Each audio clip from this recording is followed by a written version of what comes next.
welcome to your Saturday edition of the Ultimate Endgamers League. It is season number 9. The race for $1 million continues today. So I've got one question and one question only. Are you ready to get down like a clown like Charlie Brown and turn your frown upside down? Because it is time to break forth the rhythm and the rhyme. It is time to put the kids to bed and wake up the neighbors. And it is time for the UEL to shine. So let's get down to that UEL beatdown. Hey, login in games, we lit the squadron. Here we go.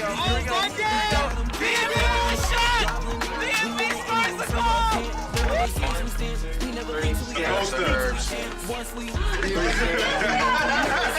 There's so many games out this period that a lot of people never really experience, so they get stuck in their college view. But another person that's defined as a person that pushes past just beating the game and instead completes the game. As you guys know. Did you miss it?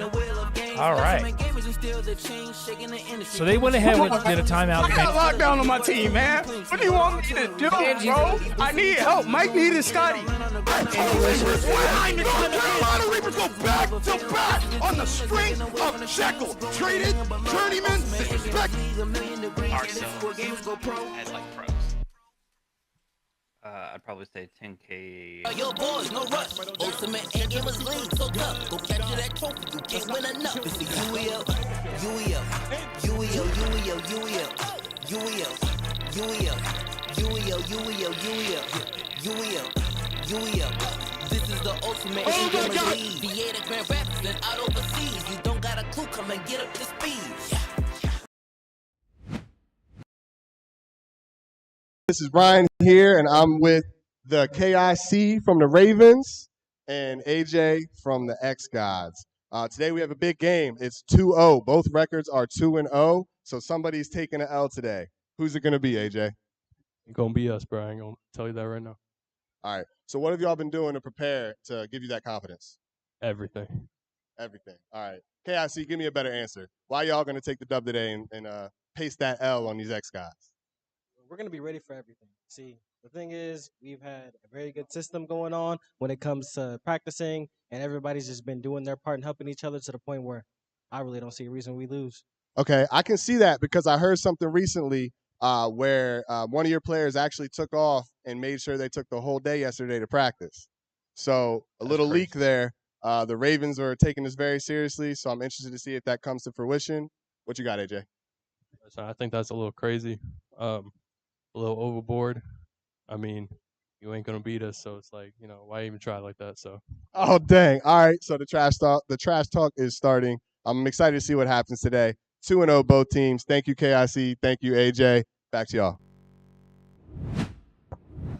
Welcome, everybody, to this Saturday special. The xGODS and the Ravens here in the UEL Week 4 of Season 9. This is going to be an absolute banger. We just heard from the floor, both of these teams, 2-0. This is going to be a really tight match for a top position in this league.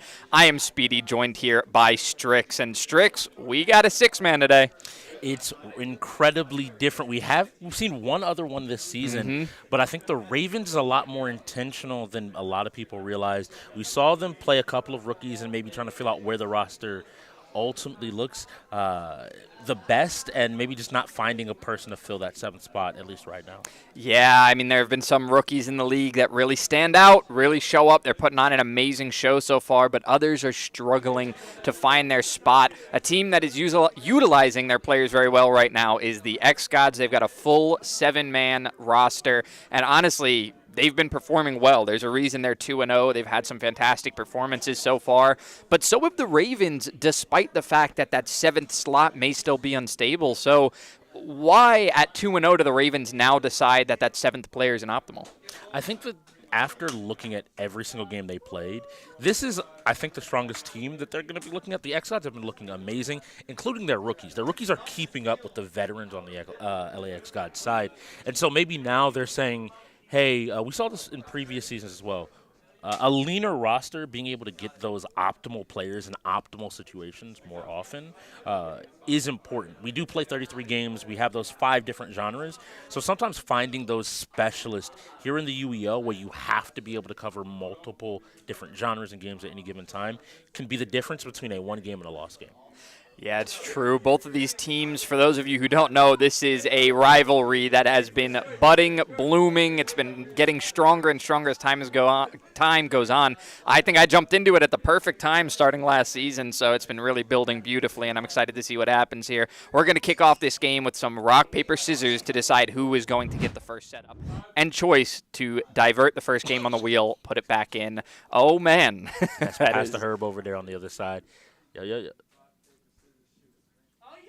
Ooh, and it starts off with a Ravens win. Really interesting. They go ahead and get the early advantage. That will lead us into our first spin powered by SurfThing PCs, the official PC sponsor here of the UEL. And there you go, right up on your screen. These are 33 games, and let's see what the first one that's going to roll today is. It's going to be Lumina Rush going on first. This is I mean, I love this game, so I'm excited. This is really interesting because my first thought is that the Ravens want to put this back. Of these two teams, they both have specialists in this game. They've both been working. I mentioned this earlier in the week, but for you just joining us, there were 10 new levels just released for this game. Yes. A lot of these players spent the week learning, grinding, trying to figure out exactly where they stand. But they can choose to put this game back, maybe saying now is not the time I want to play. Maybe I don't want to deal with the LAX God specialist, in this case, Havoc to your face. Maybe we want to look for maybe a better role here with different people available. But it sounds like it's being played, which is always good to see. They come out with confidence, and they want to play this first game. This is going to set the tone. I think both these teams work really well off of momentum. Yeah, that can be a couple of different options for them, all I think leading to the same road, which is playing this one out. I think it's maybe thinking that your team in general isn't as strong as the xGODS, so you might as well play it now and get it over with. The other option could be that they're confident that the xGODS only have one player that can really play this to the same potential that the Ravens can. So maybe the Ravens believe that in the long run they win this with the majority of their players. Yeah, I agree. I'm sitting here because I want to see the Ravens come out and perform because I have a lot of questions about their form as a whole this season. We saw their game last Sunday against the Shogun, which was an incredibly close affair. And now going up on the other side, the xGODS haven't been played close yet. So I want to see, maybe we finally get to see how the Southern Conference of our league starts to play out a little bit. The Ravens need to really come out and start off strong. And Lumina Rush has a lot of different options to see. For people at home that don't know Lumina Rush, maybe you can explain it to them.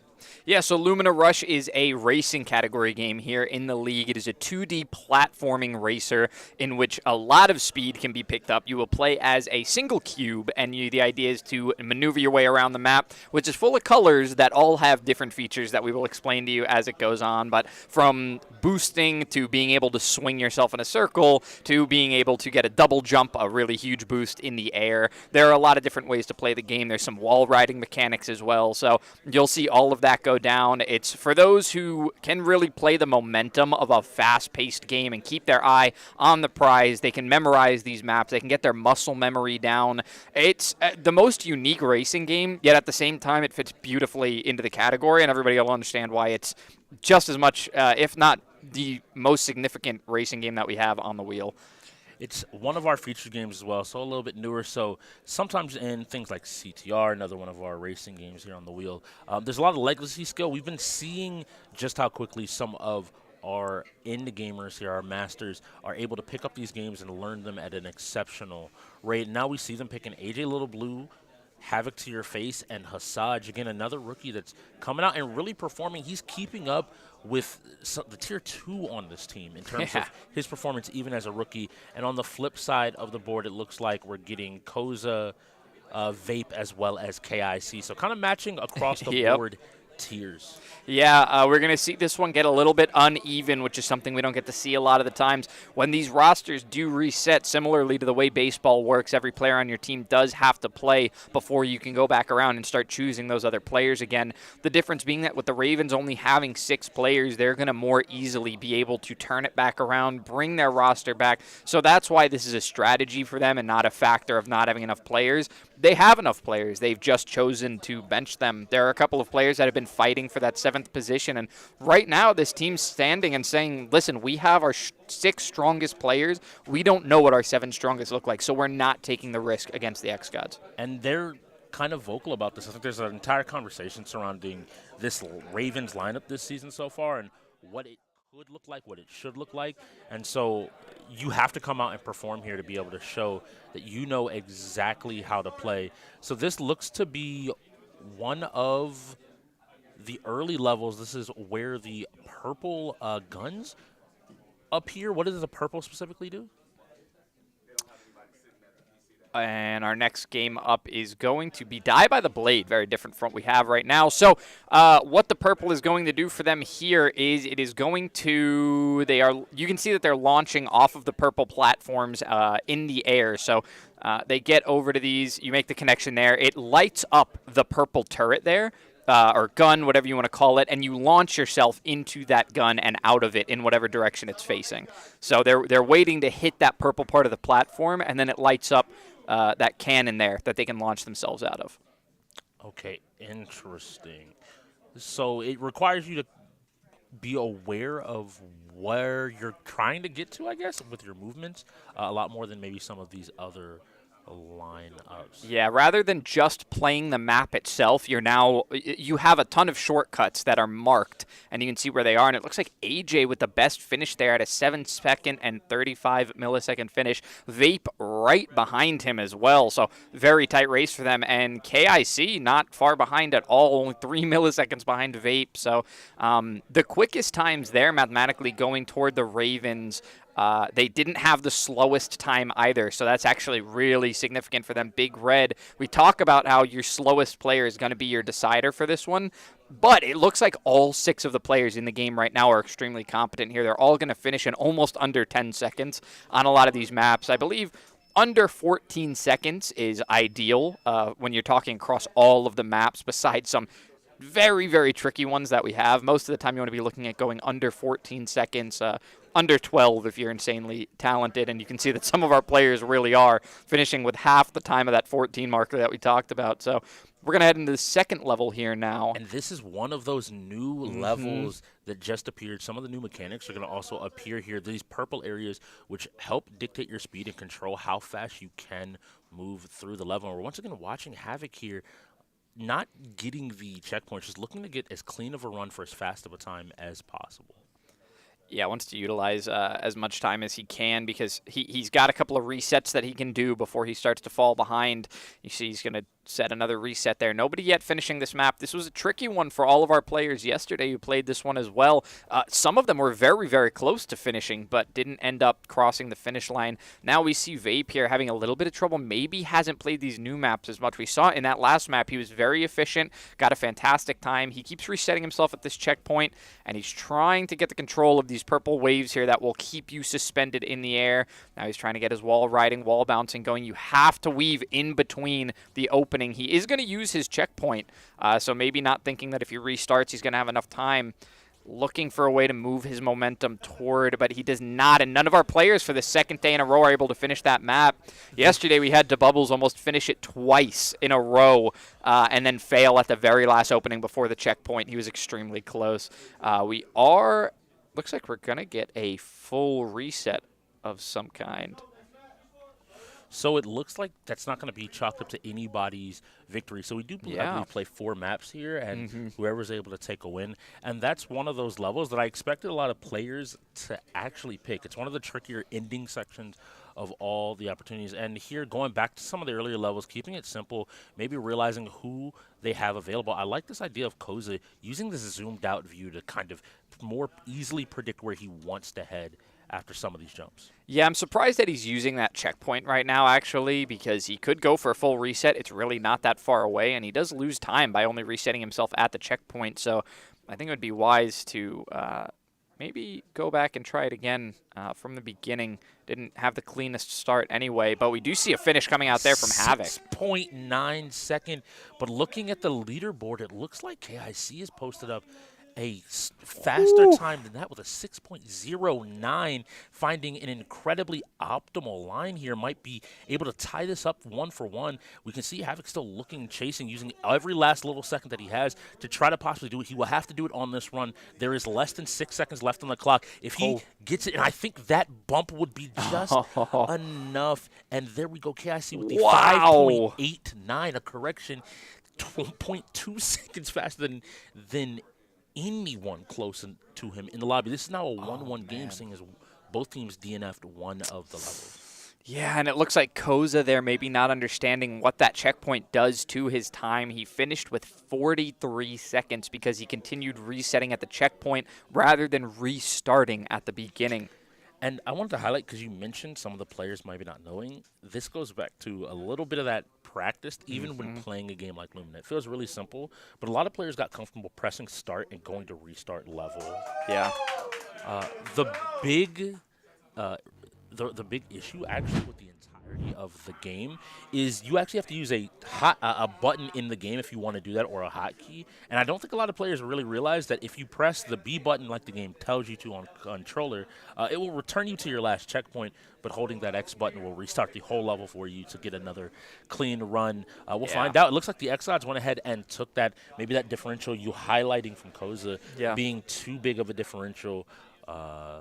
And it looks like the Ravens just forfeit that 40 seconds again. Yeah, I think we did get a reset, so I believe that was going to be map number 1 of our actual gameplay. And I think seeing that Koza had that 43-second finish because of using the checkpoint instead of the restart was a little bit of a giveaway that they probably shouldn't challenge the xGODS on that one. So they use a forfeit on the very first match. They've only got 5 of those through the match. And speaking of which, the xGODS looks like they've already used one of their timeouts as well, which you only get 5 of in this game. Timeout, to my understanding, with setting up Lumina Rush. I was going to say Die by the Blade, looking at we have covered up next, but Lumina Rush incorrect.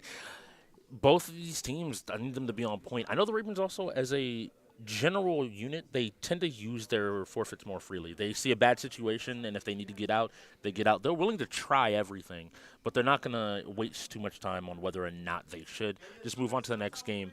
But something that came up today's game that I wanted to push is both these teams, I think, have clear win conditions in their strengths. So the shooters, as well as the strategy game, should go the way of the xGODS. They have an incredible lineup that really fits their head. They've been performing across the board. Where on the other side, the strengths of the Ravens right now lie in fighters and sports games, that racing category, with the games we just saw already going the way of the LA xGODS. So this is a game that if they're going to equalize it, I need the Ravens to immediately jump in and win. Yeah, they got to jump right back into this one. Lumina Rush, like you mentioned, one that they might not have been expecting to win. They're going to use those forfeits if they don't see a good situation, but they're going to try everything, which is key. I think maybe should be a more utilized tactic, at least in the first half by most teams. It doesn't hurt to try to play a game and see if you can eke out a win in any kind of way, especially in a game like Lumina Rush that can be so volatile. It can change at any moment. Anybody can mess up, find a map that they don't like. You never know. So it's always worth it to try it out. But the Ravens saw that they were in a disadvantageous position and decided to just call it, which completely respect. Now we're going to see these lineups going in for Die by the Blade, going to be 5v5. And Strix, why don't you explain how this one is going to go down? So Die by the Blade is a throwback of a fighting game to your favorite samurai movie. That showdown where both are standing, staring at each other, and in this final showdown, all it takes is one strike. That one strike will determine who wins the round. Now, we do play with 2 lives, so you get to see a little bit of a run back from each player. They get 2 chances instead of just that one, but one hit will take away one of those lives. So the last of these players standing on either side will end up taking the point for their team. All right, so we will be heading into that game shortly, but this one is... The reason it counts so much as a fighter is because it's some of that, I'm better than you tactic. It is, you are directly countering what your opponent is doing, trying to stop them from connecting with you by blocking them with your blade, holding the same angle and position that they are with your thumbstick. And it looks like we are heading in now. So we had our first win. We will let you know who that was, who we're sitting at with this 5 versus 4. One of these players has gone down. And another wheel spin here, being real quick to pop up. Let's see what's next. And avoiding NCAA and instead putting us, I think that's Need for Speed. Need for Speed on line. So we're getting another racer up front early in the game. So we might start to see which one of these teams does have the edge. But now we get the chance to look at the two teams sitting down for die by the blade. Oh, all right. We see another Ronin, which is really interesting. We saw one recently and commented about how it's very unutilized. Yes, really interesting character. Again, the high resolve changes how you can approach the game. And you notice he goes in, gets a couple of attacks, and the hesitation, the calmness that I'm seeing, utilizing the cutscene, the finisher there, which if you do not parry that properly deflected, you will end up dying to it. So a good job there, recognizing like, hey, he might not know, and not being aware of the range. That's now 2 of the Ravens players, I believe, that have gone down. That's incredibly quickly. And so that's past the Herbs out. I wonder who else is going. Koza's sitting down now, looking to take an opportunity to play. This is Sin doing the work. Once again, the young rookie. The rookies have been putting in work. It looks like they've done their homework. They've put in a lot of time. The xGODS that defined the talent they needed in that draft, picking up 2 rookies and them just outstandingly performing across these games. Now we got Koza sitting down. And let's see if a rookie versus rookie is the solution that we need. Nice job using the sequence there to try to chase. Sequences are these chains of moves, and I expect the dash to come in. He tried to sidestep it, but you can't side-sweep it. And I heard from the floor, am I about to sweep? The trash talk is going to flow today. Yes, Sin is feeling confident, and just like these rookies in the league, this game is brand new to the wheel, so rookies do have a chance to be the top player in these games pretty quickly, and right now Sin is making a little bit of a showing of why it might be him. And a good job now. Gingas sitting down next up for the Ravens. I believe that's 3 Ravens already down. Losing a fighter this early doesn't bode well for them. There's plenty of fighters on the wheel, but you don't want to lose what should be your bastion of strength early in the match. This is a different game, but man, Sin is putting out a clinic right now, really showing off what he's able to do. Let's see. Gingas now himself jumping onto that katana weapon. I believe we're going to see the stab here. Nice job backstepping, recognizing that if I just get out of range, I have another opportunity. I think we're going to see it now. Your back is to a wall. Ooh, and he sidesteps it correctly and is prepared to punish, showing that he understands the weapon he's against because he has put that time in. And showing that Koza was onto something with the sidestep. It just requires you to be prepared to do so. And let's see, what do we have here?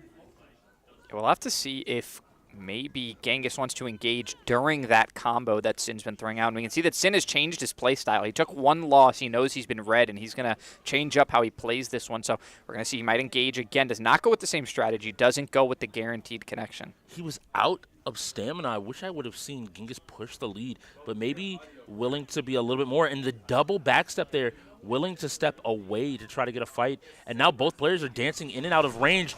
And Sin, fortunately, taking the preemptive jump, that little bit of a head start gave him the ability to swing first. Nice deflection there, recognizing that he wanted to end it quickly after a calm, cool, collected game. And I think we're going to see the red stab here. No, a dash forward. A great job trying to bait out a response. And catching him trying to deflect those blows, punishing him eventually just by varying the timing a little bit, recognizing the pattern he had of being willing to just, okay, you're going to swing, I'm going to deflect it. You're going to swing, I'm going to deflect. And then just that one little bit of hesitation to catch him off guard. Yeah, really interesting to see that Genghis was able to counter him both times. It was after Sin made the adjustment that he picked up once again on his new strategy and realized closing the distance might be the best idea for him to switch it up for the next one. So Genghis, really good adaptation. He does only have 1 life, which means that after his single life, if he loses it here, his teammate will be going in to try and completely clean up for the Ravens. And now on your left side, you're looking at Electric. Electric did a great job last time the xGODS played, nearly sweeping a team completely on his own. And you can see right there, he utilizes the low dash attack coming out of the dual swords. Yeah, so now it's going to be Vape sitting down to clean up for the team. He's got 4 opponents to go through, 8 full lives, only 2 of them for Vape, each player getting 2 of their own, but it's a lot to get through. He's going to have to change the way he plays against every opponent. They're all going to play a little bit differently, so he's going to have to find what works every time. It's not impossible, but it's a very tall task. And here we go. Just take each fight on your own. There wasn't a follow-up attack there. Nice job trying to catch him low. Both these players playing in the low stance. The dual storage love to utilize that low stance because it opens you up to that very quick dash attack sequence. But Vape, recognizing that there is a similar attack with a finisher, catching Electric off guard by utilizing it in sequence. Now we have to see if Electric's able to find his spacing, and this time, knowing that he wants to go for the sequence, it opens you up to baiting out a swing and then immediately punishing you with that low attack. So both players, Vape now has the world to do to win out here with 1 life left. Both players on the edges of their stamina, and it looks like Vape coming out ahead, but that is now 3 more of the LA xGODS that he needs to get through with 1 life. So if he's going to win here, it's got to be a flawless victory. Yeah, I mean, 2 of these players have done their job, Genghis and Vape. They've both taken out 2 lives on the enemy side. That's what you would call going even. Even if they go out at that point, they still did their job. Genghis maybe having a little bit more of a significant display against Sin because that was a player that took out the other 3 members of his team. So 2 of these players here able to do their job against talented players and Die by the Blade, but some of the other teammates may have to start picking this one up because they can't put so much weight. Vape, only 1 life remaining. I think we're going to see the dash attack here, yep. And he whiffs just barely. But because he was looking for the deflect and doesn't know the spacing, he isn't ready and prepared to punish that opening, to hit him when he left himself open after the big attack. Now, yeah, I don't think he's going to do it again. You can't bet on your opponent not recognizing the gap anymore. You have to do it, and he thinks he's close enough. Nope, decides against it. Again, this constant walking back and forth is just finding your range, finding your opportunity. Nexus here, and once again, you have to deflect these attacks. You can't just wait for the cinematic. Yeah, you usually need a perfect deflection there, or as we saw, you can step out of its range either to the side, which is quite difficult to do, or by getting far enough back, which is a little bit more reliable to do if you have the range to get there. Very strange to see Nexus go down so quickly without a fight. Not a player that we usually see not being able to adapt to things. Vape, with the quick thinking, the proactiveness, able to win that one without letting Nexus have any kind of reaction to it. Yes, but now they've brought in X-Ray. This is the fighting game player on the xGODS. I was doing it. I was trying to keep talking, but each one of those strikes could have gone either way. But in this case, the game goes to the LA xGODS. That is ending off the game with a great opportunity for them to pick up a second win and take an early lead. And now the Ravens will have control of Need for Speed. I think we're going to get some knowledge from the floor here coming in from AV. AV, let us know what's going on the floor out there. Sin is going off, bro. The xGODS said that they do not want the Ravens to win a single game. Sin is their tier 5? Yep, they're tier 5, and he said he is looking to move up in the ranks. So he is here to prove a point. And right now for the Ravens, it's looking pretty tough out there. They're not as hype as they usually are. Not a lot of yelling. It's more of just silence and focus right now. So I think once they actually start getting some wins, we might see a difference out of Ravens. But as of right now, I think they're going to chill out where they are now.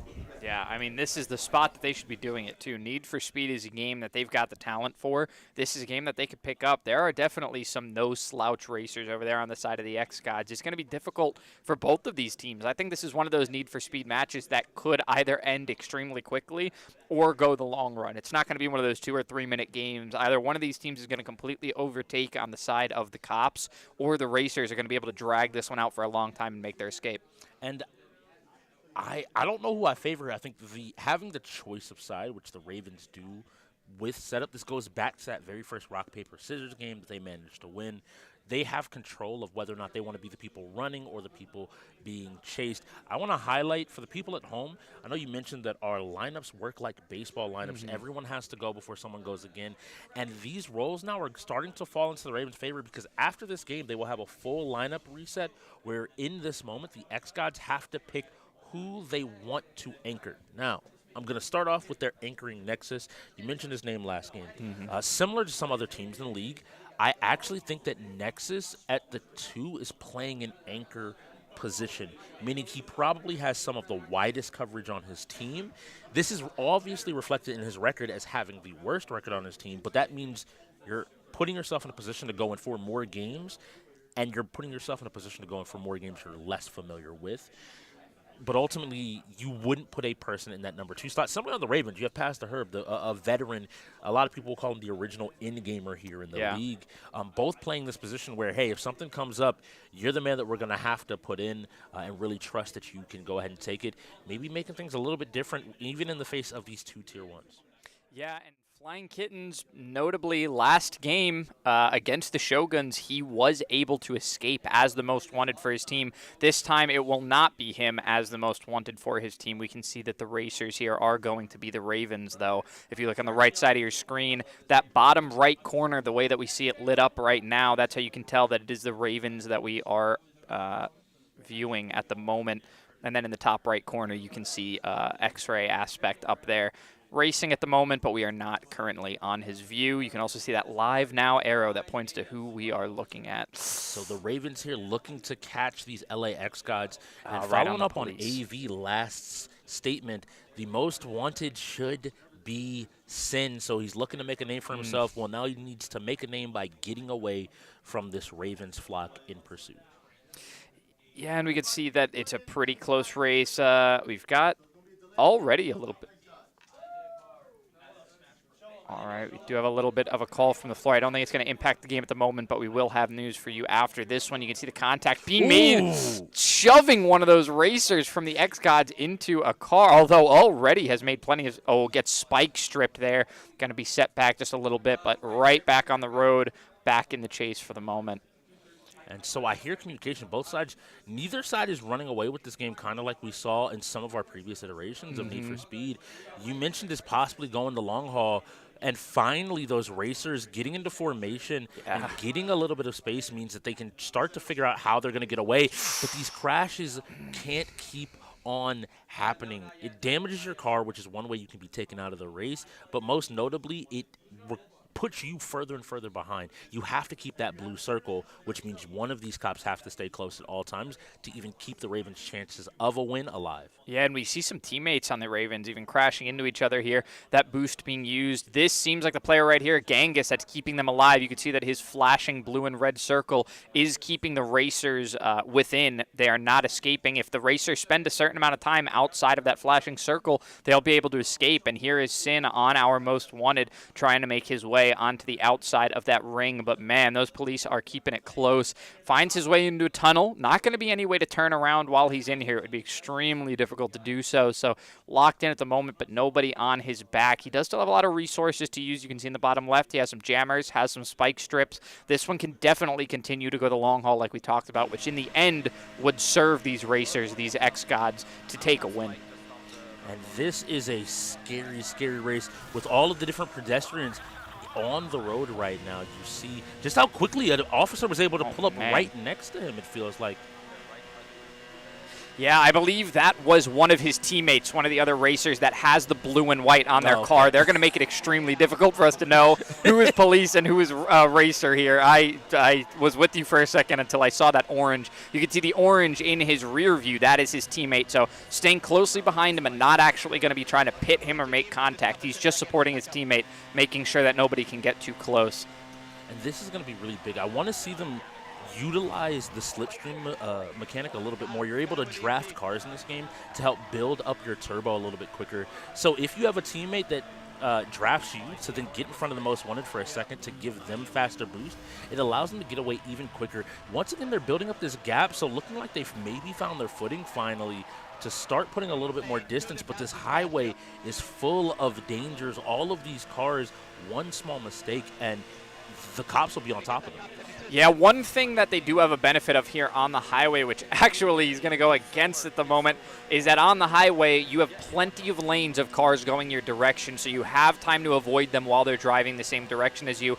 Unlike what we saw with Herb earlier, he was crashing into cars coming toward him because he was on the wrong side of the road. The freeway here has a lot of lanes you can utilize of cars going the same way as you. You see, he just had enough time to react there, make his way. He isn't cooldown. Cooldown means he has escaped that circle, now popping his turbo to get as much space as possible. And this is a straight road. As long as he doesn't hit any cars, he's going to be able to make tremendous distance. And if that timer runs out, this is another LA xGODS win. Yeah, he's grinding against that wall there, but you can see that the circle isn't quite close enough. These cops are trying to make their way. They're so close, but they can't do it with only a second remaining, and it's going to be a finish. Sin, the rookie, is going to bring his team to a third win over the Ravens. They're going to go up 3-0. That was some amazing need for speed. It was close until it wasn't, and that sounds very weird to say, but it felt like they were a step ahead, and then gone in a moment's notice. Yeah, we didn't see any DNFs either, which tells you one thing. The Ravens want to play that racer. I don't know why they chose the police in this situation because, like you said, they had setup, they had choice. I don't know why they chose the police. They weren't willing to make contact with the xGODS on the racers. They only wanted to make their way all the way up to Sin and try to take him out and him alone. They weren't worried about any of those other racers, and not being able to eliminate them made the game so much longer than them, which gave Sin plenty of time to get away. It has to be a lineup decision. After they've performed well on racers, I can't believe that they would have once again taken the cops, to your point, and now they have to put that all behind them really quickly. They get to pick their lineup for Overwatch, where on the other side for the LA xGODS, their Tier 1 and Tier 6 have to go in. Yeah, you had mentioned before the rosters being uneven. It's going to give the Ravens a benefit here. In some situations, it will benefit the xGODS as well. It's not as if taking a player out of your roster will always give you the advantage, but you do sometimes find yourself in this situation where you are now uneven and you're going to catch the xGODS off guard. So with their full roster remaining, the Ravens will choose one single player to anchor. The xGODS, I believe, would have put these two in either way. I do think that these two players would have played in this Overwatch match. It's going to be about the three that they choose left on their roster, but I think either way, this is going to be just about ideal lineups for both teams. I think they're going to have exactly who they want, which only makes it a more fun 5v5, almost full-team game. It's all going to come down to what these two teams have been practicing as well. We'll touch on it, I think, a little bit more specifically when we get into game. But the xGODS have showed GOATs basically the entirety of the season. They've showed these heavy tank compositions with healers in the back to keep them alive and have dominated every step of the way with it. It has not looked close every single one of these Overwatch games. If you're the Ravens, you had to have scouted this out, you had to have seen it, and you have to be coming up with some type of conclusion or decision that lets you succeed against it. What would you say to the league, and maybe in this situation if you're a Ravens player, what approach are you taking knowing your opponent seemed to lean heavy on that GOATS composition? I think you need a KIC carry here. I think you need a heavy damage-dealing character, whether he wants to play the Mauga, whether he wants to play the Orisa and be in their face, or if he wants to go on a DPS character like Reaper that is very anti-tank. He has to go on one of those carry characters as one of the premier shooters on that team. They have a great shooting lineup in general. We don't usually see Vape playing the DPS, but it's possible. He is another one of the players that could fill that role, but I think KIC would be the one you need to rely on to put the most front-face damage, just like ruin them from the front or even get in the back line if he does choose to play one of those DPS characters. I don't know if it would be reliable to play something like a Sojourn. Maybe nothing too standard at the moment, but being able to play a Reaper because we play in that open queue to counter those tanks, I think would be ideal here. That would be the best thing to see. And if you're looking for the best way to see your PC, I would tell you to check out the SurfThing PCs over at SurfThing.com. SurfThing PCs power the UEL here. They help us across 33 different games covering 5 different genres. They power them. They run them beautifully. You can run multiple if you want to with no problems. They are the best PC to allow you to play whatever game you need at whatever time you need to. Please check them out. Head on over to SurfThingPC.com and show them some love as we jump into this Overwatch 2. Yeah, we are headed in. We are going to get another wheel spin for you as well as we start loading our way into the game. It looks like everybody's just about got themselves ready to go. And we are going to set ourselves up for the next game. It looks like may go past Tekken here, and we are going to be getting Wreckfest next. So as we load into this game of Overwatch here, we can see the lineups that are getting set. It is going to be a triple tank composition for the Ravens. And it's our setup. The xGODS, we do not know what their setup is going to be yet, but we do have a special guest joining us, our health and wellness professional here, Elise. Elise, thank you so much for joining us. Yeah, I'm glad to be here. Very nice to see you. So we're heading into Overwatch here, this 5v5 team shooter so far. The xGODS down by 3. Sorry, the xGODS up by 3, putting the Ravens down. This needs to be a win for them. Otherwise, this is going to be a little bit out of hand. It's not going to be what the Ravens expected. So first what we're going to see here is Sin on the Reinhardt for the xGODS. We get a little peek at their composition too. It's going to be triple tank from them as well. So both of these teams going to be going with a similar GOATS style composition like what we heard Strix talking about before. Going to engage this push bot here on New Queen Street, this Toronto-based map. You can see the snow all over the ground, the beautiful forestry as well. Now we see this Ramatra putting up his shield, taking a distraction so this Wrecking Ball from the Ravens can come in. You see all of this damage coming in at once from these tanks, and that's why these compositions are so reliable. You can put out so much damage at once. The thing is, these xGODS seem to have some really reliable supports, and it's going to be Sin going in on this Reinhardt, taking down 3 of his own. Not a single other player has gone down yet. His team needs to pick up these final kills. He may even pick up this other, but it will be his Lucio Havoc on his team picking up that final one. And it looks like one got away, but that is an early big team fight for the xGODS. Wow, that was really fast. I can see like reaction time seems to be really important here. Oh, definitely. As well as like anticipating everything coming at you really fast. Yeah, it is team-based play for sure. This is a really team-focused game. It's not like other first-person shooters people would consider where you can kind of carry the game on your own by just having good enough aim. You need to have that team coordination as well. So being able to react to each other just as well as the enemy, it really is important.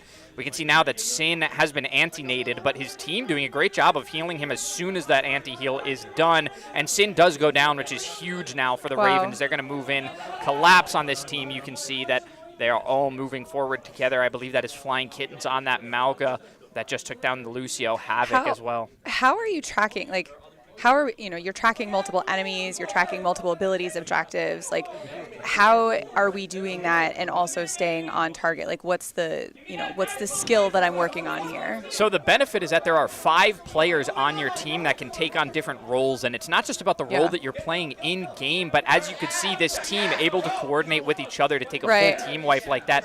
You will have your players that play further back, the ones that are supposed to be healing the stronger players. They will track the ultimates because they don't have to do as much of the forward attention. They really just have to look and pay attention to what their teammates are doing. They can track how much damage the enemies have been putting out because they're the ones healing that damage. So they're going to know when the ultimates are online for the enemy because they can see exactly how much damage they're doing at a time. So sounds like there would be a lot of planning in here, right? Strategic positioning. Obviously, I can hear communication. It also sounds like key in this kind of setup. Yeah. Yeah, absolutely. It is really, really important that the team is on the same page at all times. So you will designate usually a shot caller that will take the information given to them by their teammates. And it seems like in this one, that player is Sin at the moment. Very interesting. They're putting that role on a rookie. But he seems to be the ones calling the shots from the front line as this Reinhardt player. Able to put out a lot of damage, but also being the first one to charge into the fight. So he's really the one pulling the trigger and deciding when this team is going to engage. Yeah, they were countered pretty well by the Ravens there. You can see that the Ravens are now crossing that halfway point. So finally getting the robot to be able to push this wall a little bit, but it's a huge lead for the xGODS. They just have to win staggered fights. They can play this a lot slower right now. Still a bit of time in this match. We see here this healer for the Ravens at the moment. Putting out a little bit of damage of their own, not being able to heal their team from that distance. Now they're going to put out a little bit. This Ramatra ulting That is Herb, who is putting out all that damage with his ult, and you can see Flying Kittens on that Malga is also going to put out a lot. So that's 2 wins back-to-back for the Ravens that are going to help them push this bot forward. And you can see there is a checkpoint coming up where the wall is going to be able to stagger for a moment, but it's also going to give the Ravens a forward spawn so that they're closer to be able to push the objective. Processing a lot of information and also reacting at the same time. Oh, yeah, a lot at once. It is a ton to go through. It requires a lot of practice, and you can see that this Malga here for the xGODS taking a ton of damage. The support's doing a great job to keep him healed up. Finally, the Lucio will go down, maybe coming a little too far forward to heal his teammates. It's a little bit back and forth, but it's the Ravens getting the better of this one. Damage even coming out from AJ on that Kiriko, but the kills are coming out. Only 1 tank and 1 support here for the Ravens are helping them keep this lead with the objective. Right now, only a few meters behind to take the lead for this entire game, not just control of the objective. You can see the push bot taking a little scratch of his butt there for a moment. He was stuck at that little halfway point. He had to wait for just a moment. There's a little bit of a stagger there, but now the Ravens do have a forward spawn, so during this fight, they're going to have a little bit of a spawn even. We see a lot of ultimates coming out from the xGODS. It's no wonder they're going to win that fight easily. They had to use 2 tank ultimates to win it. A lot of healing coming out there from AJ as well, so keeping his teammates topped up. They don't lose anybody in that barrage of ultimates that they used. So a quick team fight. If you're going to use 2 ultimates at once, that's how quick you want it to end. A little bit of damage coming out, but we do see that the xGODS are holding pretty far up at the moment. They don't want to be caught off guard. They do have another angle here to watch. You can see on the right side, although the push bot has to follow this street, the players do not. They can push from that angle if they'd like to. They're also, right now, AJ throwing those kunai up at the window because the players can come through there as well. The Ravens actually have xGODS on the back foot. This may be ult tracking coming into play. You talked about paying attention to the abilities that are online. You can hear a 3-2-1 being counted out. They're making an engagement. There is an ultimate popped. It's going to be that Malga. Flying Kittens popping it, locking all of these players into place. The damage is coming out heavy, but the healers for the xGODS are doing a great job of keeping their teammates alive. The damage is just too heavy. Eventually, the Ravens are able to take the win, but not many teams last that long being trapped in that ultimate. So, yeah, that was really great target focusing from the supports, being able to keep their team online. AJ Lil Blue is the only support on their team that actually has to focus 1 player at a time. Their other support has a ring around him that heals everybody within the area. So it is slower healing, but more healing to a wider area. But more consistently. Yeah, Lucio has always been a very reliable character. You can see that a little bit of extra damage coming out from Herb now. They do have the lead, so they're stepping back because they finally got the lead with the objective. They don't have to play the objective anymore. They can play for these team fight wins. There's only about 3 minutes left in the game. This Zarya ultimate trapping all of those players together, but Orisa using her ability to get out of it and gets a kill on the Ana. There's very little healing left for the Ravens, which is why you see them going down now so quickly. Only 3 players remaining for them, and we'll see the rest of their team has likely dropped by this point.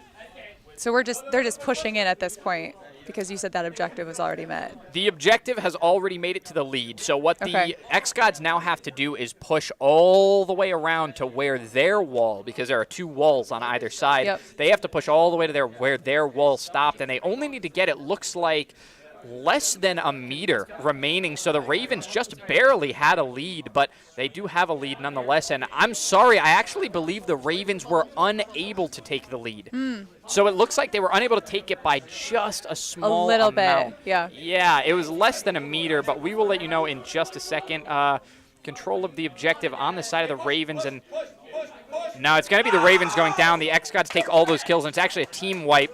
So the xGODS, it does look like now that we can see the numbers at the top, when the robot is in the middle, the meter points do disappear for a moment. So we were unable to tell, but the xGODS are behind by just a little bit, but when they touch this objective right here, you can see the yellow line is right under the objective. They were right there, and now they have the lead. So it's the xGODS back in control, and the Ravens that have to fight their way in. We'll have to see if they have any ultimates remaining. We know they don't have that Zarya ultimate. They likely don't have the Malga ultimate either, which is why you see him backing out now. He does get a kill on the Moira, so that's healing lost. The Malga finally gets his ult. Flying Kittens will pop it, trap a lot of those teammates, and it looks like it's going to be a retreat call from the xGODS. They know they have the lead with the objective, so they want to fall back now and take control of this game in the team fights because there's very little time remaining.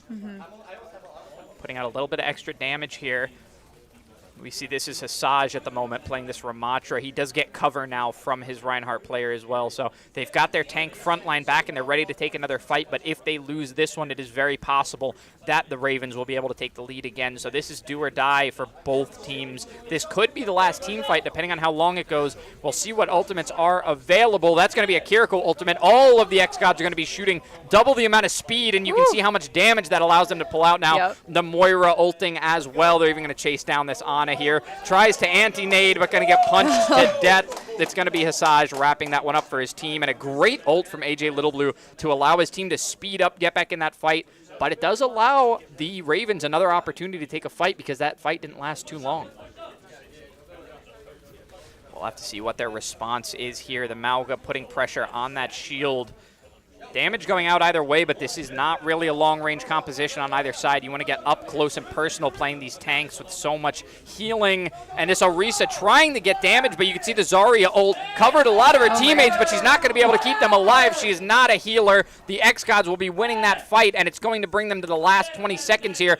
Flying Kittens was in the back line doing plenty of damage, but you will see there that the xGODS aren't going to take that one lightly. They don't like their teammates going down like that. Sure. So 10 seconds remaining. If the Ravens are able to get a touch and get control of the objective, they will be allowed to play this game through an overtime until they stop touching the objective. So they do have to be as coordinated as ever now. You can see that they're touching the objective. We are in that overtime. It's burning down there at the top of your screen. A hammer down, going to cover quite a few of those teammates, and it's going to be all control for the xGODS. They got 2 kills out of that Ramatra ultimate. 3 now out of that Ramatra ult. The Orisa able to pick up 2 kills of her own, and being trapped in that Mauga ult doesn't matter when the entire team is dead. So the xGODS will take that win very, very heavily in the end against the Ravens. Woo. Yeah, that one was action-packed. That is why we love Overwatch here so much. 5v5 action non-stop, back and forth. And that really was a back and forth game as well. They had to keep adapting non-stop throughout the entire game. So for those of you who are just tuning in at the moment, I am joined here by Elise, our health and wellness professional here at the UEL, helping us out to deep dive into some of these players and what they are doing in-game that allows them to be the end gamers that they are. Yeah, absolutely. It's really interesting to watch how you are rapidly processing information and then quick reaction, but strategic and communication, and then like mental stacking all of those skills. You really don't have a time where any of those can kind of fall sideways. Oh, not even a little bit. It's very difficult. It took 4 years of professional coaching for me to get to that point. So it did take a long time and a lot of work. But honestly, to become an end gamer, you have to have those skills anyways. That's what makes the difference between these starting lineups. We see on the side of the Ravens, they decided not to go with a full 7-man team because they weren't confident in that 7th player. Okay. That's another one of those mental games that you have to play, not within the game, but in the UEL, is deciding what is your mathematical advantage if you bring that player versus if you leave them behind. Interesting. And again, going back to like, you're talking about strategic planning, not only in this game, but then you're strategically planning for the upcoming games, like who's going to play where, who do I push now and who do I hold back? And again, doing it in this rapid succession, and then in that gameplay, you don't have time to sit and take a moment and be like, what should I do next? You already need to be knowing what you're doing even 2 steps ahead. Yeah, it's very difficult to process all at once, especially for new players. So we have to shout out all those ultimate abilities, all of those cooldowns, and you did a great job of segueing us into talking about that ultimate tracking as well. That's another factor. It's not just about paying attention to your own team and what you can do. It's also about paying attention to the other team and what they're going to be able to do against you. So being able to counter it like we saw in that final fight with the ultimates coming out both ways. One side had the advantage over the other, and that's the kind of quick thinking that you have to have, the kind of adaptations that you have to make mid-game. But we are heading into Wreckfest. This is going to be a little bit slower, a little bit easier to follow. Ooh, it's going to be 5 versus 5 again, but we're going to be in cars this time. You guys really brought it in hot there for me. Yeah, it was a lot to go at once, but we have you warmed up now. Thank You're you. definitely firing on Heart all rate is up. pistons. We're good. We're good. Yeah, brain firing on all pistons now. We should be good to go. But this Wreckfest game is going to be slower, easier to follow. Okay. They're going to be racing, so it won't be too slow, but it is going to be on a closed course, and it's going to be based off of both racing and wrecking, as the name would imply. Ooh. We're going to be in a junkyard. It's a game after my own heart. There you go, exactly. I'm glad you're going to enjoy. Little demolition derby action. Exactly what it is. It is a demolition derby. We luckily recently got rid of the buses. Everybody used to just play the bus, and it was just nonstop. It was 10 buses on the map. Barely anybody everybody racing. By the end of the 7th lap, we would have 1 or 2 people remaining. I was gonna say that sounds like a really slow Yes, it beginning, was. right? And then they go down fast, and That's exactly how it would happen. Yeah, it would go really, really slow, and then you would see them start to get destroyed. They would focus more on each other than they would on the race. Now we're focusing on that racing more. We've seen a couple of racing players come out and shine in this one, picking up points for their team. We'll have to see what they want to prioritize in this game. But why don't you tell us a little bit about what you want to focus on here with the players? What are some of the things that you're looking for in all of these games across all of our categories that makes these players different from a casual gamer? Yeah, well, you bring up a really great point. I was going to ask, like, if I just got done playing this game, right? Like, where a completely different set of strategy, decision-making skills, and regulation, mindfulness. Like, I have to stay in the moment, but also anticipate the moments coming up. And now I'm shifting over into, like you mentioned, slightly slower paced racing game. It's going to require what I'm thinking is different skills. I've got probably brake control, steering control. You said there's a course, but I'm also doing 2 things. I'm racing and I'm crashing. How am I switching? How am I, if you are the player going from one game to the next, how are you switching that mentality? What am I turning off to turn on to get ready to get into this next game? Yeah, we're going to have 4 of the players doing exactly what you're talking about there on the side of the Ravens. 4 of them have to go from Overwatch straight into this game of Wreckfest, and I think it comes down to repetition and comfort within all of the games at once. The more that you practice these games, the less foreign they seem to you, and you don't feel more comfortable on one or the other. It doesn't become as difficult to switch from one game to the other because you're constantly practicing them all, so you understand them equally. And I think once you get to a point where you're having games back-to-back that you're just as comfortable with one as you are with the other, no more and no less, that's where you find that point where pivoting doesn't become so difficult because to you it's just a game of UEL, and you're not as worried about the individual games themselves. It's almost like how Wreckfest has racing and wrecking. Well, if you add a little bit of shooting and moving around to that, then you have an Overwatch Wreckfest. And then if you add a little bit of being a cube and jumping around, then you add a little bit of Overwatch Wreckfest Lumina Rush. So there's just a lot of repetition that goes into it, and it takes time, but eventually these players do get comfortable with it. We're going to have a technical timeout for the moment. This is going to pause us for just a moment, give us a second to breathe because we haven't had much time to do so after that last game. Right, we're going to take a couple of breaths. Hot. Yeah, we're going to take a couple of them of our own. It was a rough match on our brains, but I mean the players had it way worse. There was so much back and forth, so many highs and so many lows, and I really feel that when I'm in game as well, those highs and those lows, it can really hurt when you drop down, but you have to be able to bounce back from it. So we're going to take a quick nap here on the desk, and if you want to take a nap at home with us, you should go ahead and get yourself one of these pillows from our sponsor that we're going to be showing here. Did you know poor posture while gaming can cause serious neck and shoulder pain? Meet the Volare pillow. This pillow is designed specifically for gamers. It gives your neck and shoulders the support they need, reduces strain, and helps you sit comfortably for hours. It's extra comfy and hey, you can even pick your style. It comes in rare, legendary, and epic levels. Match it with your setup by choosing from a variety of colors and designs. Don't wait for the next ache to hit. Level up your comfort with Volare. Use code UEL15 at checkout for 15% off your order. Grab yours today and feel the difference in your next gaming session.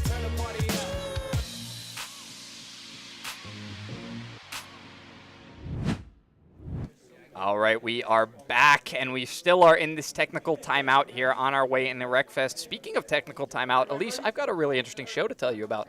On Wednesday evening, 6 p.m. Eastern, 6 p.m. Pacific, and 9 p.m. Eastern. I don't know how time zones work. When is it? Eventually, on Wednesday nights, you will be able to watch our show, Technical Timeout with Logan Summit. We're going to highlight the week's highs and lows, like the highs and lows that we were talking about earlier. So if you want to check that out, get a little bit of info on the league, check it out. A lot of great energy with Logan. Pacific and 9 p.m. Eastern. Like you said, a lot of great energy from Logan in particular. We have Jected Rivals coming up next. That's going to be another racer that we're going to hop into.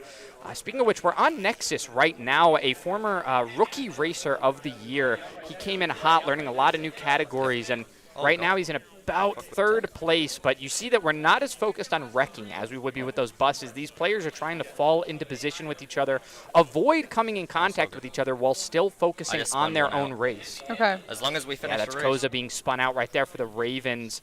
You can see that the Ravens we just seem to finished be the in race, all that's all purple, their team color, I and just the spun one xGODS of them out. opting for black. A lot easier to blend into the map, maybe not not get great. so caught off. And we see one of our xGODS, I believe that was going on the wrong side of the course. Completely legal to do as long as you cross that finish line at the end of the lap.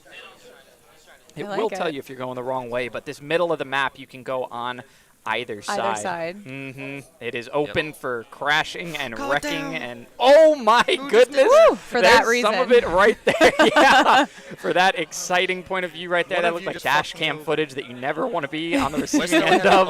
That was terrible. You can see that there's on the bottom left side of the screen. You can see that there's damage to the front of Nexus's car. That means that his engine is going to be more exposed. If he takes damage to the front of his car, he will take more damage now that his engine is exposed, and it'll take less hits for him to be crashed out of the race completely.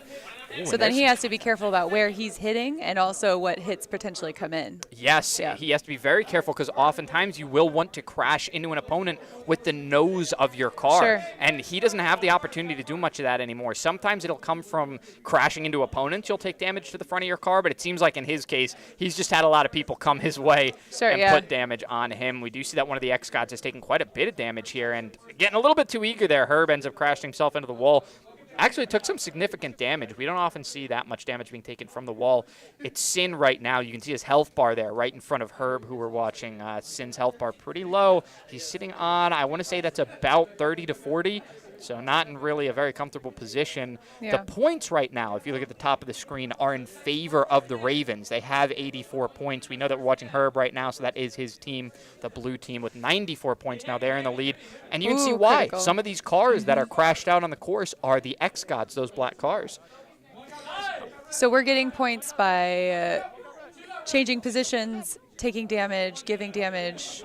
By taking the laps. So there is, if you look at the top left, you can see what position the player's in, and in the top right, you can see what lap they're on, and it sounds like we may have had, we have full DNFs from the side of the xGOD. So I think the Ravens took that one off of crashing them out. They didn't have to even finish the race. All right. Yeah, that's one way to finish. I mean, just wrap it up quick. Just the Ravens, take everybody out and the game's done. Hey, it was their strategy in Overwatch. It was their strategy in Wreckfest. Sure, so the Ravens are going to take one now. The xGODS are still up by 3, but the Ravens finally get themselves on the board. They were a little bit quiet at the beginning of this game, and I think it was because they were focusing, not because they were down. They didn't feel like they were in a losing position. They just seemed like they were really focusing, and you can hear that the hype on the floor is already back. They're already very excited to be in this one again. So now we're going to be going ejected rivals from a racer to a racer. This one's going to be a bit different. We're going to see people launching themselves out of cars. We're going to see people turning into paragliders. It's going to be quite a bit different than just racing on the ground, but there is still a lot of grounded car racing in this one, so we'll just have to see what kind of map we're going to be playing on. It is unconventional in some ways, but very familiar to a lot of different game players in others. When it comes to these racer games, I mean, I can't even imagine how quickly your reaction timing has to be. You have to be able to drift. You have to be able to drive. You have to be able to avoid other players. The amount of strain that it puts on the players to have to run their brain like that, I really, the ones that get to take a break are very, very lucky between these games. I mean, it really does take a lot. And, even going back to going from shooting to a racing game, right? Like, it's a different kind of reaction time, right? I am anticipating what's coming at me, but in here, I have to react very quickly to what is actually happening. Like, you're telling me that we just watched, where I could get hit, or I'm taking a hit, or I'm giving a hit. Now we're coming into something else where I'm going to, change how I'm actually moving through the course, and also anticipating, again, what's coming at me course-wise, what's coming at me opponent-wise, like, and really trying to, I want it to go a certain way, but I have to be ready to react to what actually happens. Yeah, absolutely.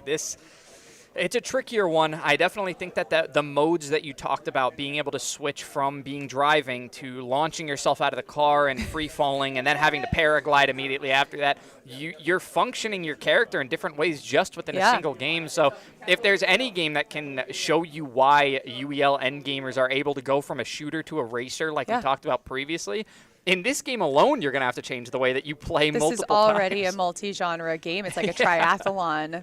That's game. a perfect way to describe it. Yeah, that really is a perfect way to describe it. It is the triathlon of the Ultimate Endgamers League. Got it.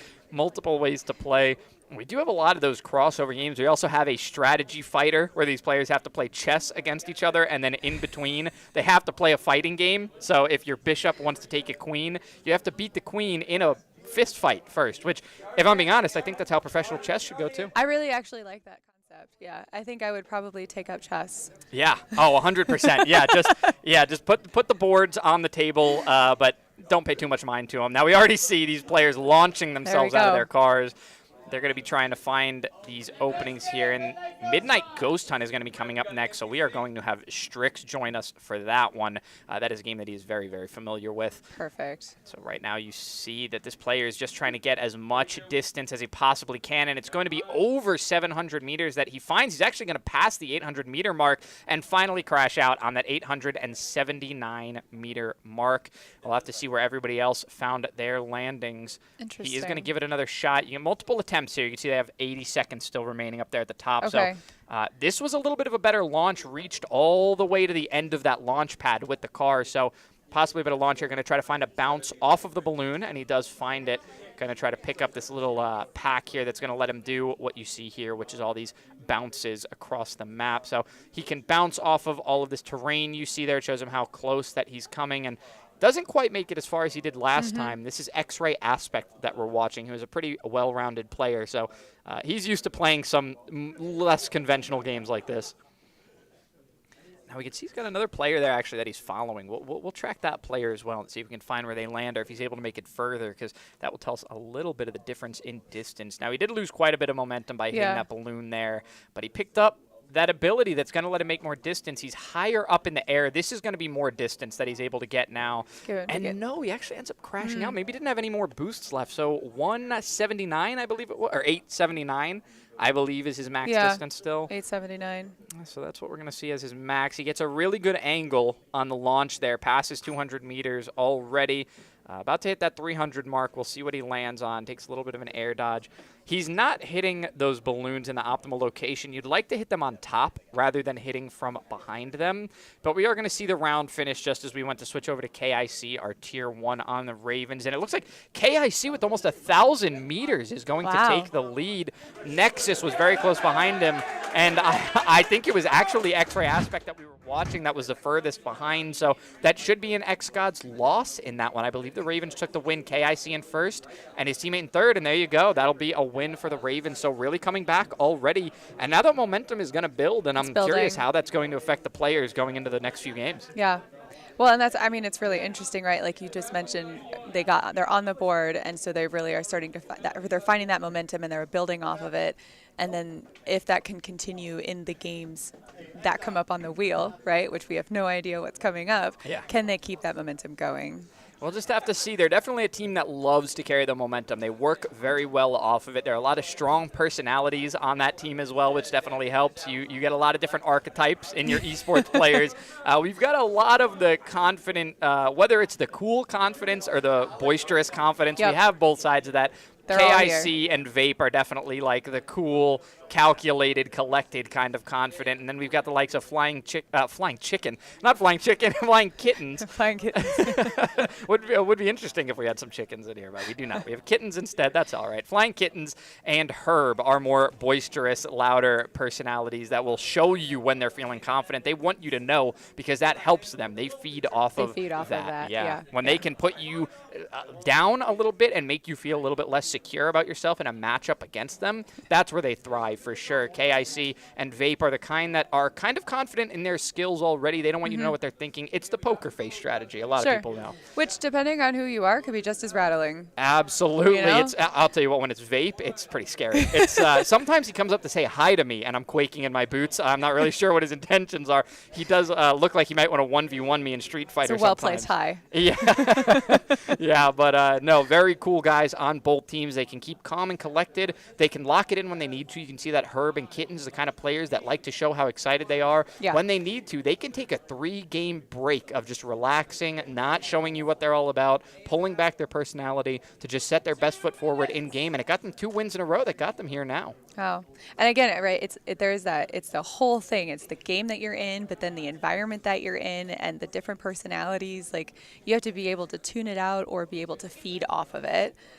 Again, depending on what game we're playing, depending on where we are in the game, depending on where we are on the board. It's just a lot of moving parts that become seamlessly together to create this environment. Yeah, you wouldn't think from seeing it from the outside. It is tricky to tell what they're up to, but being in that practice environment and seeing how much work they have to put in to actually be able to come out here and mix their real personality with their gameplay, that is difficult because they are focused on the games. You can see how much they are. These games have been very competitive, so when you're comfortable enough playing these games that you can come out and have all of your excitement and be able to be yourself while still playing the game, that shows how far you've come in your practice, how much confidence you've been able to build up. And whether you're playing it cool or you're letting everybody know just how much fun you're having, it does serve both sides, like you were talking about previously. Do you think that comes with, it sounds like it would also come with experience, right? Like just getting comfortable and maybe not even, and maybe as a gamer, but then also in the UEL space where we are throwing a lot of different genres at you. And just like you mentioned, like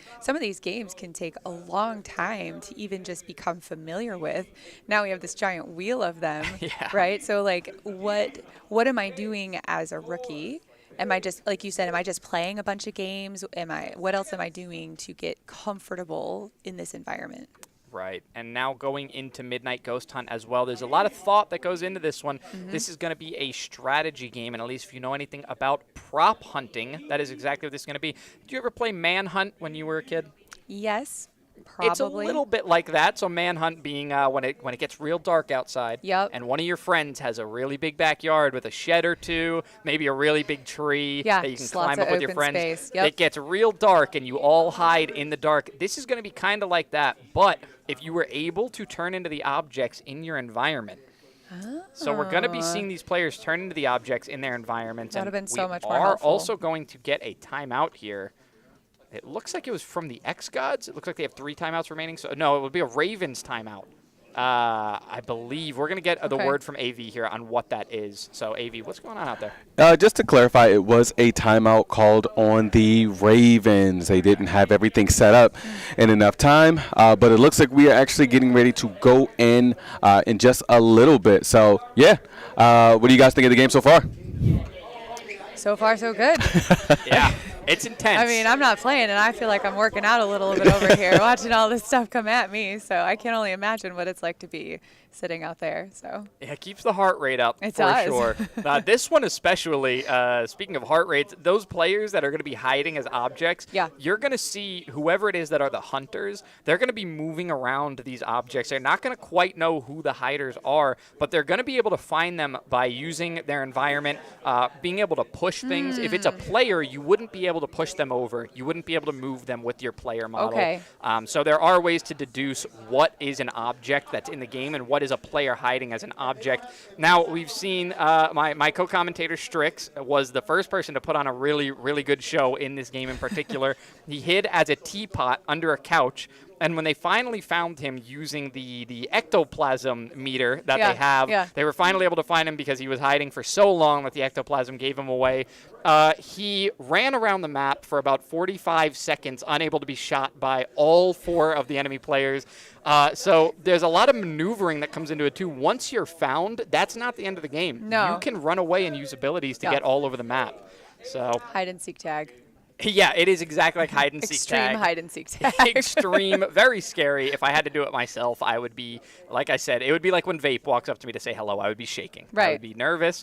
I would get very scared. So watching a ghost turn into a teapot, turn into a lamp, turn into a couch, turn into a ghost is never really the most fun experience. No, yeah, and then I imagine you have to sit there, like, I'm hiding as a teapot. I have to anticipate, right? So you have all that energy about like being ready to react. Yeah. And it's the timing of your reaction is going to really play into your ability to maneuver out of that. Yeah, and you got to play it cool too, because I did talk about that ectoplasm meter. Sure. When you talk about energy, that's actually a great point to make, because you do build up energy as you sit in As one you sit place. still. If you don't move around enough, you have to release ectoplasm by either making a trail for yourself or making a sound, which gives away your position a little bit. So. Wow, very intense. Yeah, it's going to be tough. That is intense to see, like, just to imagine being a teapot that's also storing energy. Yes, it is a little bit chaotic, to Yeah. say the least. So in this first part of the game, they're going to be it's the standard hide and seek. So now Right. you get 30 or so seconds to hide, find the object that you want to start the game as. And so all the LAX gods are running around this theater, just looking for whatever they can do to find and hide, and then they want to hide as something and then move themselves somewhere as well. Yes, so there's a little bar in the bottom right, the blue bar. Yep. If you sit still too long, it will start to fill up, and the hunters in this case, the team in red, the They'll be able to Ravens, pick it up. They have a little meter that, like you've seen all the ghost shows. That Yeah, I was just to say, like Ghost Hunters. Yes. Yeah. We'll show you exactly where they are. Or Ghostbusters. Yes. So 2 of them are. 3 of them are. How are they? What's happening? It looks as though they've baited them into this corner, and that has led to them instantly dying. It looks like they set up a trap where they were able to take out all of the players almost instantaneously, leaving just one of the hunters left. Here at the beginning of the match, the LAX gods had been saying they'd been preparing for this game all day, and they seem to have set up the entirety of the Ravens. That's a win. Wow. As soon as we get into game, we're popping back out. That was amazing. And Master Work, you saw Havoc there just laughing, having a ton of work. So, like, just, okay. The Ravens just forfeited the game. They wanted to go ahead and hop out of it. But that is the strength of the LAX gods. A couple of their players, X-Ray Aspect and Havoc, are both really good strategists in the league. They like to find strategy there. Yes, they like to find ways to really play with our rule sets. And in the strategy category, that pre-planning really helps players to succeed. Really understanding the map, really understanding the objects, and then strategically placing things to manipulate that map to work for you, as we just saw that it did very quickly. I think we have AV. What is the mood out on the floor? I don't even know what to tell you guys here. The Ravens called a forfeit after wasting the timeout, and then I was told that it was intentional from KIC, which that doesn't make any sense to me whatsoever, because you're not saving time, you're wasting resources. So whatever strategy, whatever strategy they're working with, everyone's confused. Yeah, I gotta find out who's maybe leading the strategy side of the wheel. Maybe talk with Elise here to work out a few of the kinks in this, because I don't know if using a timeout to then forfeit the game is the best approach, but we'll have to that's see. really interesting. Maybe there's a long game approach here that we just are not all privy to. When you're down, though, I'm a little bit more scared. Go ahead. Strength-based, coming at this from a strength-based perspective, that they are very aware of what they're doing, or maybe making it up as they go. Yes, we do have another game coming up, another strategy game, the Final Stand Ragnarok. It's one of our featured games, which also will let maybe we see that strategy. Maybe they realize Ghost Hunt's not our strength. Let's get into something a little bit And maybe better. that's it. I mean, I think you had just mentioned, right, that the xGODS had said that they were doing a lot of prep work in that game, and so it maybe it was very quickly aware that they needed, that the Ravens wanted to preserve their resources, even though they made that decision in what looks like halfway into the situation. But they're Oh, you do? I do have the answer. Oh, okay. Yeah. So, xGODS pretty much spawn killed the hunters, or the Ravens. They killed 3 of the hunters on a minute in. Yeah, that's what. Yeah. Yeah. So just forfeit to just. So yeah, they were like, nah, man, there's no point in doing like, this, we're so they done. forfeit. And again, Yep. going back to what we just talked about, right? They're basically they cut their loss, right? Like they're like, there's no reason expending the energy to stay in a game where it makes sense for them to put those resources, that mental energy, into the rest of the games to play. So, and I think that's the most interesting thing, having talked with you a little bit since you've been here, is do you think that is really an important thing, the mental energy aspect of playing in the UEL. We have a lot of different games, a lot of things to consider. Yeah. Does that show maybe some understanding of the game from the Ravens? I think absolutely. I mean, if you think about it, right, like you are playing. How long is a match? How long is an entire game? 4 hours. 4 hours. 4 hours, right? Like I sat in the seat for like 2 minutes and my heart rate is up, right? And I'm not even the one with the controller in my hand. So if you come into a game and very quickly it turns in a direction that you did not see coming for whatever reason, it is a quick decision to say, is it benefit us to stay in this game when the odds are not in our favor, or put that energy and that cognitive load into the games coming? Because every minute you are playing is draining your mental resources.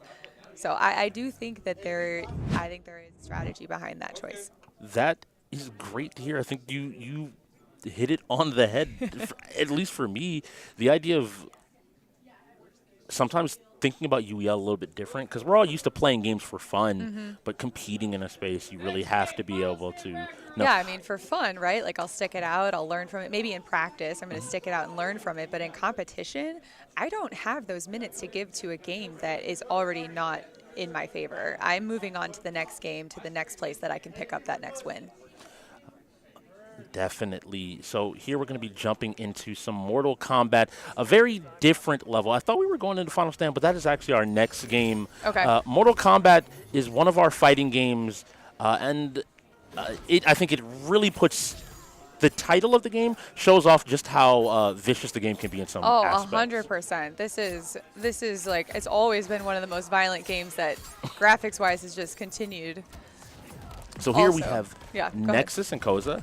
They're going in and they're playing each other. Now, both are right now kind of finding their rhythm. They're looking to find an opportunity where they can tell exactly what their opponent's going to do and punish the little gaps in their swings. It's kind of like noticing, oh, my opponent likes to throw a lot of right-handed punches and then being ready to counter them. So you're spending time at the very beginning really trying to get an idea, the lay of the land with the player? Yes, it's. Okay. I compared a lot of times to reading people really well. Yeah. And learning how to kind of, okay, this person's maybe a little bit quieter, a little bit more timid, or oh, this person likes to be the center of attention. They like to swing a lot. They like to be the one leading, and you can find those opportunities to punish here. And both these players, they don't have a lot of room to make those calls. Both are low on health, less than 25%. Blocks out the hit. Molina looking for the opportunity, hits him over his head, and now the super move to try to come back. It's blocked. This should be the end of the round. Woo. And that sounds like an LA xGODS win. A good round there coming out for the LA xGODS. And get another knockdown, and he's starting. And now, I know we talked actually a little bit before the game about pattern recognition and how important it is in fighting games. So he's mixing it up just enough to make you guess whether he's going high or low with each one of these strikes to throw off your internal understanding of a pattern. It's like if someone was to say 1, 1, 1 3 times and then randomly say 4, you're like, wait, where did the 4 come out? And now you're guessing what the next number is going to be. And that looks to be the first one of the Ravens out with Koza. He's a rookie, so still learning his way around.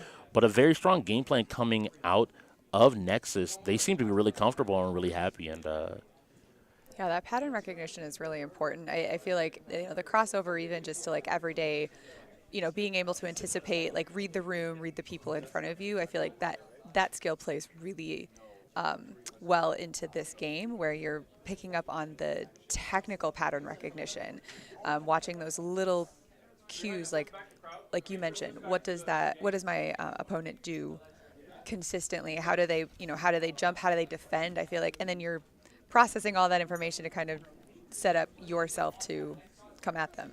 Yes? Yes.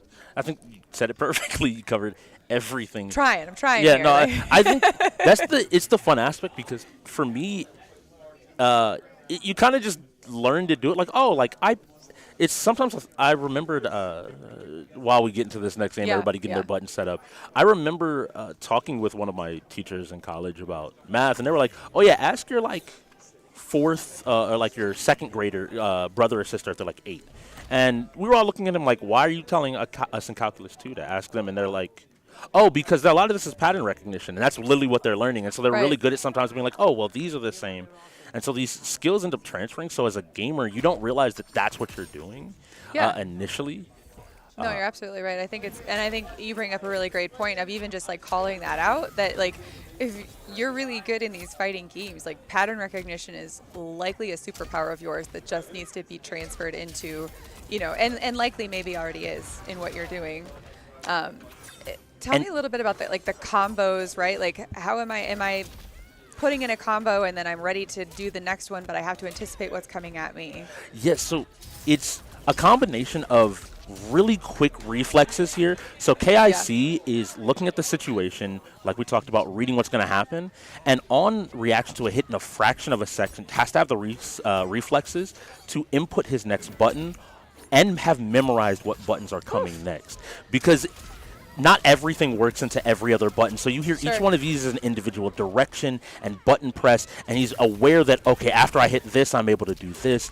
But they're all doing this in real time. And so each moment, you're making those snap decisions. Snap decision for the next move. But it's like someone giving you a speech with 3 words on it and then telling you that, okay, you're going to make it up as you go, but go to this sentence if they say this, if they're clapping, do this. And it's really entertaining because it trains you to be ready for almost any scenario. Yeah. KIC, they're ready to clean up Nexus and keep the Ravens in this. They're really hoping to win these fighting games.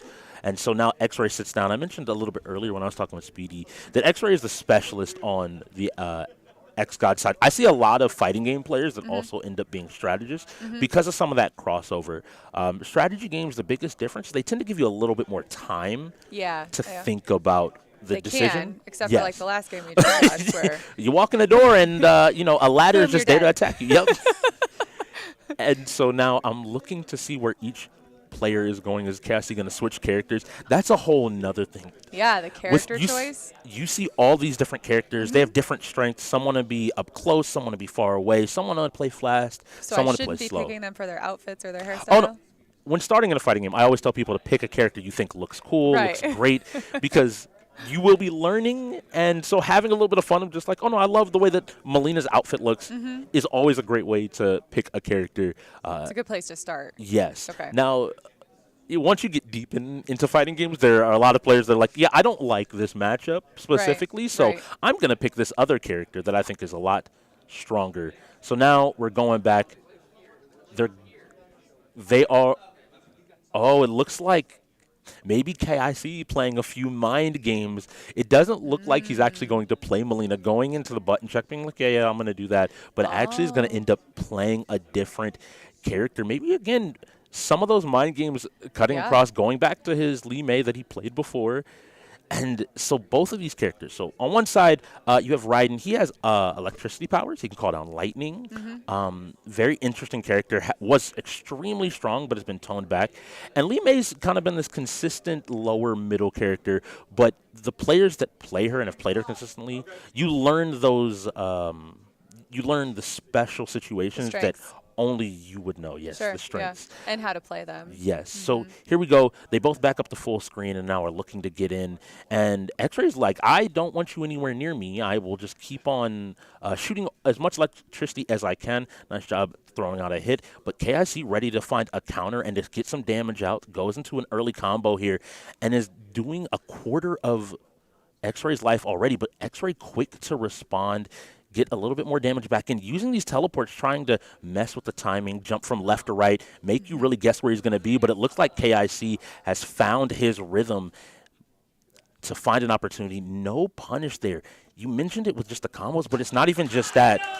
When your opponent does something that would be unsafe, like missing a punch, or you block something that takes a really long time and puts them out of position, you have to be still ready in that fraction of a second to respond, and all of those add up. You see, he was ready for the teleport, so he was able to get the hit and then go into the combo here and get tons and tons of damage. But X-Ray's not giving up here, and that mental resilience from fighting game players is something that I also love to see. You have to be willing to say that you could be one hit the next mistake loses you the game, but I'm not going to worry about that. I'm going to find how I'm going to win in this moment and put everything out of your mind. Now both players are playing this much smaller game. Each one of the little hits is where they're trying to get damage, and X-Ray choosing to break out of a combo. That saves him from that big damage and lets him continue to fight. Sure. More and more. I mean, little damage adds up, as we can see. Yes. And now he's using these big moves, just trying to catch Cassie, maybe trying to predict what he's going to do. He ends up whiffing the combo. Even if you know it, sometimes any little bit of change in what's happening in the match can mess with the reaction time. A nice jump there to avoid the ground slam. And X-Ray seems to just be willing to annoy KIC and uses the ground pound to win the round. It's last round, so we'll be able to see which one of these players can recollect their mental and find a win here. He's jumping around, trying to move, and X-Ray has found his way to win. It's not engaging, not playing the ground game, but going to the air and a nice block, but is not able to punish, but gets a little bit more damage in. And here we go. This is that big combo. Does he have enough to break? He doesn't, so he's going to have to eat a ton of damage. That is half of his life gone in one singular hit. So X-Ray can only make a mistake one more time, but now X-Ray gets his chance. Damage coming out, 25% is still good.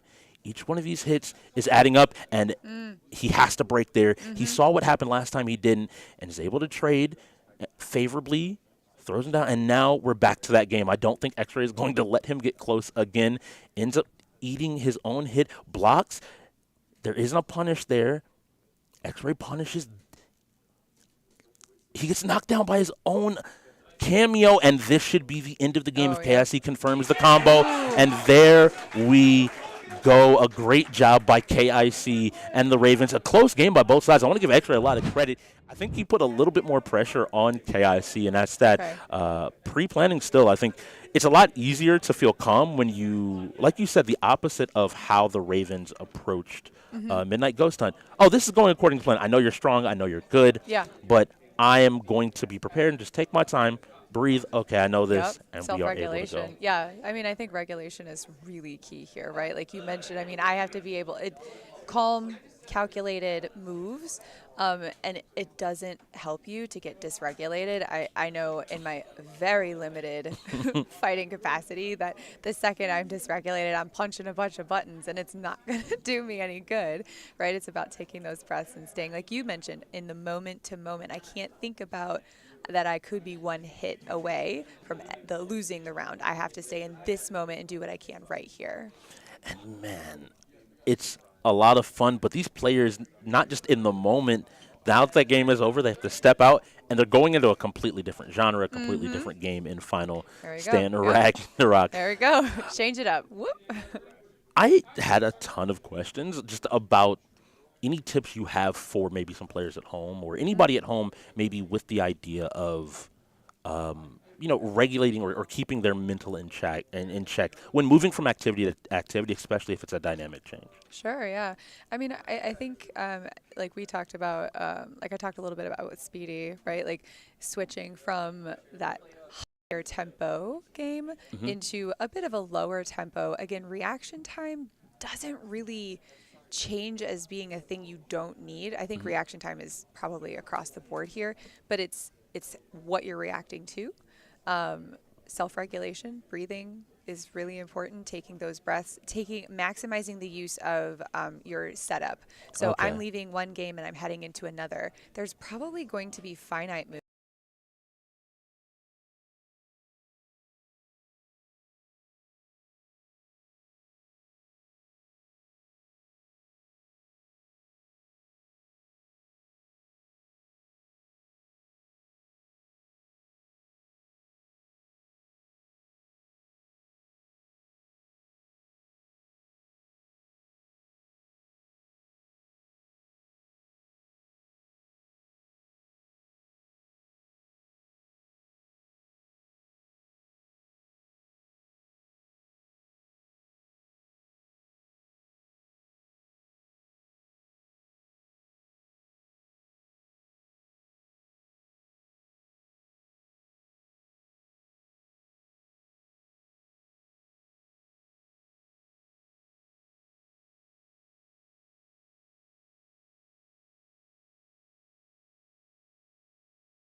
And we are back. It's good to see you once again. So we were talking while they get this final stand. I think we'll be jumping in, but about how to regulate emotions. How to move from one game to the next. Yeah, we were talking about how, like, I'm sure if you were to watch these gamers, right, there would be finite movement similar to, like, if I'm playing baseball and I'm getting ready to, step into the batter's box, there's probably little things I'm doing that's setting my mindset, and each of these people are going to uniquely create that set up movements that get them into this mindset, that set them into this next game. Halo they is the know, next game.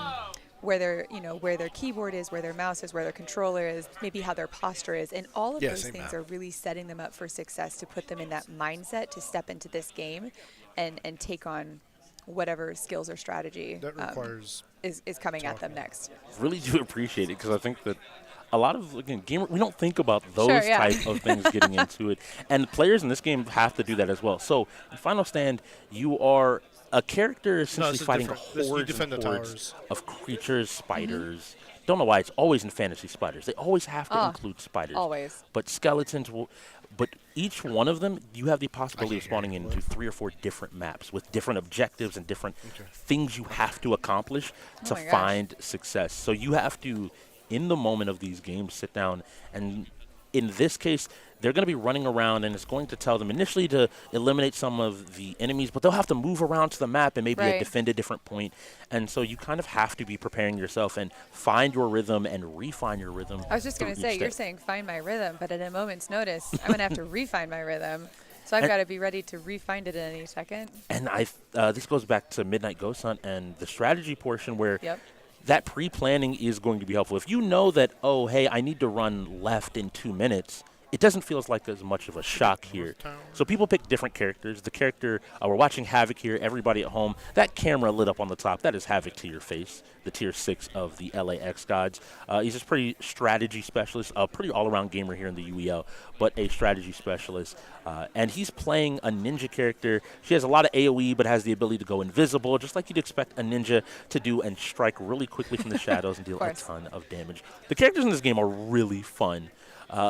And so he's going to be out here trying to find these groups to get as many points by taking down as many enemies as possible.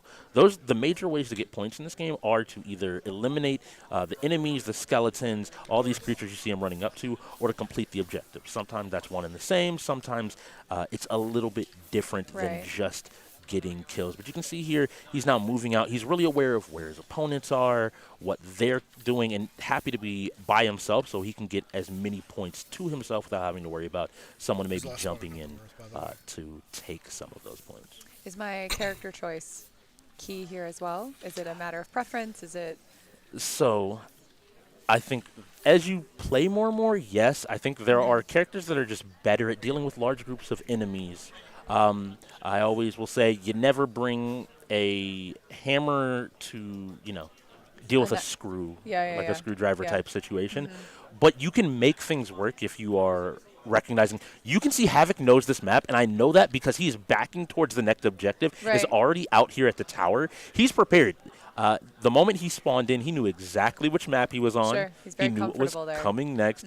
And this is the other thing about Havoc that I can always highlight is he worked as an EMT, I believe, prior to joining the UEL. And he always says that, hey, there's not a situation where I really panic. I've been in a lot more hectic and crazy and stressful situations. Even in a game right here, he brings that prior experience, and that really helps him, I think, in the strategy category especially of, unexpected things. No, he's just already where he needs to be. He knows they're going to spawn about here, and he can get back into cleaning up. I'm looking for the Ravens to try to disrupt that. Even still, if we were talking about at the top of the game, those rituals that people come up with, even without knowing it, the best way to mess with somebody, I think, is to disrupt that. Don't let them be fully comfortable regardless of what they're doing. But I see tons and tons of the players now running out here, just now all fighting for the same few kills, and I hear calls coming from the floor. Now, I mentioned that some of the objectives were different. These are portals, these big crystals, and so when you destroy them, you get points for your team. And so you can see everybody running over here trying to get damage on it, trying to be the person to destroy the portal and get as many points to get their team a lead. Now, does that go back, going back to the last game we watched, right, where you talk about, like, there's the big takedowns and then there's the little takedowns. Like, it's probably a balance of figuring out like what am I focusing on. You know, everybody's rushing in and taking these things. Should I consider going after the smaller ones because they add up?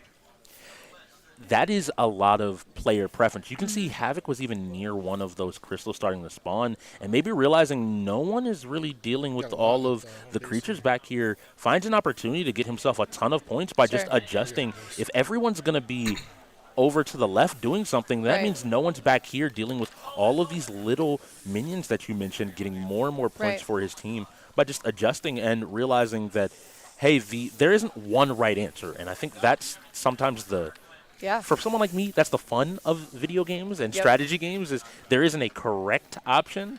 But at the same time, I think there's a little bit of stress in that of on the fly having to constantly deal with a problem. And now that he's done that, he's heading back out to where he knows that his team should be generally working and getting as many points as possible. That's that adaptability and problem solving. And as you just mentioned, right, like Havoc comes from a career where that was at the forefront. So, and this feels, that feels easy. That's an easy skill that he's, finessed over the years. And so he sits here and he's just, I'll just adapt, right? I'll just problem solve this situation. And I need to get points on the board. It's really great to watch. I think I love this conversation because it brings a lot of things that people don't realize. Gaming, whether intentionally or unintentionally for people, teaches you. It can, absolutely. How any career skills even that you pick up can sometimes translate as long as you just find the right genre, which the UEL is great at because we do play so many different types of games across so many different genres. It really encourages players to think outside of the box and find your own unique way to be an end gamer and to improve. But now, once again, we see everybody trying to pick up these kills and Havoc just grouping them up as big as possible. So you'll see he does this little cyclone occasionally that. He's trying to get as many enemies around him before he does that. Just so that he's not just using it on one. Exactly. And now, realizing time is low is now, I think, just trying to get as many points as he possibly. Yeah, I mean, you always hate when you have that, you have that skill and it lands on 3. But you're like, I just lost it. And it's the worst feeling in the world. But I like that Havoc is finding the happy medium because in a game like Overwatch, which we were with Speedy for, sometimes people hold on to stuff way too long as well. It's like, I want the perfect option. Oh, yeah, and then you never get it. That problem solving that you mentioned as well. So here we go, get a little bit of sound. The zombies are always the funnest enemy. I was just gonna say, all I'm just thinking about is I don't know why if there's ever a game that I find myself in, it usually has zombies. I'm not sure why that seems to be the thing I gravitate towards. I'm sure we could unpack that one, but it's very interesting to watch how they all come together. Now, who are we watching now? This should be Koza, one of the rookies from the Ravens. And he's picking the character that I've spoken pretty highly about. She's an archer. She has a lot of AoE and explosive damage. So she has, but also has it from range. So where Havoc has to run up to these groups of enemies, he can kind of scan around him, and you can see him shooting off into the distance, finding more enemies that he can take down without necessarily having to run into those general and put them and make him vulnerable. And I see this character also leaning in on a lot of shooter players because it allows them to express their aim and that tracking ability they have along with those reflexes. The reflexes are always helpful, but because you're specifically aiming from range, judging distance, judging exactly how far, how high or low he has to shoot is important. Sure. And it's going to be hands up and backing up now. We've reached our timer, and so now the points are going to be calculated. This is going to be a little bit funny because so they reach the end of one of the sections, and games are a little bit nicer than sometimes we give them credit for. Most developers realize, let's not just put you under constant stress for 10 minutes. We'll give you these brief little moments. So we actually caught the end of one of the waves, one of the objectives. So the game was kind of saying okay, walk back over here. So everybody's got to move back and then die, and then we'll go ahead and calculate the points. It's interesting that you point out, right, that it's this idea of giving a break, which could be seen as I guess it comes down to mindset, right? Like you could see it as a benefit.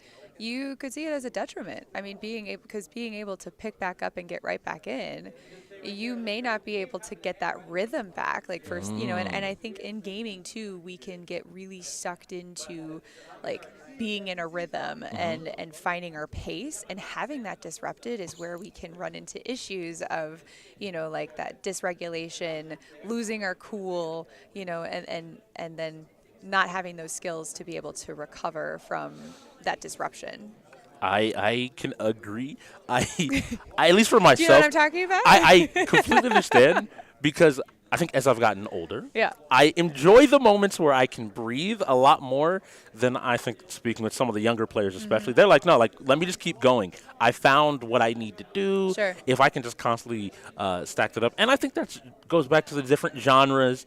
Maybe as a fighting game player, I'm more used to playing 90 seconds, stepping back, stopping, coming back in, and relocking in. And even that moment to step back is me reassessing every single thing going on. Today is a very heated match, I can tell you. Yes, it's very boisterous out there. Everyone at home, if you could hear just how much the players are going back and forth. Very it's talkative. a ton of fun. It's interesting that you mentioned about you are used to, which would make this kind of setup an advantage to you, that you're used to going and playing for a quick chunk and then stepping back. But if you're not used to that, then this would completely dysregulate you. If you're used to getting in and staying in and playing for long bouts of time, you would really have to adapt. Really have to be flexible in understanding, like, okay, I'm stopping, and even being preparing, like, I'm stopping, now I'm getting back in. What do I have to do? Where do I have to be? I think that's really interesting, because we bring gamers from all areas, right, all backgrounds, and say we hold you all to the same, level of being the ultimate end gamer. So I think that's really interesting that you brought that up.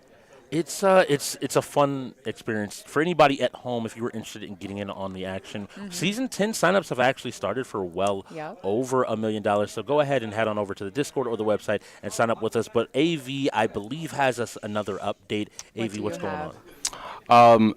So the xGODS were the top 4 points in this game, or in Final Stand Ragnarok. So they literally took over.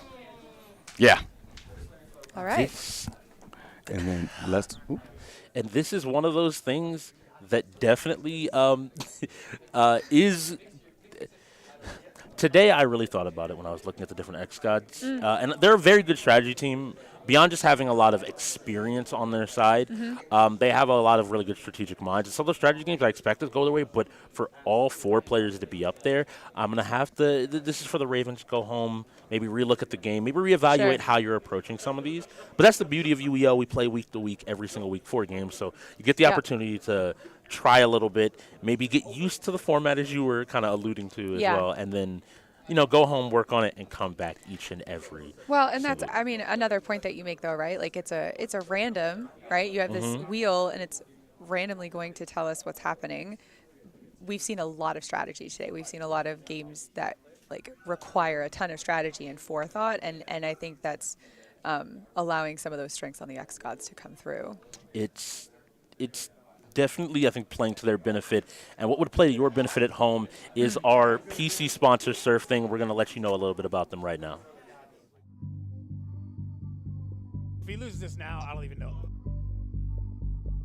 All right, calm down, TOG. You just lost to him. Calm down. Stay focused, bro. Stay focused.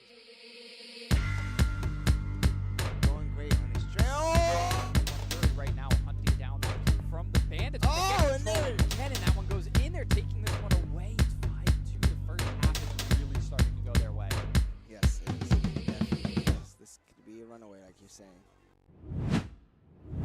Hey, I'm back. Wow, hey, I haven't seen this guy in a while. It's been a little while. Yeah, that was really, really helpful coming in from Elise. Really appreciate her coming, giving us some insight on what it's like to be a player out there and what it takes mentally, physically, everything, all the time that you have to put in to be an end gamer. It's it's really helpful to see that from the inside. Yeah, and as even a player myself, I had to go ahead and try to get a few little bit of snippets and tidbits. If you are a player in the league, feel free to hit her up. She is available. She is the head of health and wellness here in the UEL.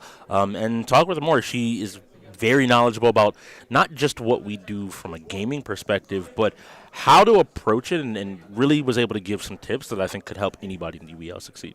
Yeah, honestly, new players, experienced players, there's a lot that goes into it. And I think a lot of players in the esports, if you don't get up to a high enough level, you don't have those resources to go to. So definitely reach out if there's anything that you need. The Players Association, it will be there to help you. She is a fantastic resource for everybody.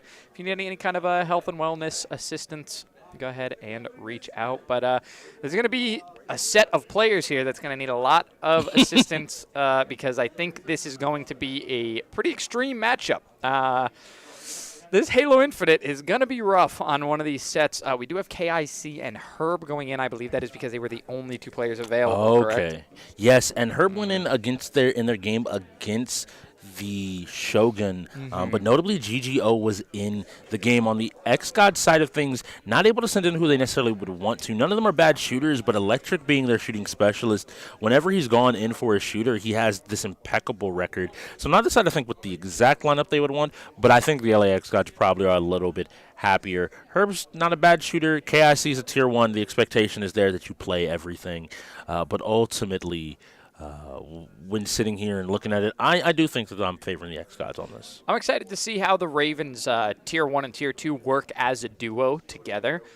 We do notably have a timeout here. This looks like an xGODS timeout. They are down to 2 now, so they cannot use another one if they want to have a good second half.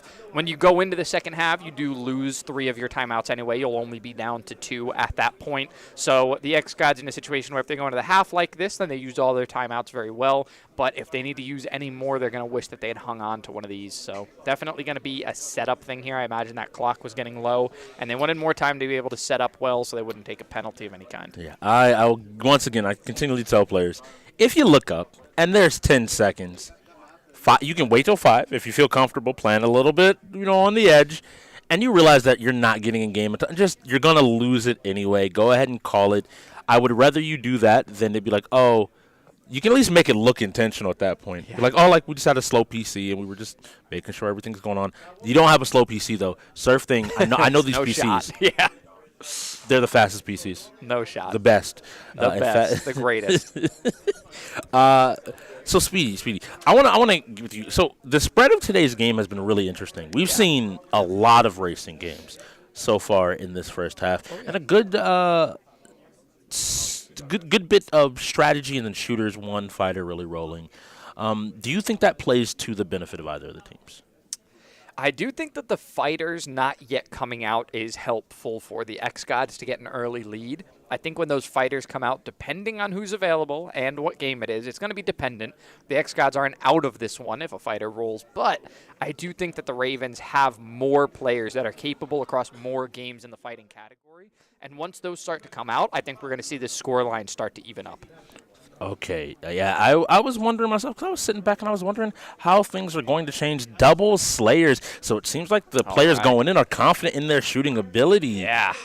So what is Halo? And you mentioned a fighter, and it seems to roll. Oh, there we go. Street Fighter, but I'll let you take it away. Let the people know, what is the objective of Slayer at the very All right, so in this doubles Slayer, teams are going to be trying to gather kills on the enemy team and get a lead by having the most kills. It goes to a maximum of 20, so that would be 10 total team wipes because this is doubles. You definitely want to get team wipes. If you lose one during a fight, oh my goodness, kind of like that. Herb going to be taken out by this sniper rifle, and it's going to be traded right back by KIC. So KIC with a nice trade back. It's 1-1 at the moment. The snipers ruling this map as usual, but wow, it came out early. Now, taking this, it is not going to be an overshield. It's actually going to be this power weapon, the Cinder Shot. Sorry, it escaped me for a moment. It's not usually in that position, so because of the mode that we're playing where those are a little bit more randomized, we do have a Cinder Shot on this map, so very interesting to see.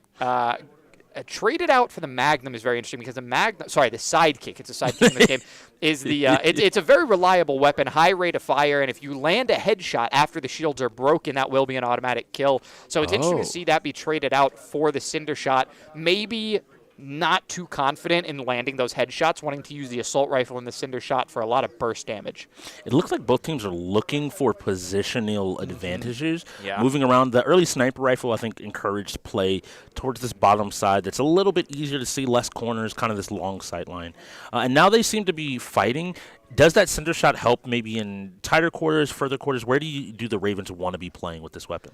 I think if they play in this area right here, the cinder shot can be really useful. It'll be hard to miss. KIC does go down to a well-placed sniper shot by, I'm thinking that may have been AJ. You can see here now he's going to block off those corners with the cinder shot, steps on a plasma, and he's going to die to it. He might have had a chance for a kill there. Unfortunately, he's going to go down. KIC is going to run into that security terminal, try to pick up the kill, but doesn't end up doing it. It looks like he turned around, might pick up that cinder shot for himself, and now this spawn right here, Herb spawned right under where we just saw him standing before, so he's going to be able to regroup with his teammate now. Picks up the cinder shot for himself. He still has a significant amount of shots, and he didn't get several kills with this, but you saw how he played those corners and was able to pick up those kills off of well-placed shots that would stagnate on the ground and almost work like a plasma grenade that he died to. If he continues to do that, I think he's going to be well set. Otherwise, landing long shots with it to do some damage and let KIC pick up some shots with the handgun with the sidekick will be the best. Now, we do see a kill coming out here from, it's actually Hassaj with the sniper that's been landing all those shots.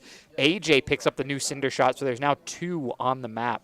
I was going to say they are looking like they're avoiding going into that middle building again, maybe recognizing that dangerous situation that you presented, and instead are now looking to create better opportunities that they can match the cinder shot with one of their own. Yeah, what's really interesting here, AJ's choosing not to do it. I'm not sure if they know the full mechanics of this weapon. He's launching that cinder shot like it's a grenade launcher, and he does end up getting a kill with it before he goes down to KIC's assault rifle. But that cinder shot, when you zoom in on it, when you aim down the sights, if you fire a shot from the cinder shot, wherever you move your reticle, the shot will move as well. So that grenade will move around. That shot that you fire will move if you ADS. A well-placed shot from KIC onto the body of Hassaj, but it does not get the kill. You have to land a headshot to kill through shield with the sniper rifle. He's unable to do it, so he's going to be looking for another one. He did spot just the corner of one of those players. He's going to be looking for a headshot now. Going to look to aim down sights, looking down the middle. It looks like at the moment, and he's going to change his angle completely. He may find one on this rotate. He does not see one yet. He's going to look long into their spawn now. Jumping over that section, doesn't want to get caught out himself. He knows Hassaj also has a sniper rifle. And it looks like these two players, the Ravens are so far apart, finally coming back together and seeing and trying to get together, isn't able to find the shot there and is going to need to. At the very least, if he lands the shot, he's able to take down the shields and set up for an easier kill. Looks like he and Hassaj are going back and forth, neither one able to find the head of the other. Yeah, no grenades coming out either to finish off KIC when he was well injured there. He does still have 3 more shots there at close range. He's going to opt for the assault rifle, and he will pick up that kill. He's looking for this final. I'm going to switch to the assault rifle again. Lands a sniper shot, but gets taken out by the sidekick. And that's what I was talking about. That sidekick can be so pivotal. If KIC can't land a shot with that sniper, the fire rate is not quick enough for him to pick that one up against a sidekick. We even saw him hit the shot, but unfortunately, not enough damage was able to be put out before he had to swap weapons for him to pick up the kill. The sidekick, ultimately, the faster fire rate that you keep mentioning was the key. It looks like the Hassaj taking over, and the rookies right now I feel like are the standout players for the xGODS today. Both Sin and Hassaj putting on a show. That player was very low, and I believe Hassaj is going to be the one taking that fight. AJ Little Blue going to get a kill with the sidekick. Another enemy is going to be rounding here, but they finished that one off as well. So taking the lead, it is 10-4. The xGODS are pretty comfortable, but the Ravens are not dead in the water. Swapping out that sniper rifle, I suppose it was low ammo for the cinder shot now. It is interesting to see that both of these players for the xGODS have been swapping around the sniper rifle. We'll see Hassaj go down, and AJ Little Blue is going to fire these off like grenades once again, but not aim them. He would have been able to have that kill if he would have moved the direction that the shot was moving in. And I agree with you that they're not dead in the water, but the tides are rising. 30 seconds are left in this game. If the Ravens are going to find a victory, they're going to need to start getting kills now, and they're going to need to do it without stopping. The Ravens were only down by 4 in that moment, but they just had a self-elimination. One of the players died to what I believe would have to be their own grenade. And so now down by 5 once again with so little time remaining that you mentioned. We'll see if AJ Little Blue can pick up another shot with a cinder shot. Bouncing them well off the wall, finishes off with the sidekick. And they're going to look for one more before this one's over, but they won't get it. That will be a win, 11-5.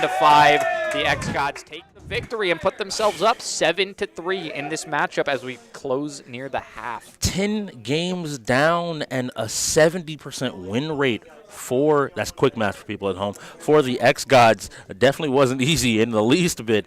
And Street Fighter coming up next. At least the Ravens hopefully feeling like they can end this game off on end the half off on a win, knowing that, and this is that benefit of that roster being 6 people. They've managed to still somehow have Herb and KIC available. Yeah. Now, I think spending a timeout here is good. You're going to lose it in the next 15 minutes anyway. Take some extra time, maybe get one more game in. But even over that, they get the chance to talk to each other. I think, again, talking to Elise, so much of what she was able to present talked about kind of creating the right environment for you to begin to succeed. And so I think taking that moment to just be like, all right, cool, how do I get these players together, get them on the same page, and put them in a position to find success? What are we able to do? And I think the leadership, Pastor Herbs, Wonku, their GM, head coach, need to come together in this moment to be like, hey, we're down, but we're definitely not out. Oh, absolutely not out of it. The Ravens are a team that can absolutely come back. They ride momentum. Elise and I talked about that earlier, speaking of that momentum. We mentioned how the Ravens are a team that will pick up on any win that they get and try to transfer it into 1, 2, 3 more. They like to go on long streaks of wins, and that's why we saw the Ravens come up from 4-1 to 4-3, and now losing that lead again, going down 5, then 6, then 7. They need to find another one of these streaks, and it's not going to be able to carry them through the first half. They won't be able to catch up quite yet, but in the second half, they have plenty of time to catch back up. This is a team that has so many games on the wheel that they can take victories against almost any team. So we're going to see this be a close one, I think, no matter what happens. This is going to be a button check where everybody gets a chance to make sure their buttons are right. You got to make sure your equipment's right before you just start swinging. We'll get a wheel spin in there for you. And it looks like out of the frying pan into the fire.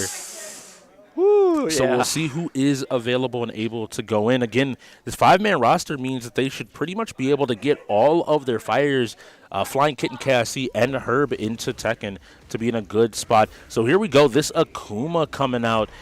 Who is in on each side? Flying Kitten should be this Akuma on your left side, which makes Sin the Zangief on now the left. The big burly man that looks like he wants to give you a big hug is Sin and is right now getting attacked by stars viciously. Flying Kittens, excuse me. Wow. And checking this out. I actually had the privilege of playing Flying Kittens last night before the game. He is very proficient. He's worked on his game plan, and he understands exactly where he's strong. And if you don't know how to kind of break through, then you will get overrun. Great job by Flying Kitten here. But next up, sitting down, is going to be Havoc to your face, beating the EVO champion Chris G in not Street Fighter, but Blaze Blue in their first game of the season. Havoc's been putting on and showing some magic. He plays the Cammy, and he's going to be fighting for pressure as well. I'm going to see if Stars and how well he adapts to what is all happening moment to moment. Yeah, it'll be nice to see how Flying Kittens adapts because he's been playing. I mean, he was excited to be playing this Akuma coming into Street Fighter 6 in Season 9 of the UEL. So it's clearly something that he's passionate about, was picking up this character in this particular fighting game. He's been building his fighters a lot since he got into the league. He had other games that he was already good at, but this is the style that he really took to and wanted to grow in, and it's been working out for him. It has been working out. So I want to see. So both these characters are a little bit more fragile, but they're the fastest characters in the game, these two.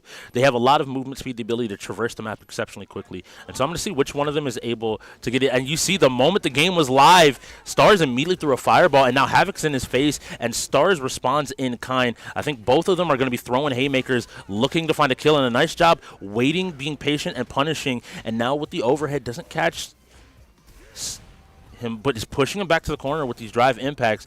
Havoc throwing one out of his own, showing he's available, but looking for the fireball, jumps over it and gets in for some damage, and is going to constantly repeat this. Ends up not being ready for the low. The DP here, and Stars responds in kind. Both have been looking to play here, and Stars with the great reaction. If he has the combo here, he should be able to close out the round cleanly, and that is a great side from Flying Kittens. For those at home that don't know, Flying Kittens it does have the nickname Stars here in the league. Yeah. So if you ever hear me interchange the two, it is never intentional. He is a young star here in the league, and I think the name fits him. Really well. Absolutely fits him. He's playing fantastically. He was spacing himself so well in that game that Havoc had to use absolutely everything in his disposal just to close the distance. We saw him close that distance successfully one time, but one is not enough. He would have had to do it over and over. Every time he was able to get a jab in, he wouldn't be able to string it into anything because the spacing was never in his favor. It was always in Flying Kitten's favor. So unfortunately for Havoc, not going to be able to stay in. Now it is about a half HP Flying Kittens that AJ Lil Blue is going to be going up against. This is the Tier 1. You expect him to be able to take absolutely any game on the wheel. And he's going to start off with a little bit of damage, not as much as we can see from that character. But and now the reason why this is important, I mentioned Akuma was a fast character. Well, he's something of a glass cannon. He can't take too many hits here, but Flying Kitten is already doing more than his job, equalizing the health on the third person and continuing his pressure. Nice job stepping up, but not close enough to get grabbed. That is what Zangief wants to do. He wants to grip you up and take you down. He ends this fight as quick as it starts. He jumps over. He's still finding this hit, but this grab is going to end the game. But I have to say, if I'm Flying Kittens, guess what? I got my team 2 kills. This isn't a problem. And now I'm in a position where their Tier 1 has less than 25% health and is just going to have to fight his way out. Next setting up is Koza, the rookie. So let's see if he's able to finish what his veteran teammate Flying Kittens was able to do and take out AJ Little Blue. Taking out the Tier 1 is always a big factor here. The Cammy is going to be a great character here, a lot of mobility, but once again, on the lower health side, the squishier side, of characters. So you don't want Zangief getting in there and giving you a hug. No. Yes, he looks like he gives great hugs. I want to keep that clear at home. He gives great hugs. You just don't want to be in the street fighting part of the hugs where he very clearly is going to do this to you. Yeah. Thank you, AJ, for proving my point immediately. Yeah, that's some good damage there already. It's guaranteed damage that he put out. And now that is a really big hit. You're going to see him go for that option as frequently as he possibly can. You can see half health already for Koza and now even less. And you see here, all AJ is doing is waiting and looking for an opportunity to grab. He's not playing super aggressive. He's just looking for these opportunities to punish with huge grabs. And so I want Koza to use his speed. I want him to move in and out like he did right there to find an opportunity to get some damage in. You just got to take him out. And he supers here and is going to just get gripped up, and that should be death. That is the danger. Oh, man. AJ taking it all the way to his final little bit of HP, able to survive. They are 2-2, but AJ Little Blue is, I mean, I would have honestly thought last matchup he was on the way out, so maybe I won't say anything too soon. We'll see how many grabs he can get here. But I know a little bit about this game, Strix. I know enough to say that this is a matchup that does not even out for both sides. Yeah, this is not fun for either side. So this is something I like what Genghis is doing. He's taking his time, just finding his opening to win the match. Normally the way that matchup wants to play out is you as JP want to keep the burly man away from you. Yeah. You're in a suit. He's shirtless. He's oiled up.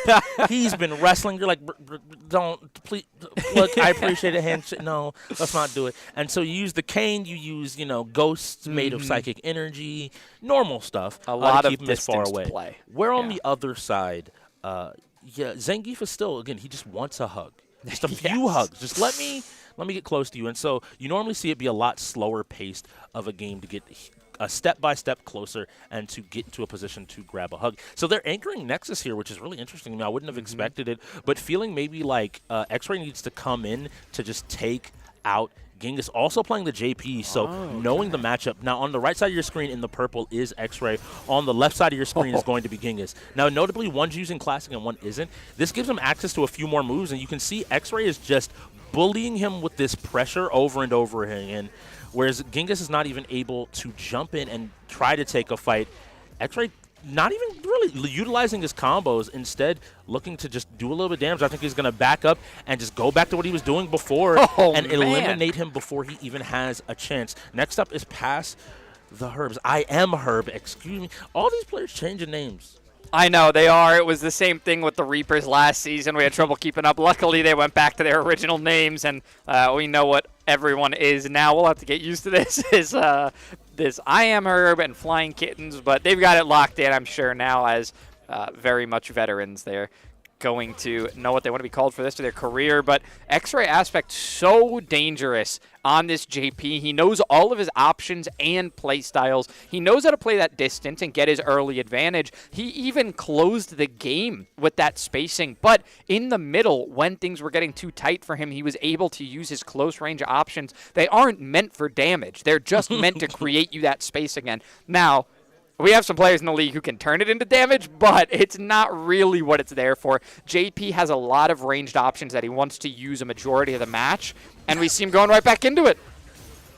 Forcing him to just deal with these options from full screen. And Herb doesn't have the health now. Not getting this block and now getting opened up from the quick jump in, and this is that damage that you were looking for immediately.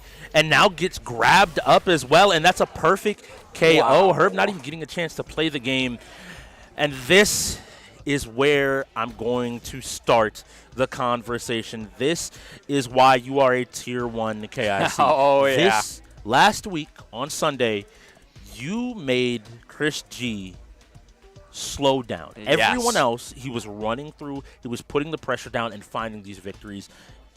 That is an EVO champion. You are now against you. You talk about that is the level that you look to attain, to be at, to play. So I need you to make it as easy as he did when you come into these moments. You're down. Your team needs you to clutch this game out, and you need to find your moments. Don't overthink it.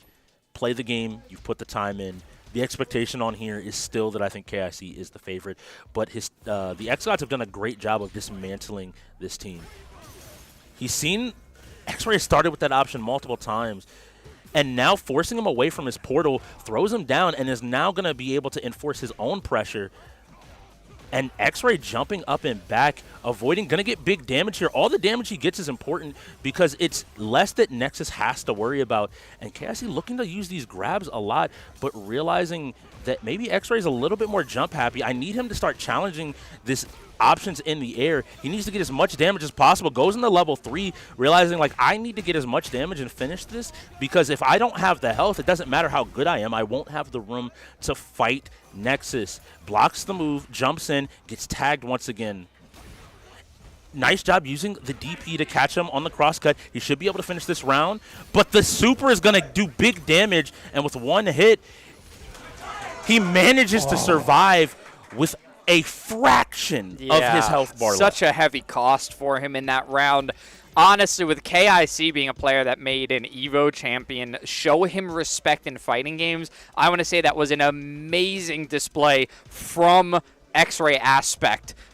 The adaptations that he made, KIC went for that same approach, the very first throw that he got in the round. He tried that same approach again, 2 strikes high, and then went for the low grab, and X-Ray jumped back because he remembered it immediately. He only saw it once ever, and he remembered that that's what KIC was going to go for, jumped out of the way, and was able to put down more damage. It's what got him in a position to set up his teammate to only need to land a few more touches in order to finish this one. Pattern recognition, and I'm going to let you know here, I don't expect KIC to play this slow. This is it. The game is over. Oh, my goodness. All it took is that one touch. That one touch is what was needed, and that is a win to the LAX God, and that is difficult. These fighting games we were hoping went the way of the Ravens if they want to stay in this game and keep it close, but they found a way to dismantle it. I think there you have to look towards the ringers there and expect a little bit more out of them. Flying Kittens did his job. He got them an early lead, and they slowed down in the middle, maybe having and being willing to adjust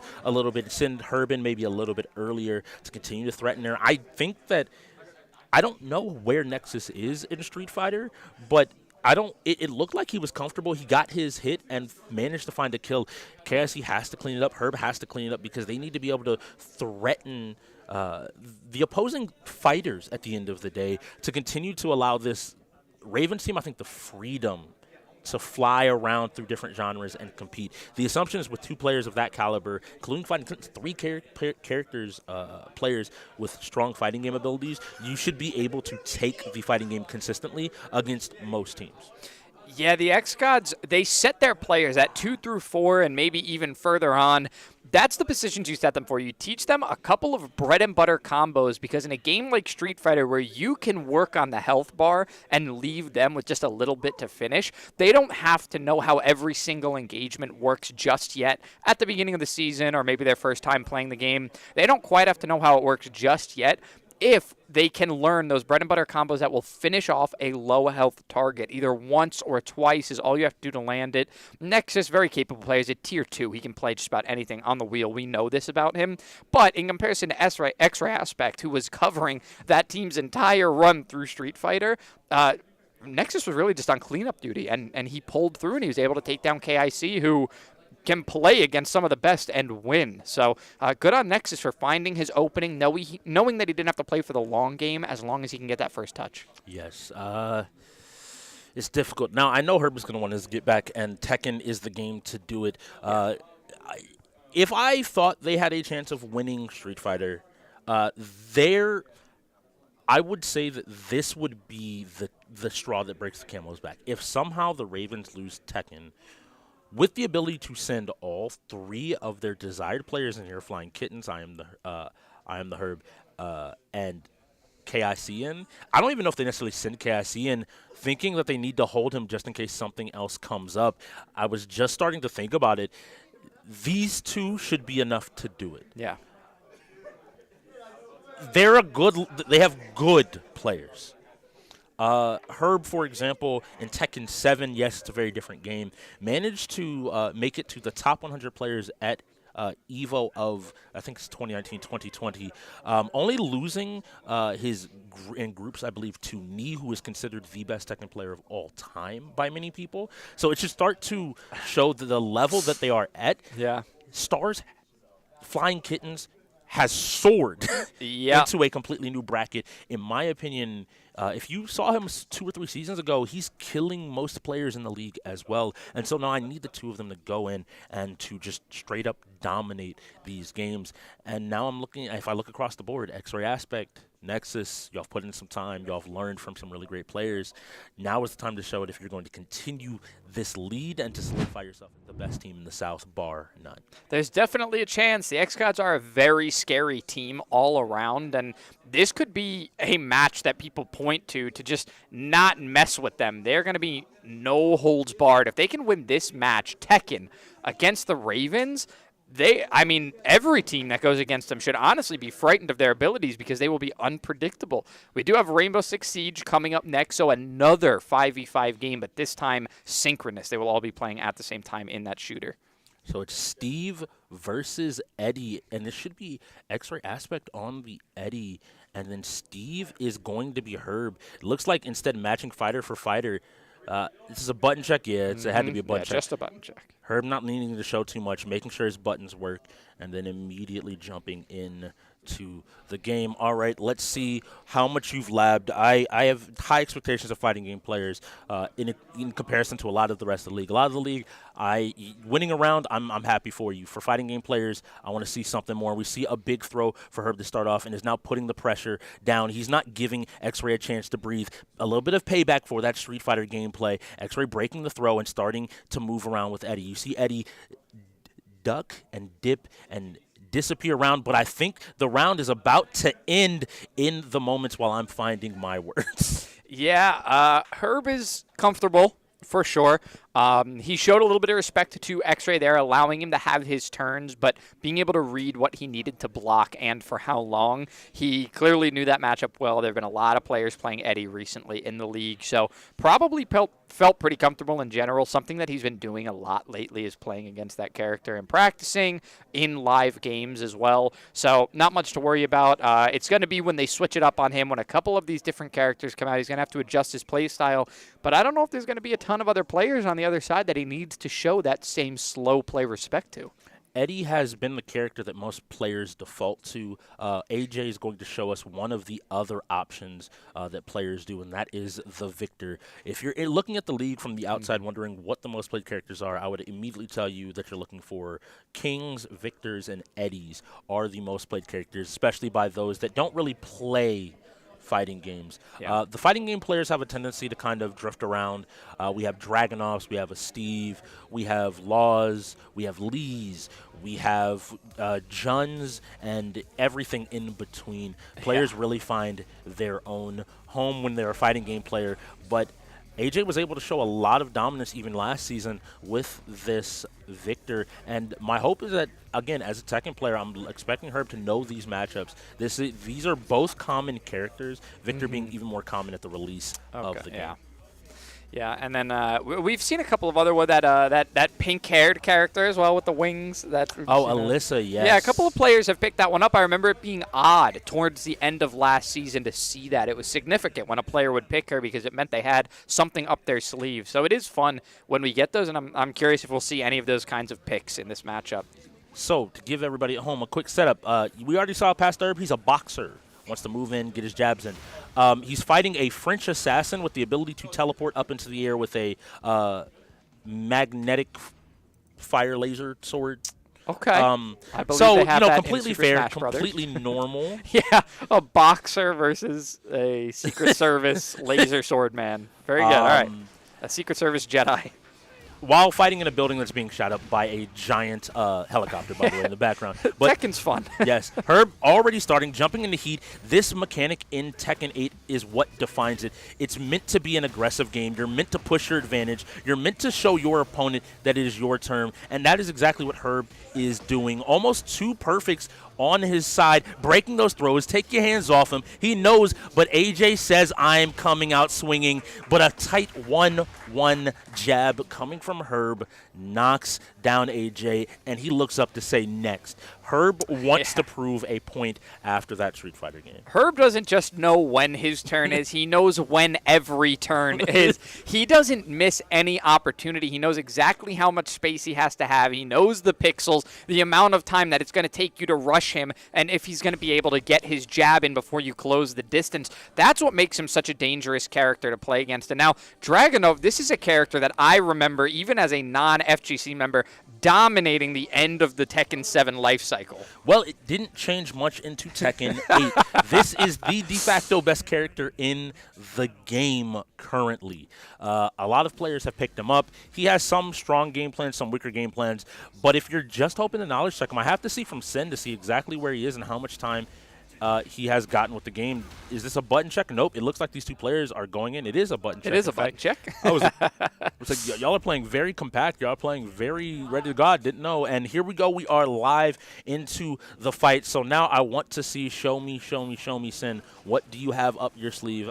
What are you bringing to the table? A nice sidestep to check on the jab. But once again, I think we've seen this story one too many times. Herb's beginning, and you now have to deal with the highs, the lows. Using heat to try to steal back a turn, but that is big punishable, and Herb is going to take his turn. Flip you over one more time. You got to guess for a game. He looks for the high. It doesn't connect.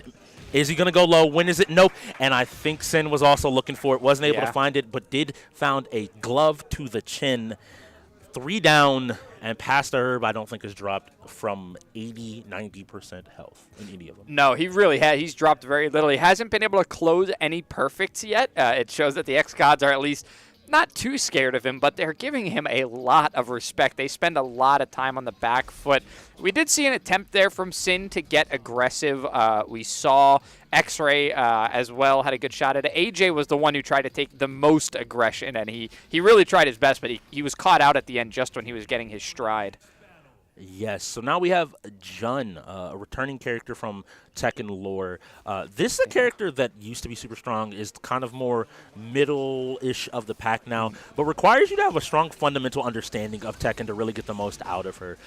She has some cheesy stuff, but in a matchup here, you kind of really need to know where your turn is, which Herb has been showing in spades that he does.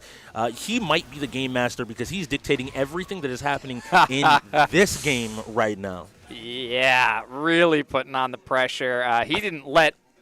Electric pressed like 3 or 4 buttons that entire game. He got to press really like did. 3 or 4 buttons.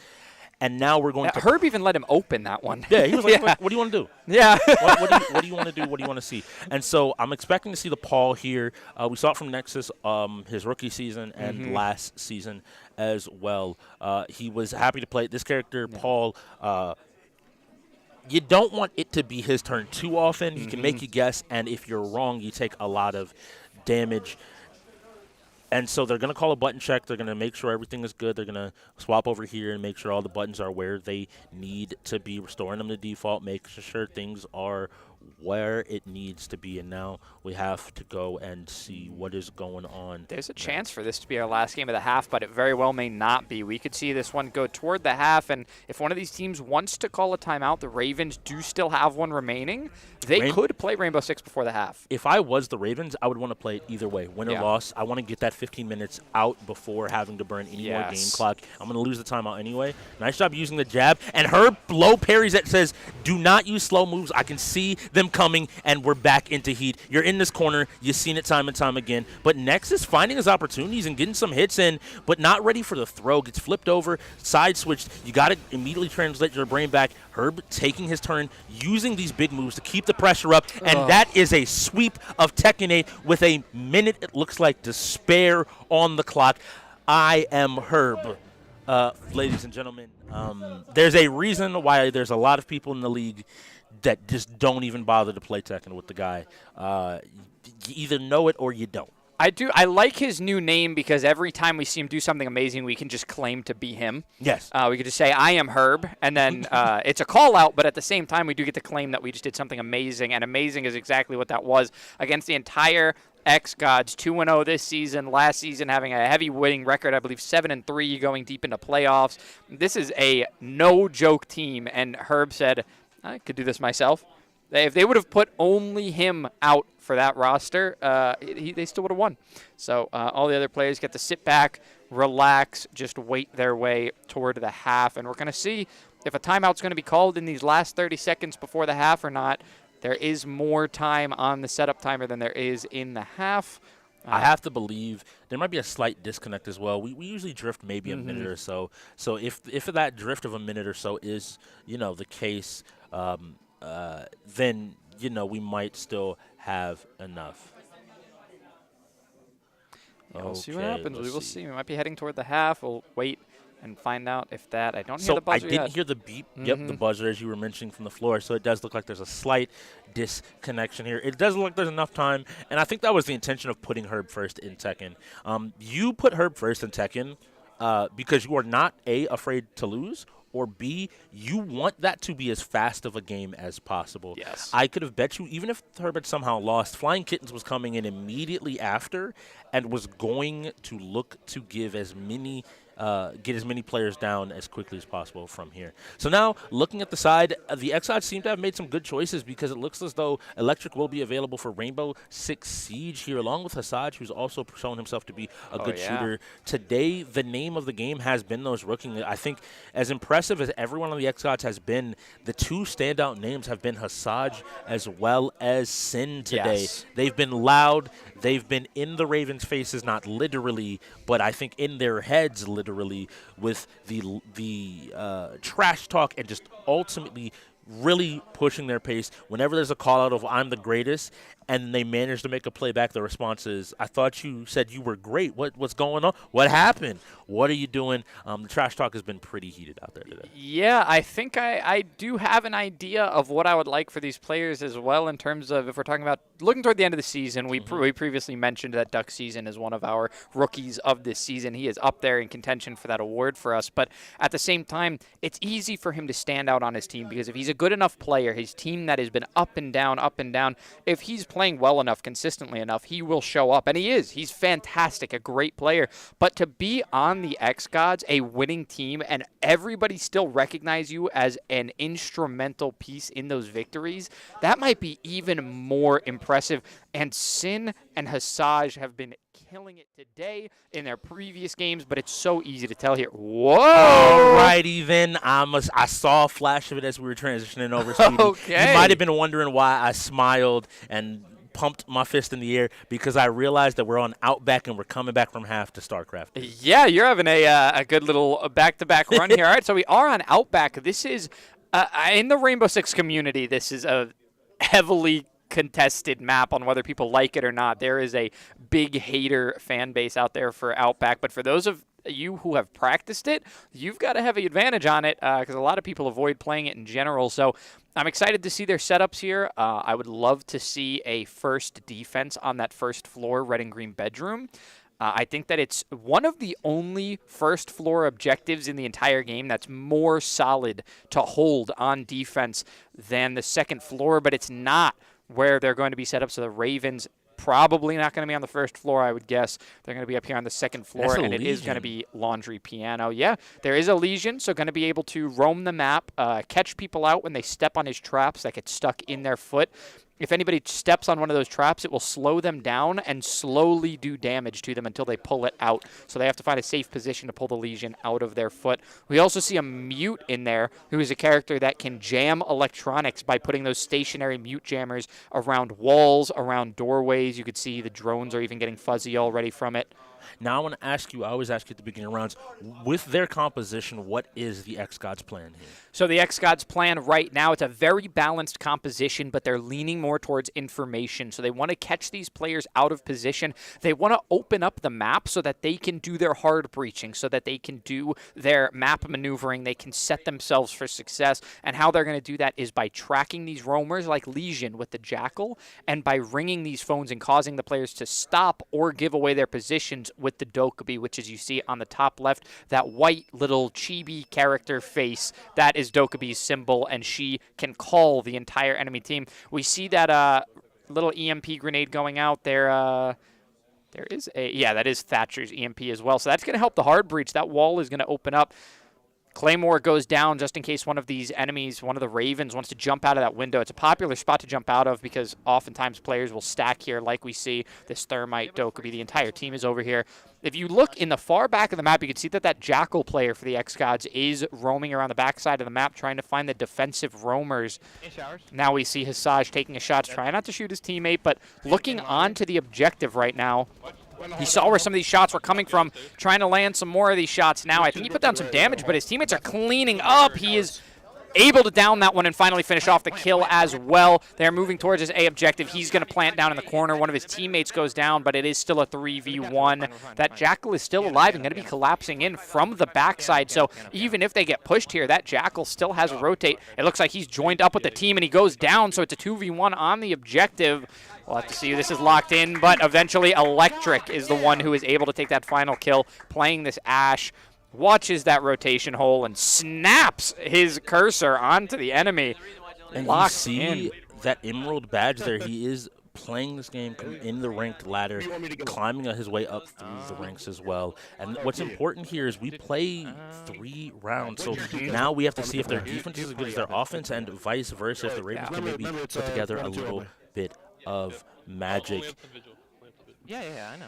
It looks like maybe a Rook Dock setup. That is... No, okay. I don't think it's what we're going to get. We are going to get a Capkin, so this is going to slow down the enemy offensive unless they breach in from the side. It would be difficult to set those Capcans in a position to really catch anybody if the hard breach comes in, but we get a Dock and Rook setup. So we talked about compositions earlier.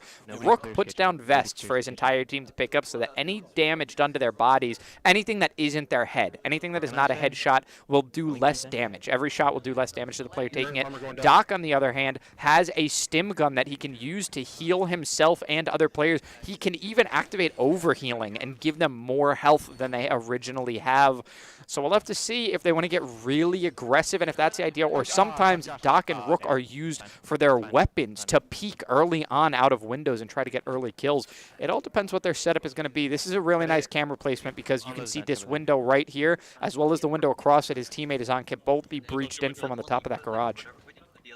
And now from the defensive side, what is that little thing we just saw on the floor there? I think it was a Echo drone? So that was an Echo drone, and what that is, it's a defensive drone. It looks like he is shooting that spot. Maybe thinking right trigger is the way to put that in if you're on console. But Yeah, we saw that Echo drone. What it does is it is a defensively usable drone that you can maneuver around and use as an extra camera. And when it locks onto the ceiling, it can either drive around on the floor or jump up and lock itself to the ceiling. When on the ceiling, it can shoot stun blasts that will disorient whatever it hits. So any attacker that it hits that's on the way in, they will be disoriented. And if there's good enough communication, a teammate can jump in and find a kill on that disoriented target.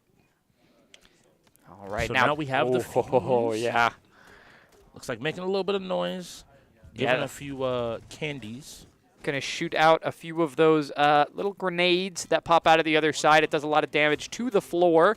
And if there's a player on the other side, it'll do damage there as well. We see a team gadget get destroyed, so he did destroy a teammate's drone using those explosives. But on the other side, when he used it on that window that he's looking at now, he did destroy some barbed wire. So now the team will be able to enter if they want on that side. But Party Room is a difficult one to enter from. You never really know where to go. Nice job finding the mute jammer and shooting it out through the hole, maybe looking for feet as well, deciding not to go for it.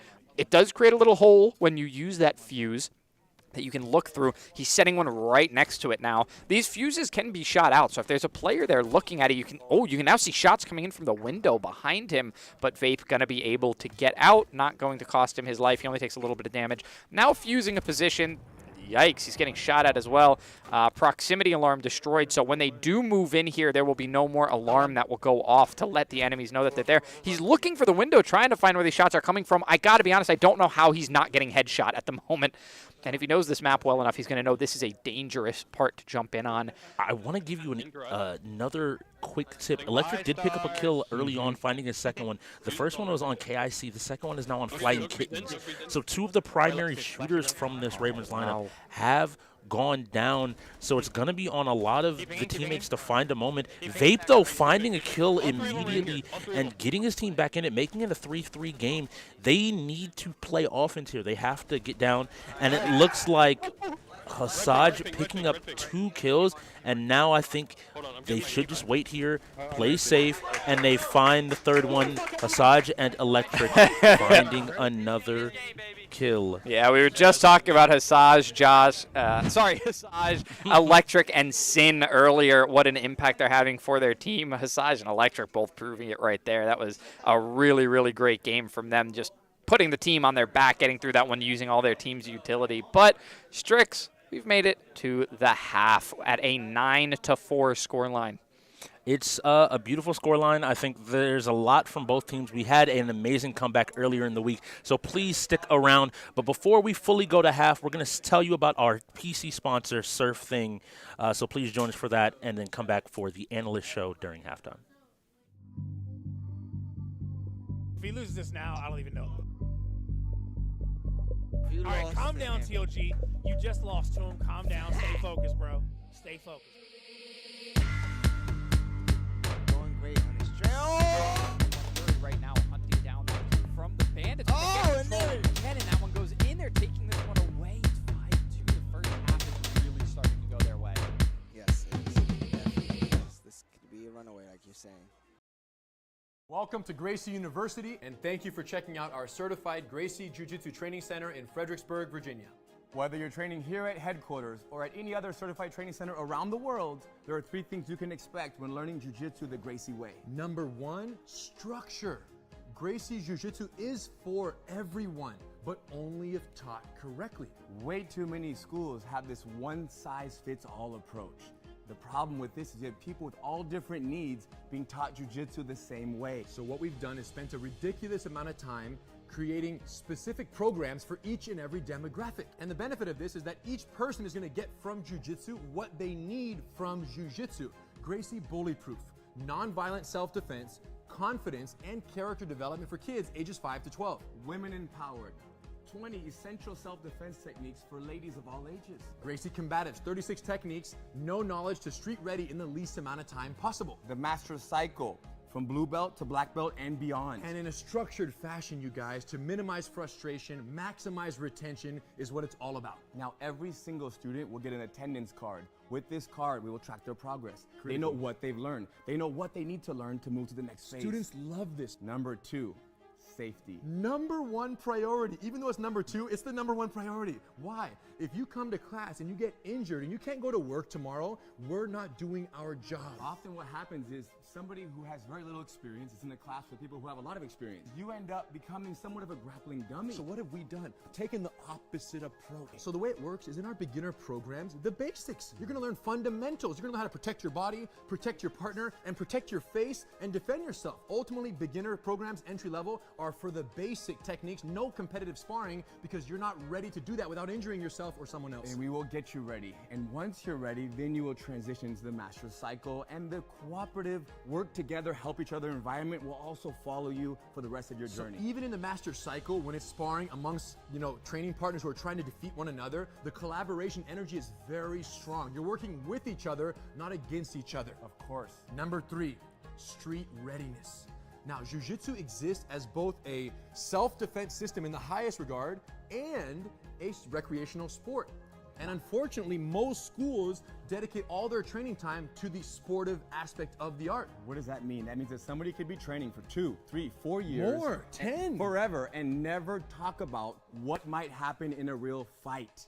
And this is very unfortunate, you guys, because Jiu-Jitsu is an amazing self-defense system. So what we've realized is the first thing you learn is the hardest to forget. So all of our entry-level programs are 100% committed to the techniques you're gonna need out in the parking lot tonight, tomorrow morning. Whatever goes down, you're gonna be ready, but that's because the emphasis is 100% self-defense. And once you own this self-defense mindset and this way of survival, then you can take that mindset with you and apply it to the master cycle. Where you might be rolling more sportively, Jiu-Jitsu versus Jiu-Jitsu. but it's still a self-defense mindset being applied in a sportive practice of Jiu-Jitsu. Or to any other area of your life.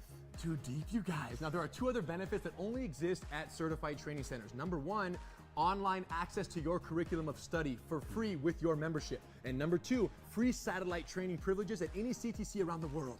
Why would you want online training? It's so you can watch a lesson. When you go home, you forgot a detail, you can't fall asleep at night, you can go on, you can watch the lesson and then sleep easy.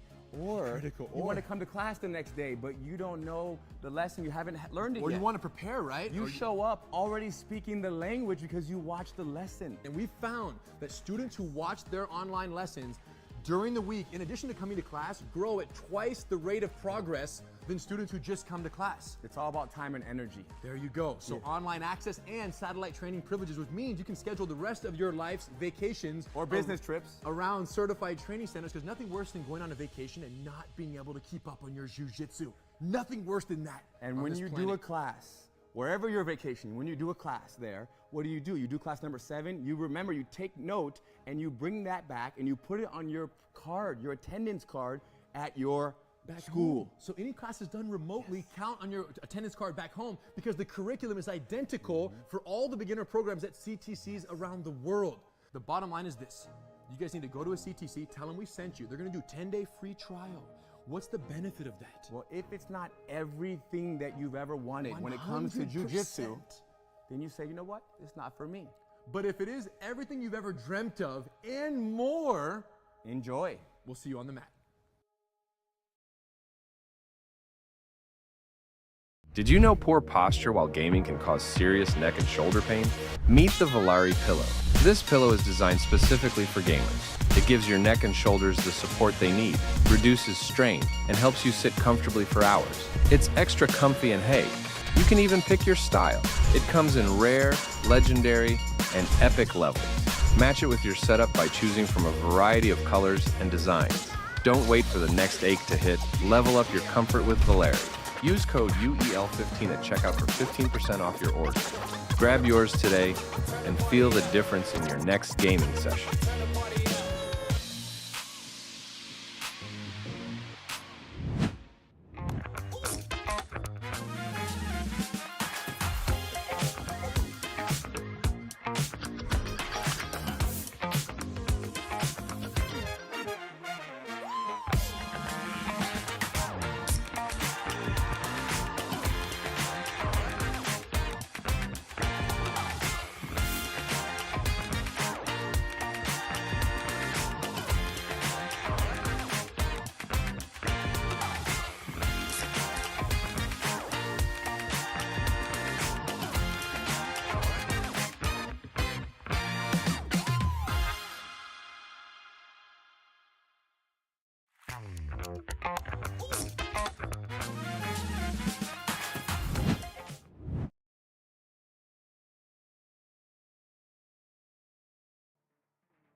Logging in games, we lit the squadron.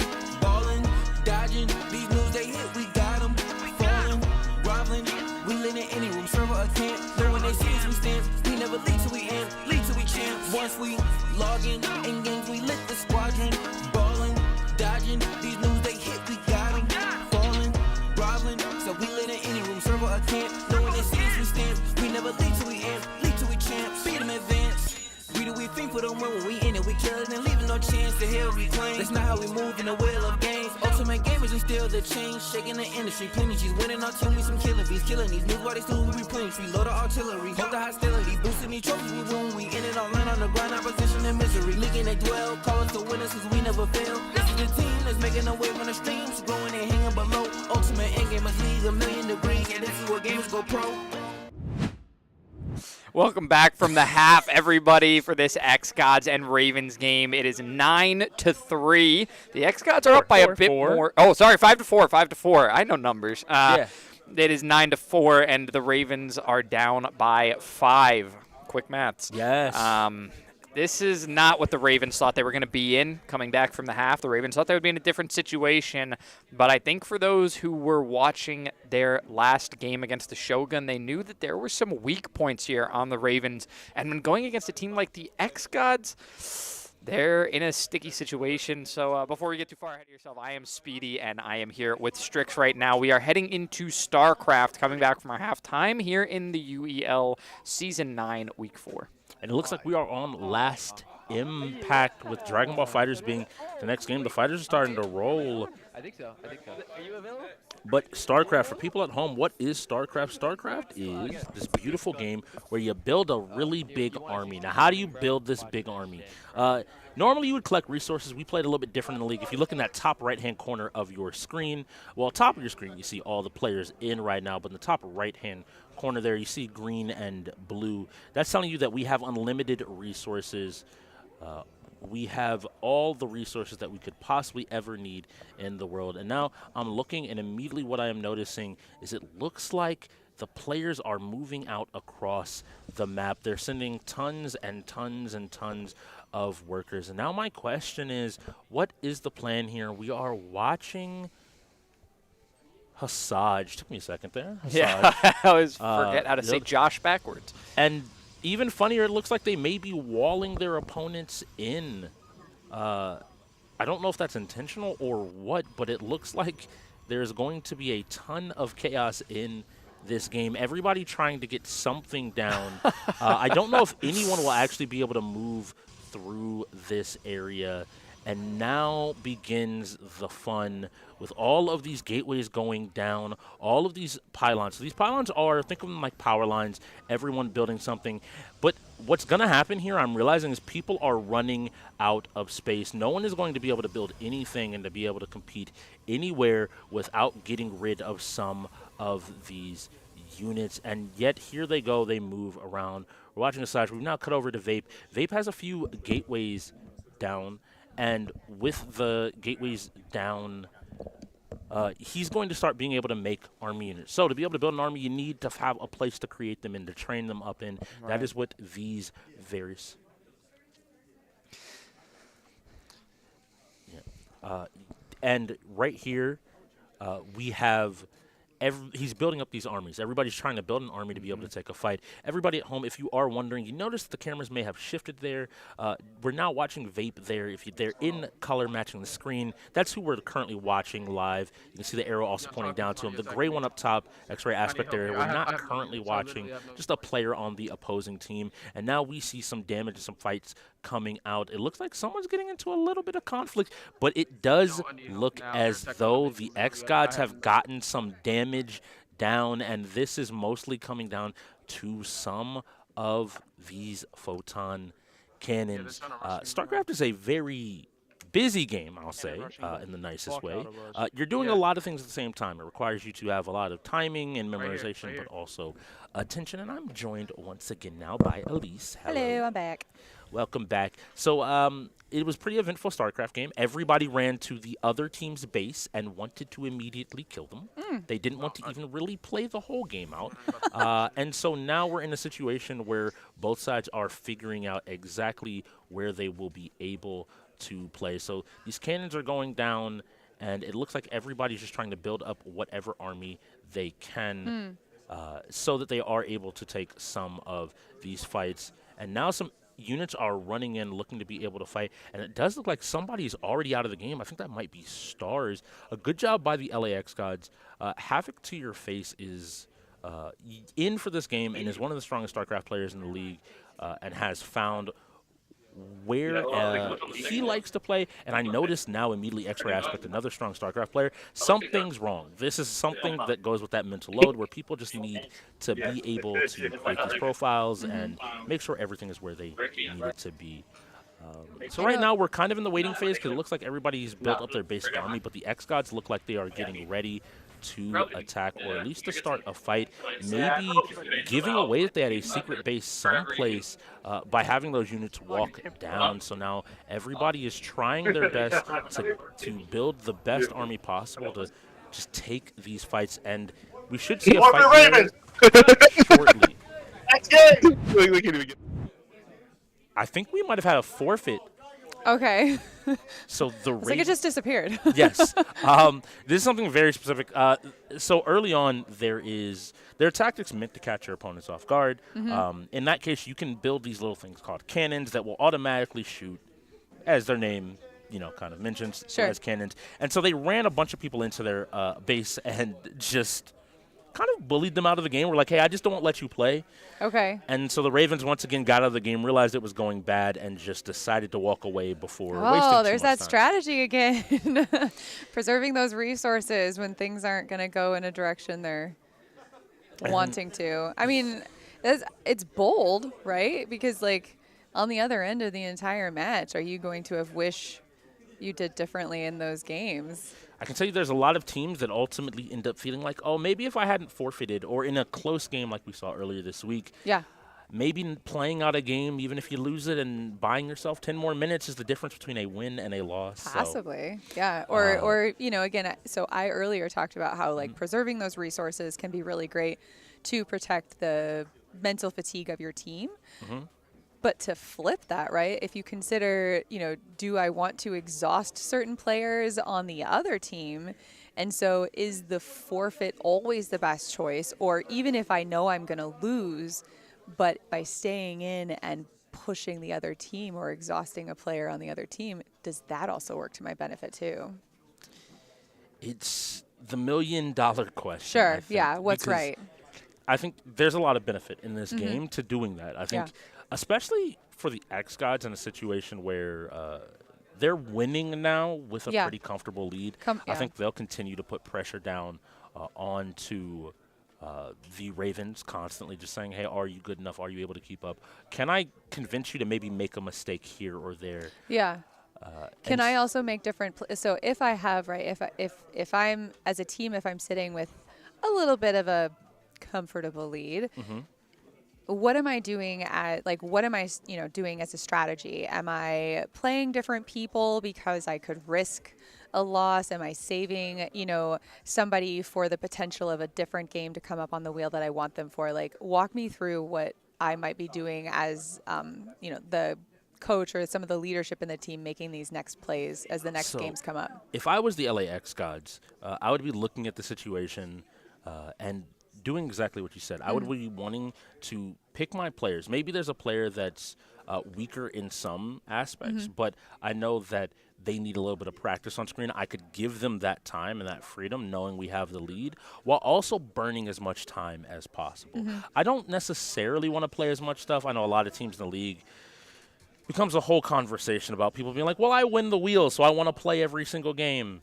And I will tell most people that, as Elise has alluded to, playing 33 games in 4 hours is going to exhaust you. I don't care who you are. You will start to make mistakes by that last little bit of games, and those mistakes could end up costing you the game. So I know myself, and having discussed with quite a few players in the building before, just sometimes taking it slow and not even giving your opponent a chance to get back into the game. That first game took 8 minutes off the game timer. We only have 2 hours left.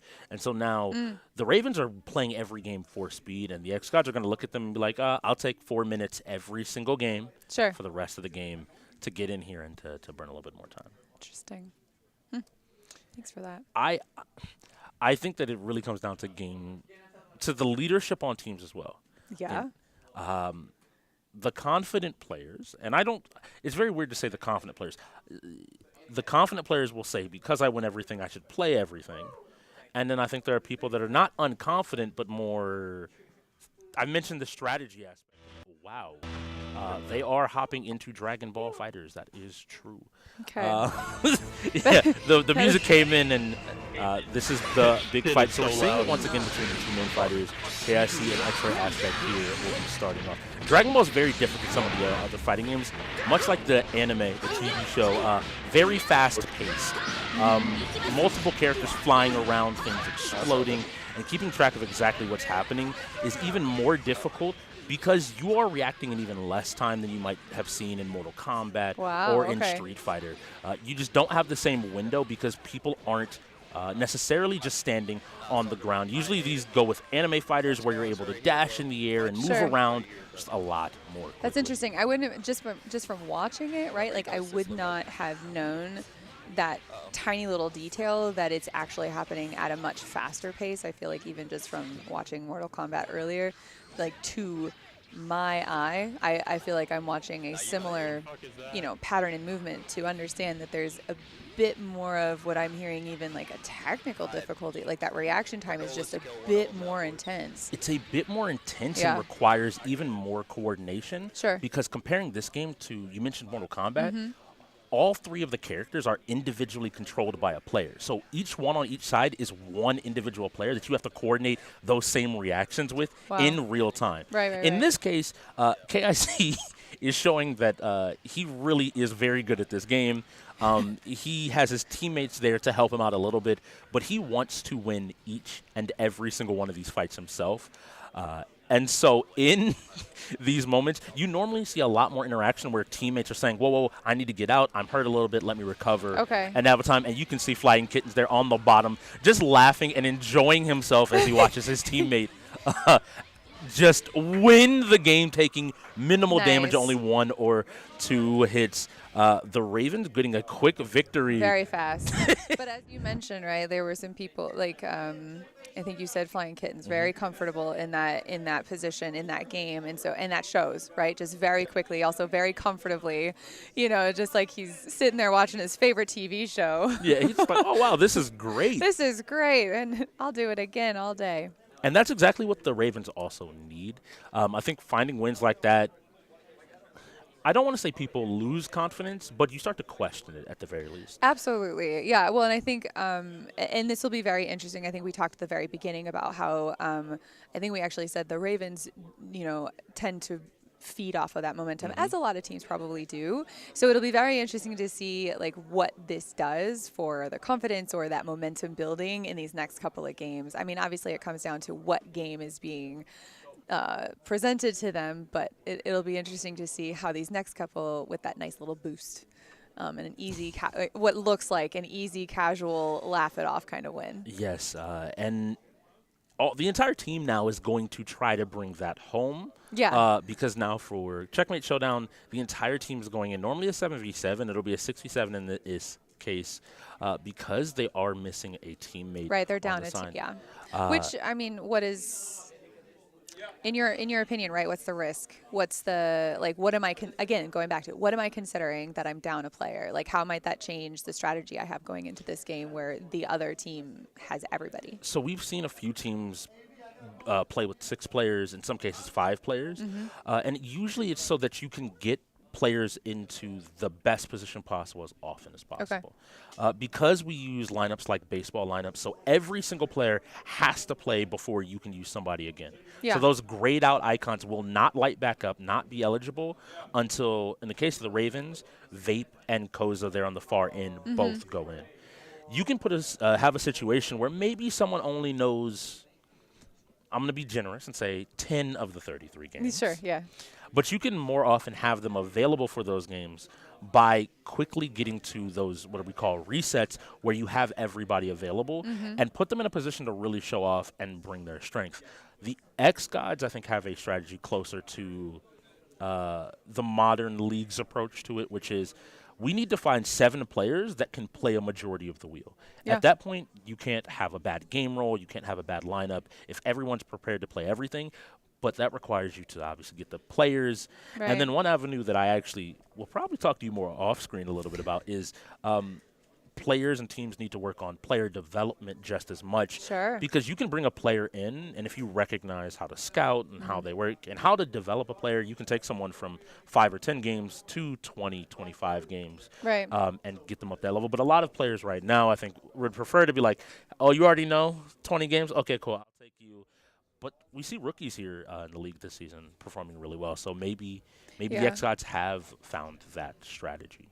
Maybe. I mean, but even just like a lot of other sports out there, right? Like you'll have somebody who is probably above average in a lot of the positions or is very aware of the positions on the field, but they may excel at like typically one, sometimes one or two, again, depending on the sport. And so I feel like you could almost consider a similar crossover to here where you could elect to have, do I have everybody who's above average at all 33 games, or is that the goal, right? But then I'm going to have people who excel as like closers so that when it suits me in our team strategy, I can put them in. That's a really good insight. Jumping into the Thank game, you. are you a fan of chess? So I'm a fan of the idea of chess. I did hear about this game, right? And I am very intrigued at the idea of full-on contact chess. Chess is a really interesting game. It already involves a ton of strategy, right? But as we talked about, there's that crossover where we're pulling in strategy and fighting, correct? Yes. So normally the little guys, the pawns, unfortunately, they won't be doing too much fighting. That's fair. They either take a piece or get taken when they move into their normal spot of being able to challenge on the diagonals. But instead, what you will see is when the non-pawn pieces run into each other, which one of these teams will hopefully eventually do. Sometimes teams are very careful. And so choosing instead of breaking the line, just leaving the middle of the board is kind of a stalemate right now. Nobody wants to make the first move. But when those pieces run into each other that aren't pawns, we'll see what turns far closer to Street Fighter or Mortal Kombat, or even that Dragon Ball Fighters that we saw before. And so the strategy in this game is not just playing chess normally, right? But also, I think, figuring out how to take good fights for your players. Well, and also, I mean, we're on a time limit, right? Like, you think about, when you think about chess, right? Like, there are people who are still playing games. You know, I mean, there's like, you hear of all sorts of timelines on the chess game, but here you've added a pressure element of time. Yes, that 5-minute timer means that, to your point, there are entire traditional chess. You can have people that will look at a board and be like, cool, we're done for the day, and then think about the next move for 8 to 10 hours. Right, exactly. And so Whereas here, you have to know the game, right? So you have to know a game that you could handle like that, but in 5 minutes? You have to be making snap decisions. Yeah. And those snap decisions we've seen come to bite players in the butt. Sure. Because even in something like chess, so normally in chess here, this bishop, this purple character, which if you're at home on each side, I'll get you, the ravens are purple. The ravens would normally be able to just take these pieces for free because they're on the diagonal. Okay. But in this game, you have to win the fight. So the ravens might have initiated this fight and still lose their piece. Because they can't win in this battle. Yes, and so that changes how you view things, because I've seen a lot of chess players be frustrated of like, oh, well, I outthought him, but he just beat me up. and I didn't get an advantage for it. And I was like, that's that extra element. You have to utilize and kind of function in both parts of the wheel. Multi-genre gamers will excel at this. There's that. You know, there it is again. Like, you're going to be good at this game if you can handle multi-genres. Yes. And there goes back to what we talked about, being above average. Like, the person in this game needs to at least be above average in both strategy and fighting. Do you think that in this particular game, one, strategy versus fighting is one gives you a ledge up? Like, am I a better strategist or am I a better fighter here? I think we have strategists that are very good in the league. Yeah. But because of the fighting element, you need that fighting game player that is the X factor. Because essentially, if your king ever loses, you just lose the game.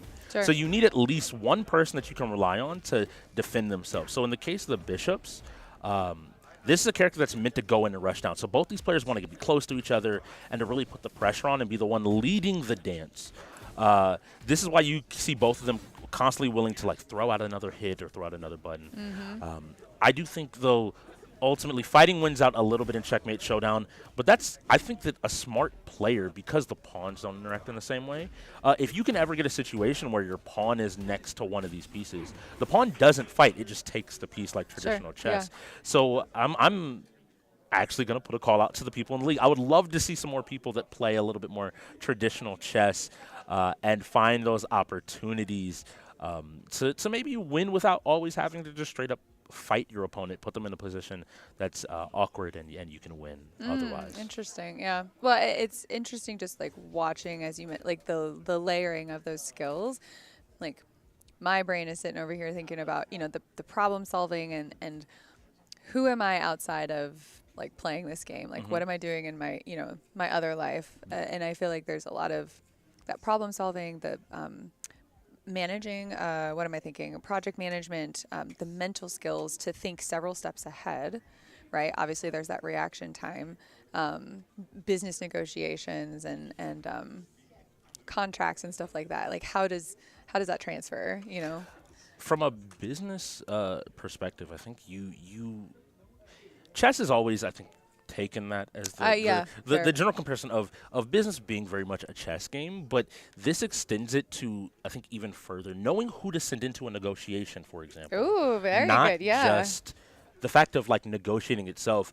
Do you know, not just, you know, traditional, maybe you're talking with someone here, but international negotiation where maybe you need to know the customs of a different country and how that can play into the conversations, how talks go. It requires you to be able to understand your personnel just as well as you understand the bigger picture, the game, so to speak, that's going on. And so both sides now are trying to just get themselves into a safer position. We see both sides move their king over to this right-hand side to keep it safe, away from any major fights early. We've seen a lot of teams lose pretty quickly just by virtue of not recognizing you don't necessarily want the big piece, your king, being forced to fight 4 or 5 times. You're already putting yourself at a little bit of a disadvantage. So here we go, jumping in with the queen, a very strong piece. And on the purple side, this is going to be KIC from the Ravens. And this knight looks to be Sin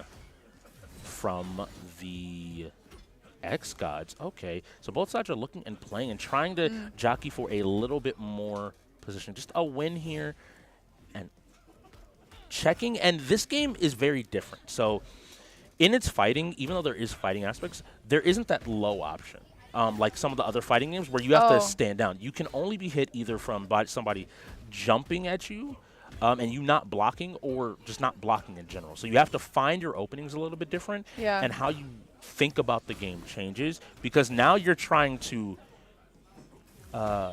condition your opponent, is the term used in fighting games, where you're almost trying to stepping in your world, short circuit the brain pattern recognition by once again saying I'm going to do this, and then convincing it that this to get a response that allows you to, in KIC's case, take out this xGODS player. But it's not over.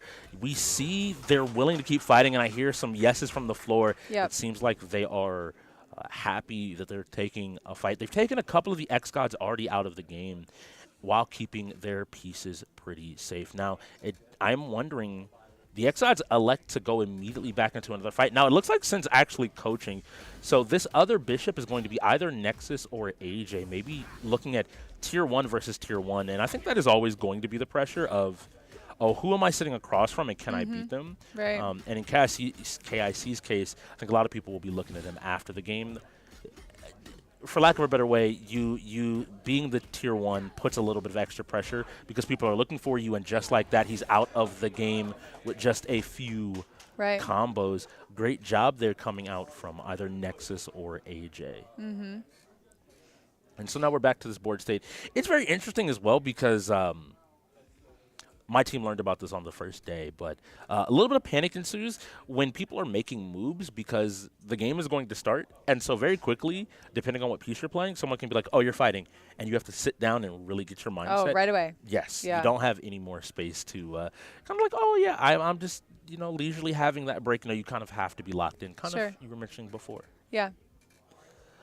I do like, am I seeing this correctly too, right? Like, if I don't know how to play chess, I could actually still play this game because it's showing me where I can move. Yes, so right? This is something that's super big. I didn't even think about that. Thank you for bringing that up because I sometimes, chess is one of those games that I feel like a lot of people just, once you learn it, you kind of don't think oh, how does a piece move? And you just think about that. Yeah. But yes, the game highlights the eligible squares for where a piece can move. So I don't know chess. Okay. Like I know bits and pieces. I have not had the attention span to sit down and learn it. So I'm also, again, just thinking of like, oh, I could play this game and possibly pick up some, basic elementary chess skills too. No, it's really helpful. So any of the lighted up squares that you see whenever they hover over a piece there, where that white square is on the screen, will show you where that piece is eligible to move. Some pieces can move 1 or 2 squares. Pieces like the queen can move diagonally, all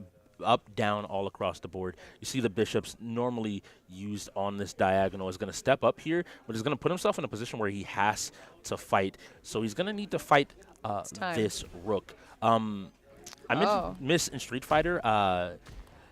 Usually this is an archetype called the grappler in fighting games. Their goal is to grab or to hug their opponent, usually for big damage. Okay.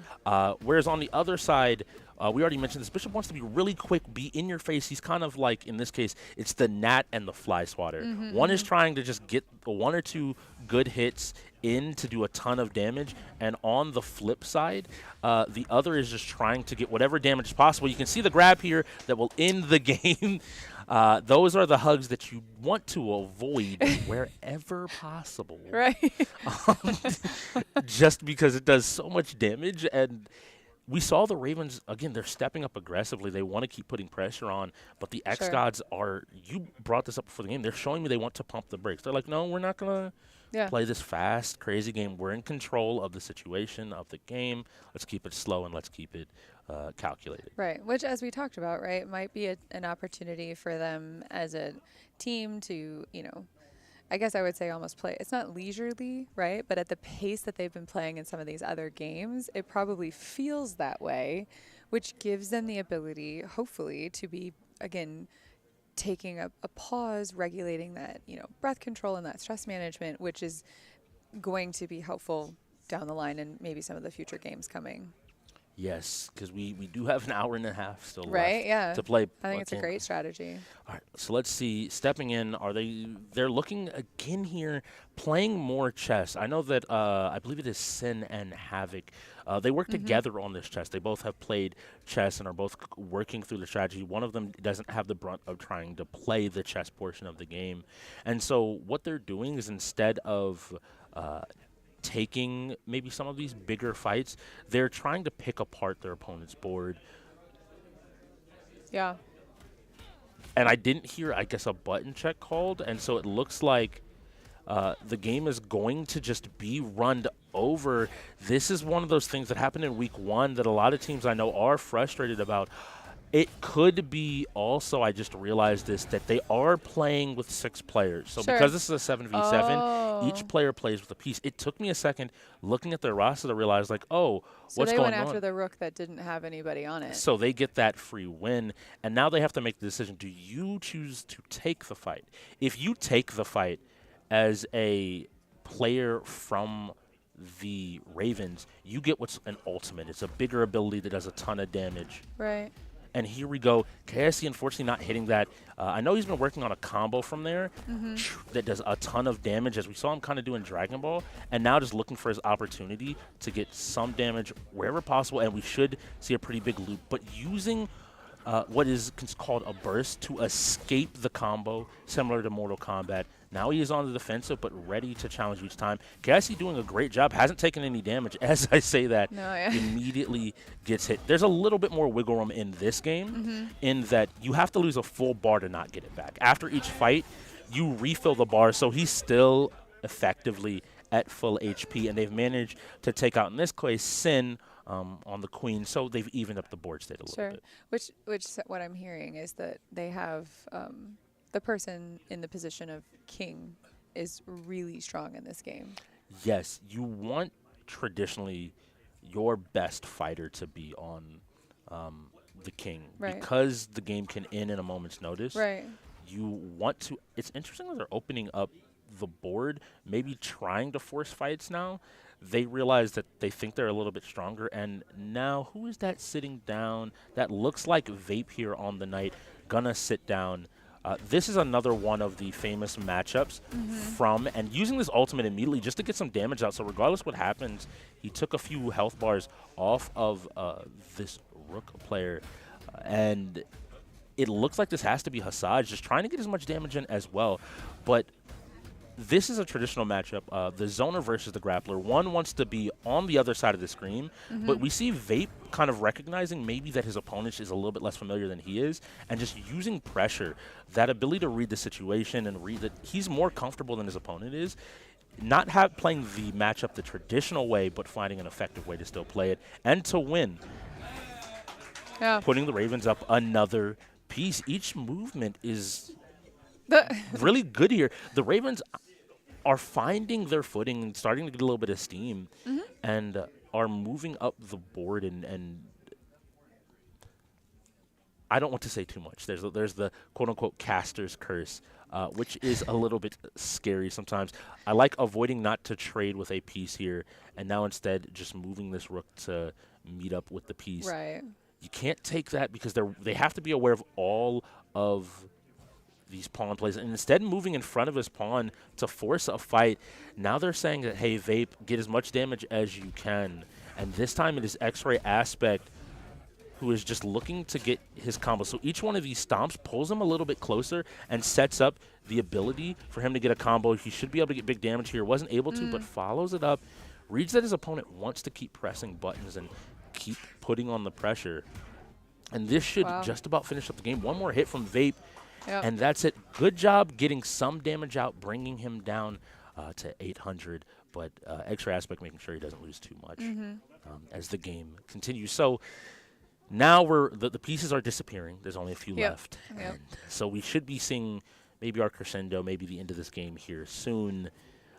It's just going to matter of who's able to find those fights on the king. Now, in chess, something that is really unique is if you can take one of those pawns and move it all the way to the end of the board, it'll turn into one of the other pieces.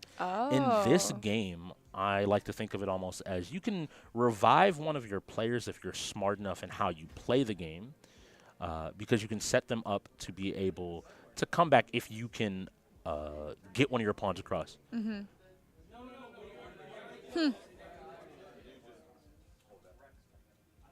I was curious because I'm watching. What is the benefit? I can see the benefit of moving the pawns. What's the benefit of taking the pawns out? And you just explained. Yes, because now you can eliminate your opponent's sleep on them. chances. Yes. So this is where I'm really interested because we've never had a team fully promote, and so right now from a chess position, the chess player would move that forward to protect it. You're still going to lose it in Checkmate Showdown, but now that bishop that's right there can choose to fight this rook and to hopefully take out another piece. So again, looking ahead, the foresight to predict and read what your opponent is going to do, setting you up for a better opportunity. So this rook should be Genghis looking for an opportunity, and across the aisle from him, that looks like Nexus, if I'm reading that correctly from the cameras.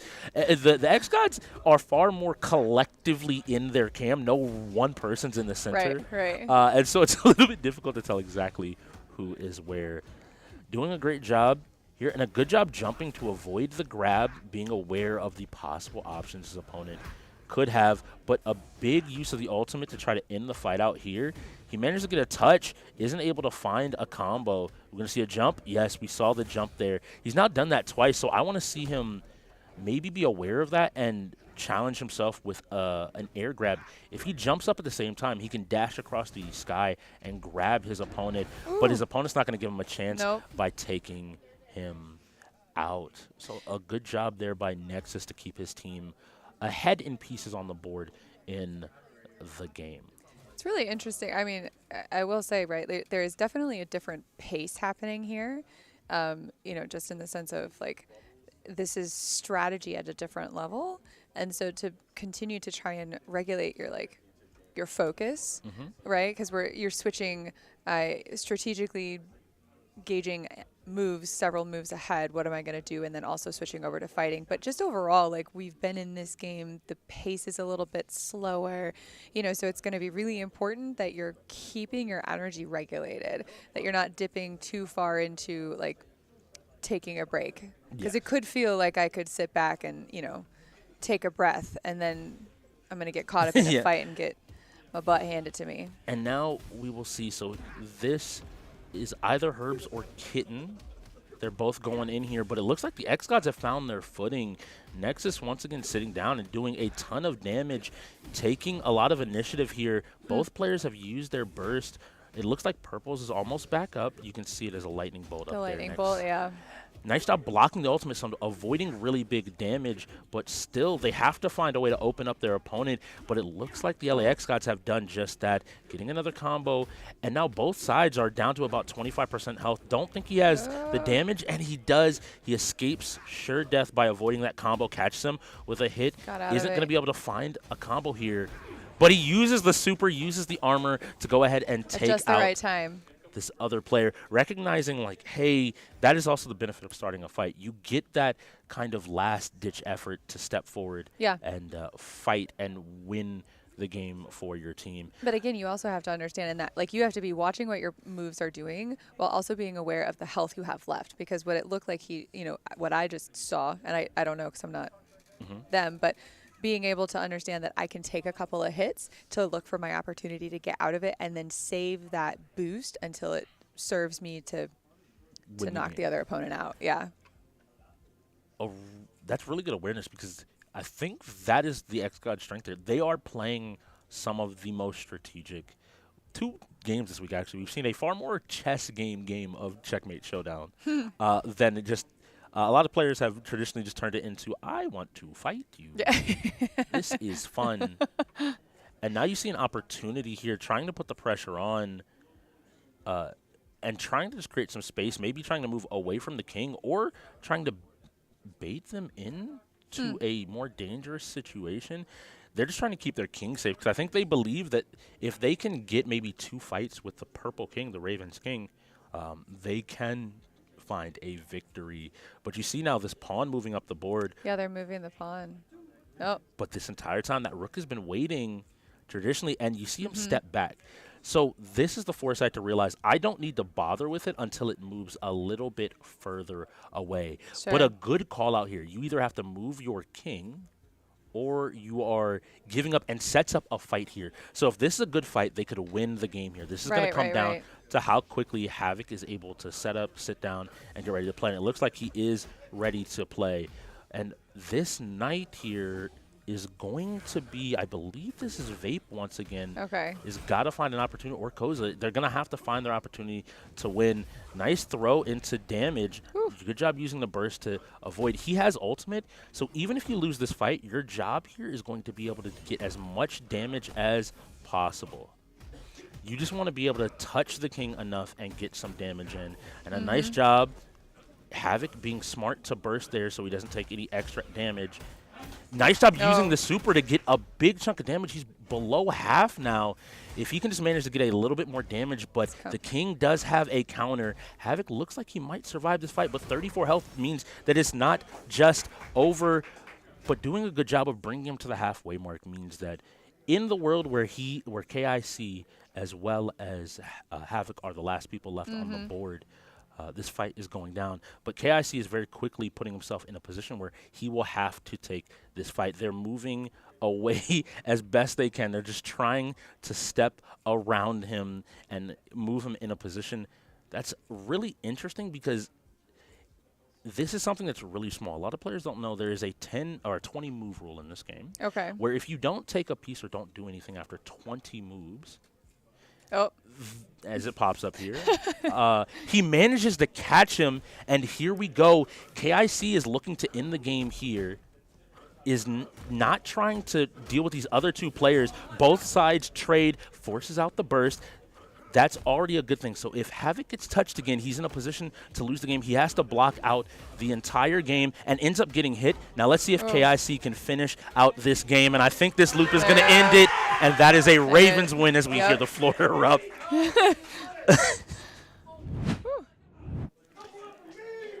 Credit to the Ravens realizing their win condition.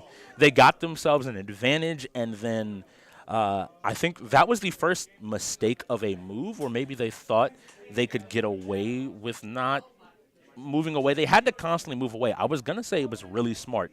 If they had stepped one more row down, then their rook, if they continue to chase, would be able to take a fight. And now all of a sudden you can get some of that damage back and make it a more even fight. So I think that's what they were going for. Right. But the stress, maybe not being as well regulated as they needed to be, one slight misinput puts you in a position where that fight comes up and the Ravens find another win and bring this game back within 4. Yeah. Well, you were talking about it as it came up for us to see the 20 move rule, right? And again, if I'm playing here and I know do I remember that I'm going to be boxed in by that? And do I play my moves right? Do I get pressure because I only know I have so many moves left? And did that play a role in getting, he runs into that restriction? So this is where I tend to be very nice to the players, but I want them to be aware. Essentially what the 20 move rule finishes up doing is it just turns it into a fighting game. But what that would have meant is that more than likely KIC would have had to fight 3 pieces by himself. And at the very least, you're telling him, hey, you got to do this 3 times as opposed to 1. So maybe to the xGODS, you might have still want to play for the 20 move rule just in case because it does give you some benefit. But either way, I think both teams played that well. A lot of moves, but ultimately the Ravens' ability to fight gave them an edge. And now I think we're going to see Koza and Vape going in. We saw Vape actually clutch out college football against the Shoguns to ensure that his team won last Sunday. So I know the Ravens are happy about this. The big thing here is going to be, can the 2 rookies, I just realized, of the xGODS going in here, can they do the damage or find the wins where possible to get a win? And they might just be playing this to burn another 20, 30 minutes off the clock and say, like, hey, even if I don't know how to play the game, I can find a win or at least waste some time. True. Very true. Okay. Good to know. I think we're going to have an ad from one of our sponsors coming up here. We're going to jump over and we'll talk to you when we get back. If he loses this now, I don't even know. All right, calm down, TOG. You just lost to him. Calm down. Stay focused, bro. Stay focused. Going great on his trail. Right now, hunting down from the Bandits. And there and that one goes in there, taking this one away. It's 5-2. The first half is really starting to go their way. Yes, it is. Definitely. Yes, this could be a runaway, like you're saying. Commentary on even quarter length. And we are back, I believe, here with another wheel spin as the music begins to play. And it looks like the sports games are starting to roll. FC24 coming up next. Very nice. Right back into a sport following this game of college football. Strix, how was your rundown with the Leafs? It was a lot of fun. I think it's interesting to always get that outside perspective. Maybe you and I, we yap a lot about the cooldowns and the timers and the dodges. And, you and I get in the chest, and then all of a sudden we're talking about, like, well, the position looks like this. And if he moves here, he could start to make some. And having someone that didn't know, it made me realize sometimes, I'm like, oh yeah, like the pieces move here, you're able to do this. Ultimately, it was a fun time. I appreciate it, at least. Also, all the insights she was able to draw in, it really helped me kind of see maybe that move by the Ravens was, maybe they should hit up at least the xGODS should to find a win. They didn't end up picking up the ball. So Alabama is going to be the Ravens if you're looking for that Ravens to bring it back and continue to extend this game. And on the other side, the xGODS are playing Georgia. So the xGODS look like they're going to start with the ball. And let's see what they're able to do and what they're able to accomplish. Okay, they're going to set up their plays here, and we're going to find out what kind of defense it is that the Ravens want to be running. The xGODS right now in a comfortable position to try to run down this timer. They really only have to win a couple of games and make them as long as they possibly can, because the longer this one plays out, the more they get to hold this lead in that comfortable position that they're already in. That first play, a nice start to just get themselves a couple of yards. So the xGODS are going to go for the slow and steady style that we often see in college football and in last season's Madden. Just move your way up the field a few yards at a time, use the clock to your advantage, and oftentimes that gets you points on the board, so it'll just be about whether the Ravens can get some tight defensive plays and put points on the board where they're not supposed to. That'll give them an advantage. Yes, I really agree here. But I'm gonna drop a little bit of knowledge. I don't know who plays college football, maybe besides AJ. I spoke with Nexus after their last game, and he was like, I have not touched that game in my life. So maybe, just maybe, looking for an opportunity here again to burn time like you mentioned. Trying to get a play, but these sacks are coming in. But again, you notice the xGODS, they're very stoic in their approach. You see Hasaj there like, okay, cool, I made a mistake. More like, y'all are getting happy. Okay, cool. Enjoy the happiness.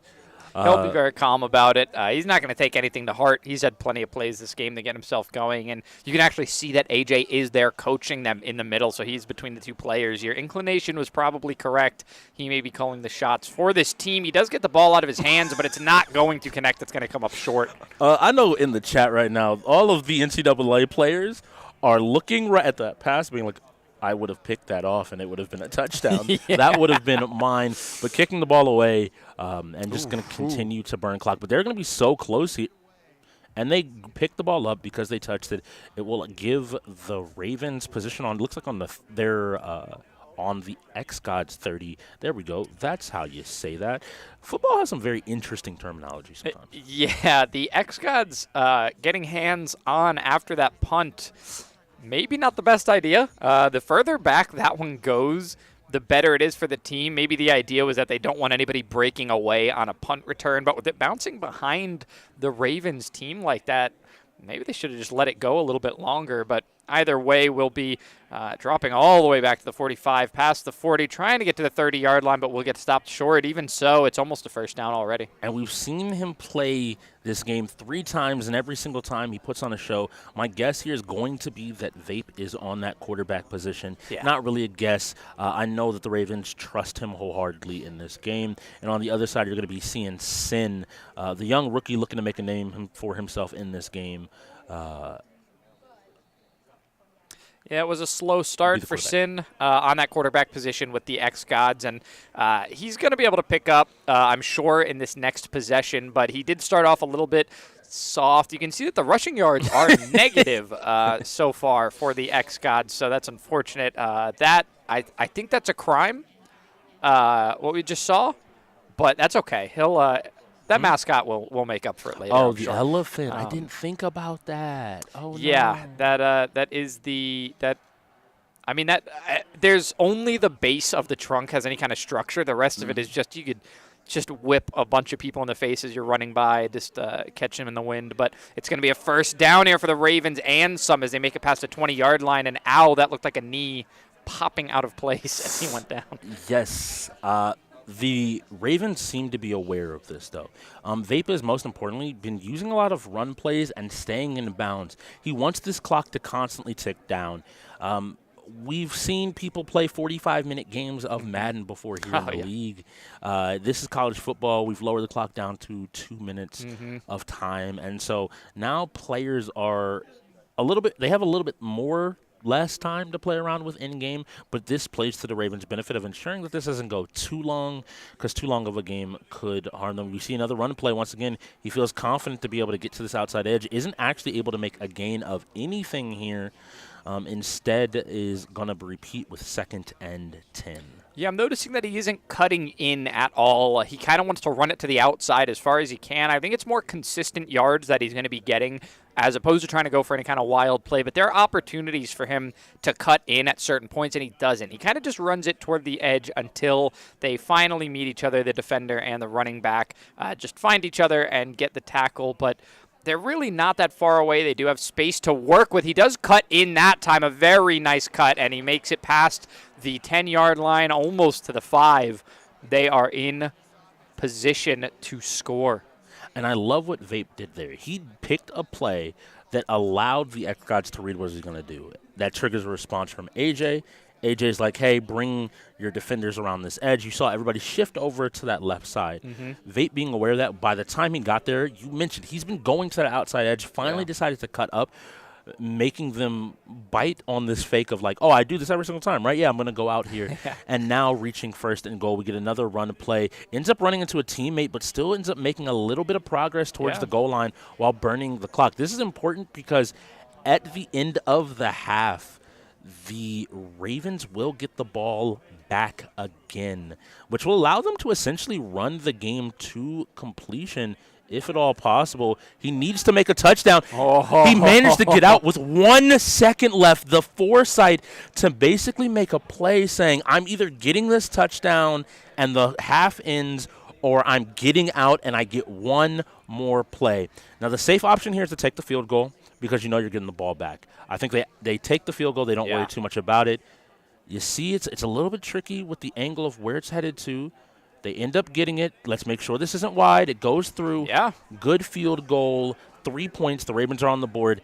So if nothing else happens in terms of scores for the rest of the game, then the Ravens will have their 7th win of the day. Yeah, I like this mindset from the Ravens. They're still really in this one. They know there's still over a quarter of the game left to play, so they're not going to worry too much about getting a huge lead in the first half. They know that they're receiving the ball back and they're going to get another chance. This shows confidence that they feel they're going to be able to score again, and getting 3 on the board is just another little bit that they can add to their total after this first possession on the offense. So on the other side, the xGODS need to play a really tight ship defense and hold them down, because if the Ravens are that confident that they can win this one, it means the xGODS are the ones who have to be proactive and go out of their way to force those mistakes. Otherwise, the Ravens are going to be able to pick up clean yards in the second half. And honestly, starting at the 20-yard line with how slow they moved in that first half, they could run this entire clock down if they really wanted to. Yes, so you see there's 1 minute and 50 seconds left in this quarter, and all they have to do is, funny enough, big gains aren't your friend here. As long as you can continue to get a gain, a nice spin move in allows him to pick up 5 yards in what otherwise might have been a loss on the play. So great foresight once again by Vape. Vape has been a very strong proponent. If you get the chance to talk with him, he is very confident in his skills in this game. So the first step for the Ravens to go here, because that burned 30 seconds, is for them to get another half. But finally getting a big loss. It's now a 3rd and 11. He's going to need to find this first down. I want to see the Ravens pump the brakes a little bit. That brings it down to 40 seconds in the third quarter. So if they get this first down, they should be able to end the game. He's trying to run. Can he reach this edge? If he can reach this edge, he should be able to get the first down, and that's all he needed to do. He doesn't go out of bounds. The clock is going to run, and the Ravens are set up. It's going to take them one more first down to end this game. Doesn't matter whether they score or not. They just need to get one more set of downs, and they are in full control of the game. Yeah, run this one as long as they possibly can. And we have seen 3-0 victories before in the league. It's definitely happened. I wouldn't be surprised to see it happen again here. We're going to see that quarter end, and now we are down to our final 2 minutes. So like you said, just another set of downs here, and then they can start taking the knee and running that clock all the way down. We don't always see it happen, but in this close of a game, it really is the smart play. I'm excited to see the Ravens showing that they can do both in style. They're finding a way. They found an opportunity to get a key player like Vape into NCAA and have now found a way to also ensure the time it takes is minimal. And now they're running. Is he going to run in? I would rather him not run it in for the touchdown. Just like that. You saw him hesitate for a fraction of a second and kind of lean towards that defender. hoping to get himself grabbed and taken down. This will give him some more times. Each time he hikes the ball, we're going to lose 30 seconds. So bare minimum here, we're looking at 1:20 left on the clock. If he's able to get another first down, that would take them below 1 minute left in the game. If they're able to get a score here, scoring 2 possessions requires you to make a mistake, so you just have to be a lot more safe in your play and go from there. Yeah, I think they're going to probably keep this one on the ground. And here they go with the run play. They are going to lose yards there, but they have a lot of downs to work with still. They're at 2nd and 14, but they're going to set up for another one, keeping this one on the ground. It means that the clock is going to continue to run, and we're going to move closer with only 1:15 left.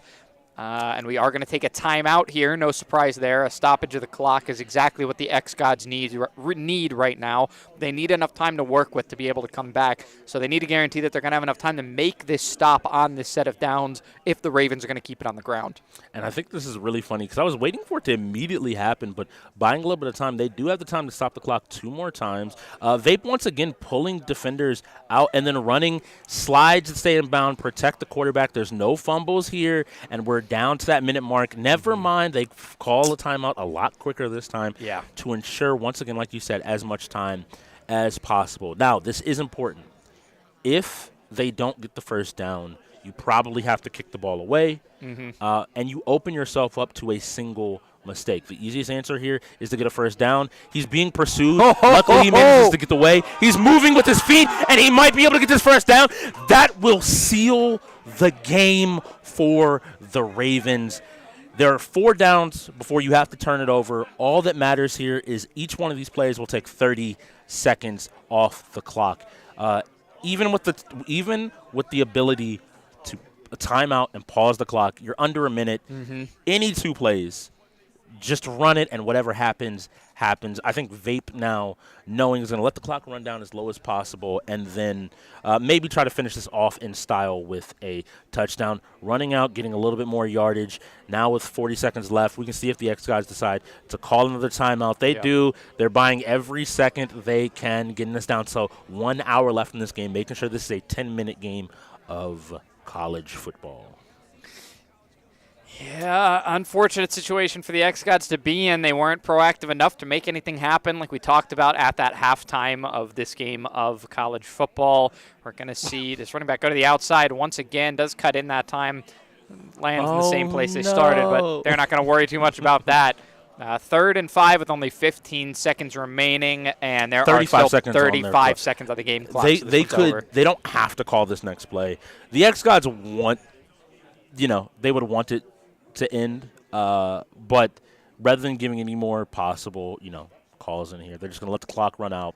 That's game. Vape doing his job once again, working with another teammate. He's gone in with different teammates each time, and he has now found out ways to get their win. FIFA is the next game. The Ravens find a win. Shout out to them. And now going into FC. Oh, that was off of reset. Vape is going to be up. But I think we're going to take a look at the Tier 2 matchup for today. We mentioned how both of these Tier 2 players are anchors, so I'd love to see how they're stacking up against each other. Those are different Tier 2s from an amazing game from yesterday. Shout out to the Bots versus Ghost game. A big recommendation, check it out from yesterday. We'll get you updated with those Tier 2s here shortly. Yeah, we will get you that information. But yesterday's game, if you haven't seen it yet, you got a little bit of a sneak peek there. The Tier 2s were both a little bit under even, so a little bit stressful for both of those teams. We do have our current Tier 2s now, and it looks like a similar situation for the 2 of them, honestly, that we had yesterday. Our Tier 2s both under even. Looks like Nexus by quite a bit with that 3-2. A lot of fighters have rolled, and Nexus has played in a lot of them. Able to take 2, but lost 3, so not even in that category. Lost a strategy game as well, and then the Racer, of course, that strategy game being Checkmate Showdown, where he was required to play. And then those Racers, he's only won 1, and they've dropped 2 of them, so yeah, a little bit rough for the side of the xGODS Tier 2. We've talked about it. Their rookies have really been picking up the slack. Both these players are anchors, so it doesn't surprise me their scoreline. I think you hit it on the head with that fighter category, though.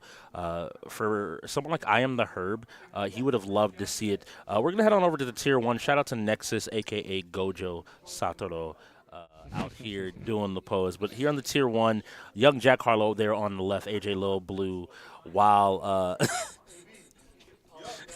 KIC, always walking off screen. He's always got to head the other way. But 4-5, 4-4. AJ Little Blue being required to kind of play that similar anchor position. He's been all over the board. Had to play the fighters, the strategy, the racers. You can see how few shooters in sports we've actually had so far by the fact that few of these players have played. Right now, KIC losing 3 of those shooters. And this is where I have to look at for the xGODS victory, but more specifically, let me bring it back around. The Ravens lost in shooters today. Yeah. They've looked like they've struggled in shooters, and I think KIC is a dominant player usually, at least historically how we saw him. Yeah. But before we only saw him in 1, 2, 3 games a season, max, because he was living all the way in California. Their struggles in shooters, I have to believe, come off the back of I don't know if he can't carry his team or maybe he hasn't gotten his team to the position where he can carry them. I don't know what to call it right now, but very clearly the Ravens are struggling in shooters, which I think if you looked at KIC, you looked at Flying Kittens, and you look to a couple of other players, you wouldn't say that they would be struggling in shooters this season.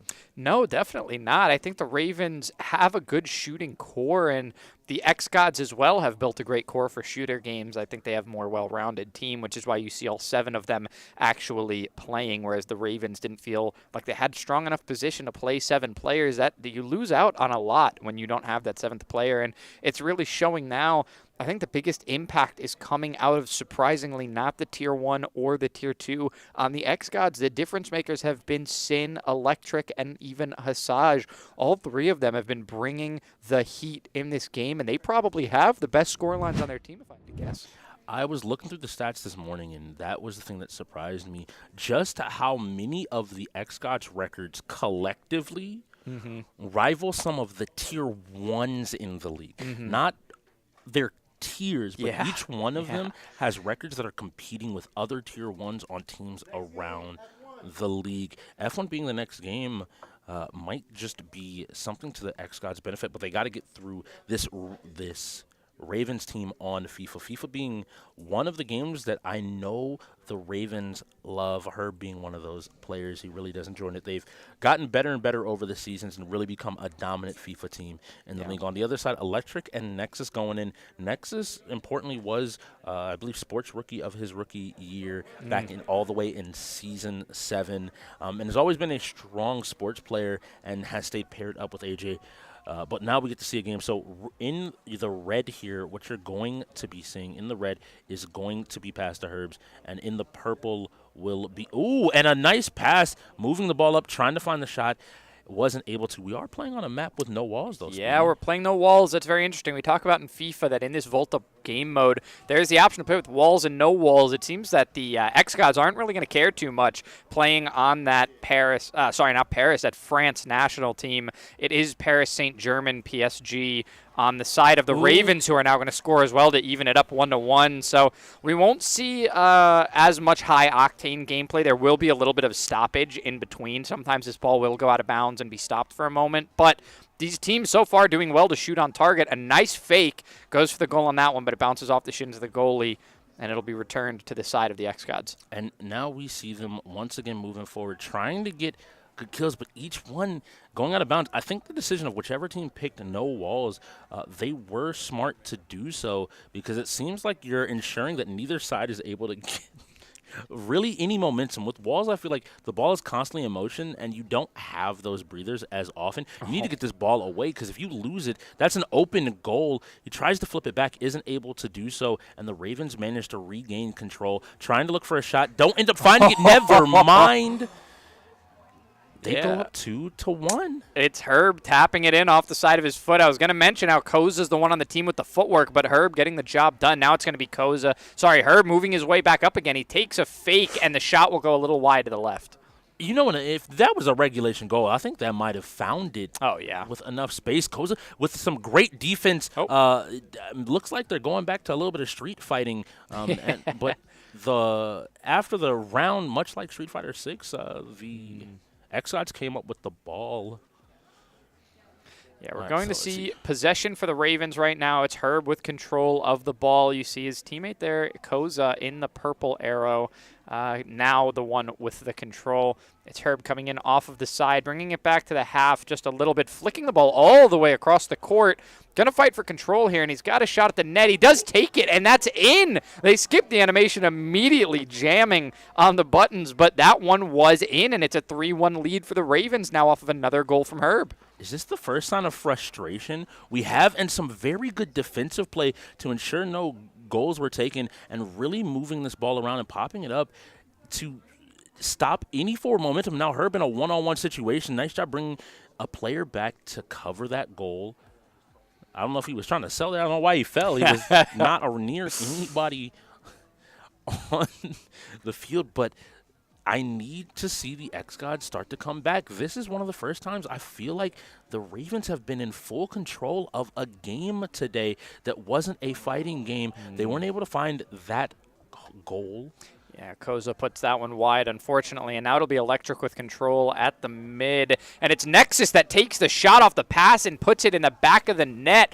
So now we are 2-3. It is a close game, somewhat low scoring. What a great block there by the goalkeeper for the Ravens. That was Herb jumping in on that one. Electric now has control. They want to tie this one up. Nexus trying to get in position. It'll bounce off the shins and go out, so still control for the xGODS. Now passing it up to the midfield. Going to keep it there for just a little bit. Not crossing it over means they're going to lose possession, and Koza can't get the shot off, so Nexus is going to get control again. See if he passes this one to Electric or wants to take the shot himself. He takes a shot way too late, comes off the side. If I'm being honest, I think that both these players, Herb and Nexus, realize that they are the strongest player on their team. I want you to work with your teammate here, find an opportunity, and right then they did a great job. What I was looking for, I need that same type of teamwork out of Electric and Nexus. Both of these players have found goals. They found the ability to get their team points, but to win the game, they're going to need to work with their teammate to create as big of an opening. But we see their Nexus once again trying to force his way in and now creating a 2v1 situation with a little bit of time. Nice job getting in the lane of the ball, stopping it from getting close. And now Electric trying to run it in, maybe not realizing it. A nice pass back. And they are on the attack again. These Ravens are relentless. They're not giving the xGODS a moment to breathe. And the xGODS have to find 2 scores to win here. Yeah, it's Nexus with control at the moment. They have to start getting more aggressive. They've been playing slow and passive. It's not going to work anymore.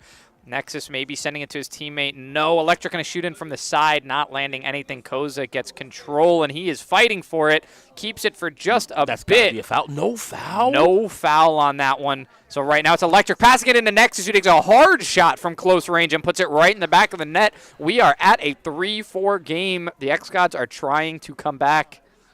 So first thing I'm noticing is Nexus is willing to step forward more and to put a little bit of pressure on. And I think he's going to try to bait there. Doesn't fall for the bait, but they need to get this ball away. They do. They find a player upfield, and now he moves to try to get an opportunity, and it almost rolls in. Nice job getting the header, and if you can put this around really quickly, it hits off the post. No! Sends it back again. Third time's the charm. Yes, no. The xGODS need to find a stop to this. They pass it forward. They're trying to look for another opportunity, and we finally have the Ravens giving possession back on over. Slows down just a little bit, and Nexus with control right now. He has to slow it down because the Ravens are coming in with such a strong aggression. Electric putting it over to Nexus, who actually takes a shot on target, but it gets blocked by the goalkeeper. Koza is going to approach. He has his teammate. He doesn't pass it, and it goes out off the shins of Electric. This one is going to come back in from the Ravens. Sometimes you have to be confident enough to just take that shot in case the goalie is willing to bite on the other side. Nice stop, but they kick it back to one of the this ball movement I see out of the Ravens is beautiful to watch. They're putting themselves in some dangerous situations, but because they're moving the ball well, they're never leaving themselves there for too long. They pop the ball up, they look for the header, and they were unable to find it, but all they need to do is stop the xGODS for 50 more seconds. The xGODS have to find this score. They have to find an opportunity. You see them kicking it back. Yeah. They don't mind stopping this clock each and every single time. They just have to keep pushing the pace more and more. They manage to get the ball away, and they kick it forward. I love leaving a teammate there just in case they need that extra little bit of oomph. With 2 goals down, we need to see a goal from Nexus or Electric almost immediately. Kicks it over, and now the Ravens have control. The Ravens could just hold on to the ball, but I don't think the Ravens are going to play like that. No. They want this win to be the beginning of their comeback. They've been doing it now for a few games. There's no foul on the play. This is an opportunity. And Electric kicking the ball forward early could have probably dribbled up a little bit more, maybe looking for a bait, maybe feeling the pressure as well. Once again, this is that first time that I'm seeing the cracks in the xGODS armor. Electric's directional passing has just not been on this game. He cannot find Nexus. He keeps finding the areas past him or the goal itself when he's trying to pass. And right now it's Nexus with the aggression who gets knocked over, so Electric going to be in control. He has to try to find a pass somewhere, but it gets taken away from him by Koza. So Koza really not comfortable at all, but the footwork is fantastic. He gets a pass to Herb way up court, and the shot is in. Herb scores for the Ravens and puts them up to 6. It is now a 3-6 game, and the game is over. That is a cap on FC, and there's not a better way to end it than that. Koza with the nasty footwork, and Herb just having to really finish up for him. He had all 2 of the defenders on him in the corner. He's constantly playing that line, finds the perfect line pass to Herb, who closes out in beautiful fashion. The 2 of them played exceptionally well, but now the question is who is going up against Havoc to try and continue this F1 pressure. For those at home that are wondering, since halftime, StarCraft 2 rolled. That was an xGODS win. Since then, Dragon Ball Fighters, Checkmate Showdown, NCAA, FC24 have all gone the way of the Ravens. If you are just joining us in this last hour, this last leg of our game, this is the UEL. We play 33 games across 5 genres on a randomized wheel. Both of these teams are eking out every victory because at the end of that timer, that 52 minutes you see there in the bottom center of your screen, there will be a team that is given a win in our $1 million league. Yeah, they do. Almost made it sound like for a second they were going to take home $1 million if they won this one. I mean, they might as well. When you got 2-0 teams going against each other, we're talking about potentially end season odds here. This is something that goes into that standing all the way down the line. They're both having their 3rd game here, which means they're starting to come toward that half-season marker. And when you're making your way this far in, you don't want to take a loss on a good streak. You want to keep that good thing going. The xGODS started their last season, I want to say it was 7-0, if not 6-0, and ended the season 7-3. They had a real rough time at the end of their season. They don't want that to happen again. It's a new roster. A lot of players are new pieces fitting in here on the xGODS, and it's been for the best. This team is really, really solid, and I cannot wait to see them go up against some of the other top teams in our league. This is the very first step on that journey. This is one of those hurdles that they have to overcome. There are 50 minutes left in this game, and we don't know if they're going to be able to take the win or not. On the other side, looking at the Ravens, they've had a ton of close games. We don't know how strong this team is, but if they're able to pull a win out here, we know they're able to contend with the best in their conference. There's still a lot of stuff to clean up. It's almost at halfway, but there's enough season that if you can find a win here, then the next time down the road when you meet each other, you just need to make sure that what happened is happening in the second half happens in that first half. And so I think both of these teams walk away both frustrated and happy if they're able to take the win, and maybe a little bit bitter if they take the loss on the day. Yeah, and I believe it was 2 of those end season losses for the xGODS were both from the Ravens. So out of the 3 that they lost, the Ravens were a huge kryptonite for them. This win here would be the end of a season-long dry spell against this team. They need to take the win here, get their confidence back. It would be a huge hurdle. We talked about how this rivalry has been building between these 2 teams. There's still a lot of pieces on those teams that keep the rivalry alive. These are not totally brand new rosters, especially the Ravens. They kept a lot of their pieces around. So utilizing them well so far in the new season. Still a very, very strong team. No matter how this one ends, these 2 are still going to be fighting for top positions at the end of our season. So it's exciting to see how it's going to start, because later down the road we are going to see how it's going to end, and we can point back to this as the culmination of what's going to happen in the end of our season. It will be beautiful to see, but F1, and it's going to be Vape going up against Havoc to your face. Havoc, is a difficult beast to deal with in F1. mostly because Havoc can wreck you out if he wants to. He will race with you if he needs to, but you kind of have to pass generally his early skill check. And in this situation, if Vape hasn't been maybe watching film and paying too close attention, we might be in for a much shorter race than expected. As this game continues to get close at home, I do want to make you aware, those wheel spins, keep an eye out for them because every game will matter. This is a two games separating these two teams. But as we just got the call, I believe, Speedy, we have a technical timeout. We do. A 3-minute technical timeout here. I believe that we're trying to get everything up and running with production. But speaking of technical timeout, Strix, we've got a show that airs on Wednesday nights called Technical Timeout. Isn't that a crazy coincidence? Great. Yeah, it's a show hosted by Logan Summit from 6 p.m. PST and 9 p.m. Eastern. You can go ahead and catch that on Wednesday evenings if you'd like to catch up with everything that's going on in the league, the drama, the highs, the lows. There will be plenty of players being made fun of. That's always a fun time. So you can catch up with everything that's been happening in the league on Technical Timeout Wednesday nights, 6 p.m. Pacific, 9 p.m. Eastern. Go ahead and check him out. He's got a lot of energy, and he's got a lot to tell you about the league. So, yeah, you're not going to want to miss it. These teams, honestly, one of these teams might be on the high end of that conversation because they've both been playing really well. Nothing has been lost to their own, incompetency. It's really been the strengths of the other team that have come out to push wins on either side. It's going to be interesting. I have to hear what Logan has to say because I think he's been pretty critical of the Ravens. He has already crowned the xGODS and the Reapers as the best teams the league currently have.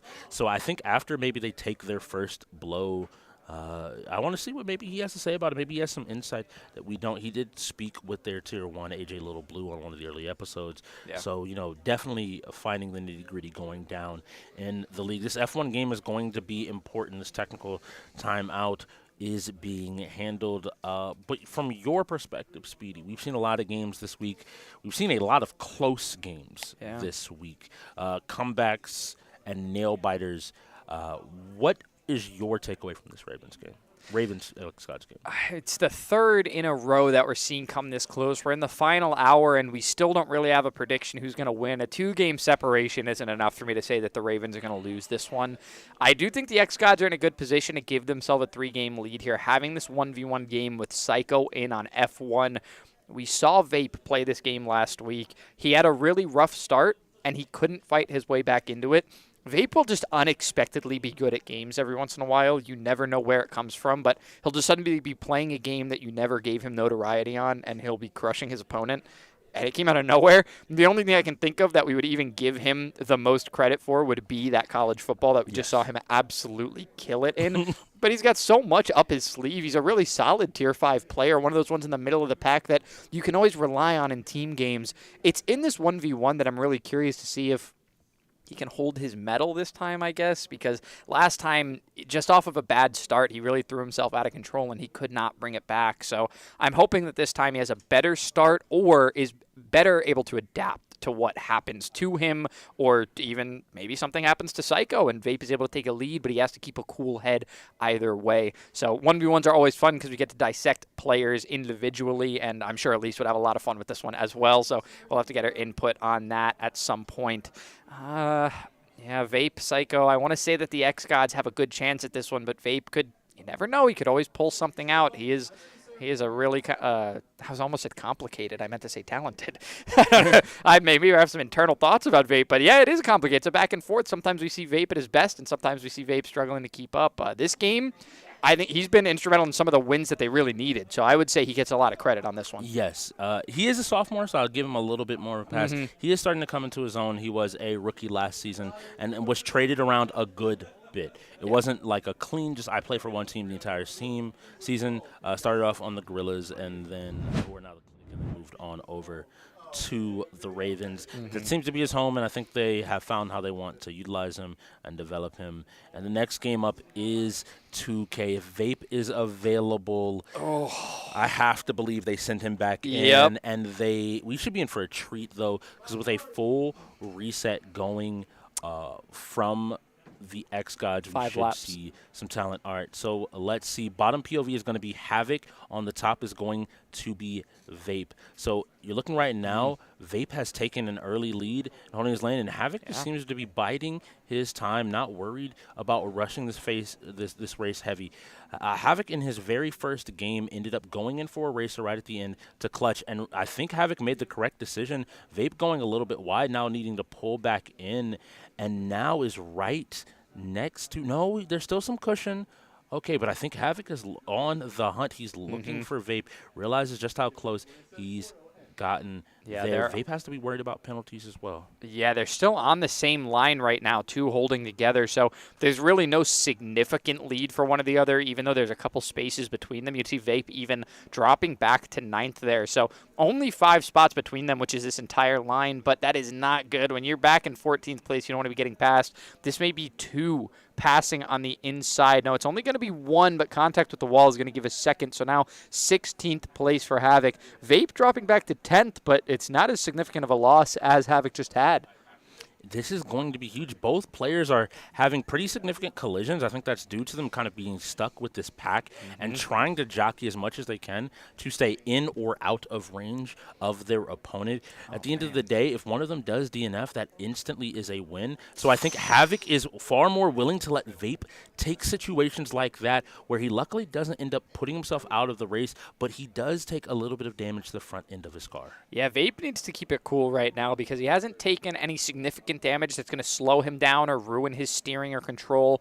He just has to take these turns correctly, and you can see he does. He slows correctly in the right spots. He's got some contest coming in from the side, but he actually staves it off without taking any contact, any significant contact that'll damage him. He does come in on that turn very hot because he was too focused on his opposing racer. Now he's going to have to back himself up. And it is going to be Havoc passing him, so we have the 20th and 19th places right here. They're just going to be racing against each other. And now Havoc has taken the lead for the first time in the race. And I think I'm noticing Havoc finally starting to open up a little bit. He realized that Vape has taken that one turn a little bit aggressively, and now I think is going to just try to hold his spot where possible ahead. Vape is going to continue to need to play aggressive, but that puts him at more and more risk now of just DNFing himself outside of the race. Yeah, Vape is taking these straightaways pretty sloppily back and forth, but he is taking the turns a little bit tighter. So ever since that one slip-up he seems to be taking, you can see he takes all these turns tighter, gets on the straightaway, and gets a little bit messy. A really nice high-speed turn from there, but this time he's going to go off in the gravel. He needs to get back on the track. So he has to play this really, really clean. He keeps losing time to silly mistakes like that or not taking the inside turn on a straightaway. It looks like Havoc has now taken a wide turn. If Vape's able to clean this up, he's back in eyesight of his opponent, and now these two racers are really just racing against each other. We're coming up on the end of the second lap. There will be one more lap for these racers to play. I think Havoc looking for an opportunity there to try to go ahead and take Vape out, and so Vape has to be aware of this. You are now gone from being the chaser to being the person chased. He has to make sure that he doesn't take this turn wide, and he doesn't give Havoc an opportunity to end the race for him. So now slowing down, still trying to take it as high speed as possible. Havoc a little bit cleaner on that turn, inching ever closer. Now this is that turn coming up. We're going to see it here in a little bit. This very sharp turn that Vape has taken too fast multiple times, and he does it once again. And I have to believe the car doesn't end up going out, but he gave the lead back up to Havoc. Yeah, taking that one on the nose is always the best. It'll do the least damage to your car other than the fins, would help you with your control and steering. So Vape right now making the same mistake twice in a row. We are going to 5 laps on this one, it seems, so he does have time to make this up. Unfortunately, he set himself back even further back than he was before. And now taking really sloppy turns too, slowing himself down. He's getting flustered. We talked about how clean he has to play and how he needs to stay cool no matter what position he's in. He is not staying cool right now. He needs to calm down. He has more laps to go. He needs to race his best race and stop worrying about what Havoc's up to. And now the big thing here that's going to matter more than anything is Havoc is, I would expect Havoc to slow down even more on some of these turns. Yes, he's maintaining a high speed, but just as long as you don't go wide here, you notice he goes all the way down to second gear to ensure that he just makes this turn and he's able to keep going. As long as there's no major slip-ups, as long as he just stays in the middle of the road, he should be able to cruise to a win here with Vape being unable to cover the distance. There are no penalties here. So I don't think we're going to see a major distance. And we see Havoc, once again, just slowing down. Yes, the gap isn't huge, but Vape is trying to push every last little bit that he can. And I hear the call from the floor. We're still doing 3 laps. xGODS win, and they finally break the streak, taking us back to 3. Now with 2K up and Vape not available, I have to believe that it's going to be KIC and someone else going in here, but they're going up against more than likely AJ and Nexus.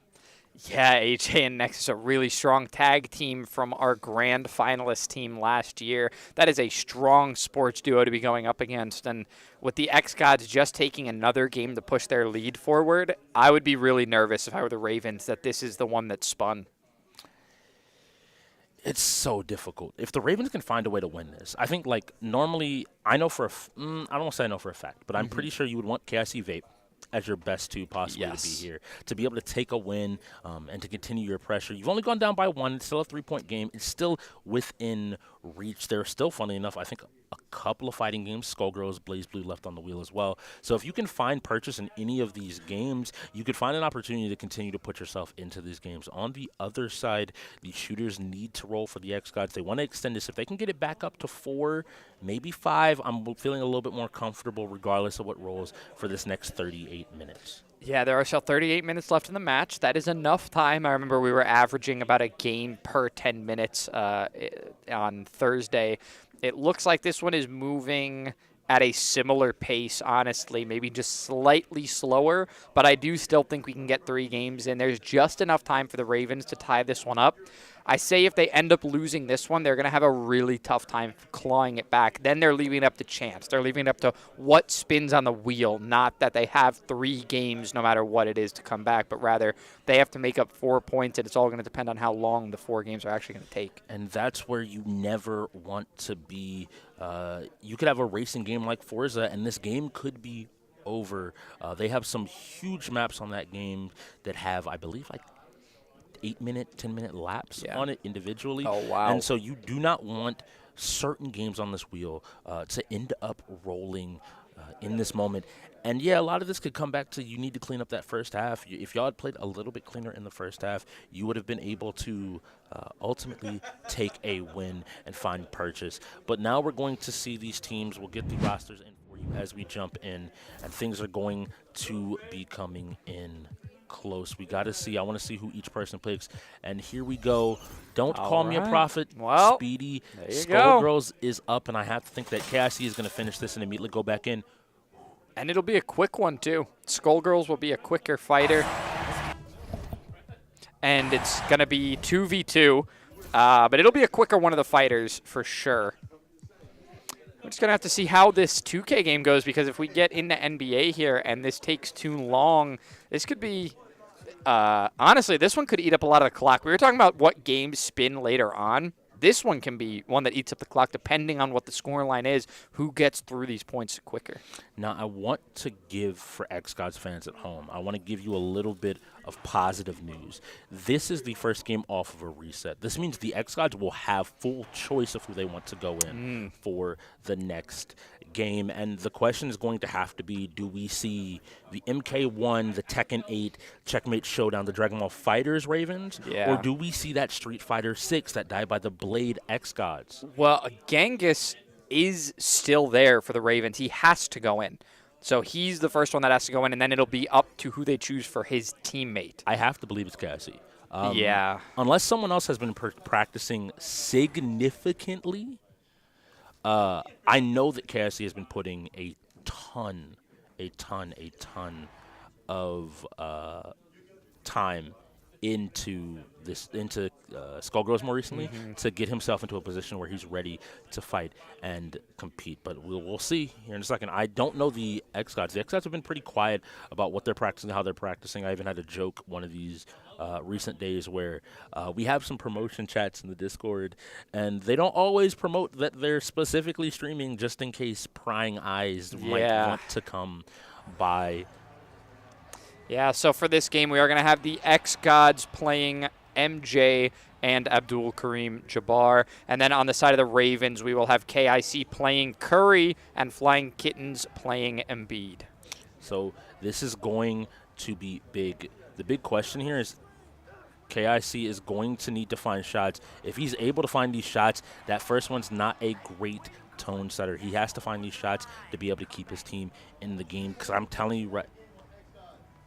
Yeah, it'll be KIC and Nexus taking most of the shots here for their team. This is Nexus with control. Actually, at the three-point line, it is going to be AJ right now, and it does sound like we have a little bit of a penalty timeout for the xGODS based on setup. Yeah, they ended up with a delay of game timeout, and so now we're trying to see. This is the big thing. They're trying to run this play, but it looks like Kittens isn't the most well-adjusted player, but right there, running a good, even though a little bit fractured pick-and-roll play, ends up rolling off, cutting down into the inside, and finding his team a score. Yeah, and this is going to be now Nexus running around the outside, unable to find anything, so going to have to give it to AJ. AJ's a little bit stuck at that three-point line. He's also going to have to hand it off. Now it's coverage from Curry, but defense isn't really his best stat, and that layup is going to go in to put the xGODS in the lead by 1. And now both these teams are going to be playing time and looking for an opportunity. All right, and they get the ball back into KIC's hands, and now KIC's trying to play. Now, if you're looking at home, MJ is Nexus, but the nice shot from KIC to put his team up by 1. So Nexus is MJ, and on the other side of it, KIC, as you mentioned, is that Curry. So these are the two big scorers that I'm expecting to see, and we'll see how much the big men are utilized in this game mode. KIC with a little bit of space had to pick up his dribble. A nice dish to Kareem to continue this 1-point lead. Now that they have control of the lead, they can continue to play. I see a lot of pressure going in here, but a nice dunk ends up going the way and tying the game back up for the xGODS. This is going to matter of who gets more stops. Looks like Stars is trying to get in position. Flying Kittens manages to get the pick. It holds for a second. He then rolls off, isn't able to find a play. But now KIC is starting to try to get space as well. He's playing a lot more patient, trying to get it, has to pick up his dribble, kicks it back over, a quick pop-in shot, and it drops in to give them a now 2-point lead. Now the xGODS need to both make a stop and make a two-pointer of their own, or make 2 singular shots if they want to stay in. You can see them now playing towards that 3-point perimeter, but instead taking the easy lay with MJ to bring them back in within a point, confident that they'll be able to find these stops they need. Yeah, they want to win off of this consistency over anything, but right now it really is a fight between these outside shooters. They keep blocking each other so well. We see some of those three-pointers going in from KIC, but it is usually the xGODS that are able to put up consistent points. Right now, consistency isn't key, though. That's not what's going to win you. Driving up to the net, it's got them tied up, but it's not winning the game for them. They need more, and it might need to come out of the picks from AJ if we're going to set this up correctly. But an open shot, if he hits this, it doesn't go in, and it gives control of the game back to the xGODS. A quick 3 also doesn't go in, but importantly, Nexus is rebounding, continually giving his team shot after shot, and KIC drifts down, and that might be what's needed. Neither side was able to get the rebound, and once again, Nexus comes up with it. And finally, a shot finds Purchase. The xGODS have control of this game once again. Yeah, it is their first actual lead since our very, very first play of the game. They're finally back in the lead. You see KIC struggling to get away from these defenders here. A 3 from AJ is not going to, from Flying Kittens is not going to go in. Importantly, KIC jumped in to try to save that ball but was unable to do so. We are coming up on our time limit, though. I have to believe these players have to keep playing. MJ finding a shot. We now need KIC to hit a 2 or Flying Kittens. Either player can find it, if at all possible, and I think they're going to have to maybe play through Flying Kittens because I think KIC is going to be doubled up for the most part of this entire game. He's trying to do it. Flying Kittens takes the shot, and it goes in. He ties the game up. Keeping it tied. This next shot can really be the difference maker. So right now it is controlled to Nexus. A pick set by AJ gives Nexus the time, but he can't land the 3. Luckily, AJ getting control. He's under net. He's going to put it in for the lead. And he pulls them out just to be safe. And now looking, they have to be paying attention to what's happening. They have to be looking for a 3. And now Nexus forced to mark on top of of Kittens. Kittens is proved. KIC takes the shot. It doesn't go in. It's back in control of the xGODS. The xGODS just need to continue to move the ball around, find one more shot, and this game could be gone. And MJ runs in, dunks it. Do we find another miracle 3 in these last little bit of the game? We'll have to see. It's KIC with control right now. He's making his way around the outside of the key. Passes it to the very top to Flying Kittens. And he does it And he sinks it again. It's a 10-10 game. The big man taking threes at the top of the key. It's never what you expect, but leaving him open like that gives him enough time to take a really solid shot. Right now, 1 minute remaining. Nexus has control of the ball. It's the big man at the top, this time for the xGODS. The pick is there, approaching the net. Nexus is going to put it up easy. It is that once again that consistency, just getting under the net, no matter which player it is, putting up one at a time. And the reach and foul stops the clock, buys a little bit more time. They're resetting once again.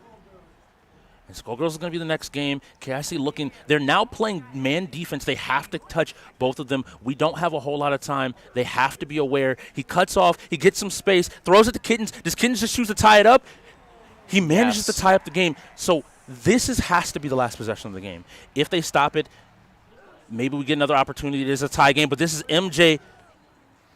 MJ under net. He doesn't get it. He's going to go out back to the top of the key, and now he's going to try to approach on Embiid, who is going to be blocking him off, as we would expect.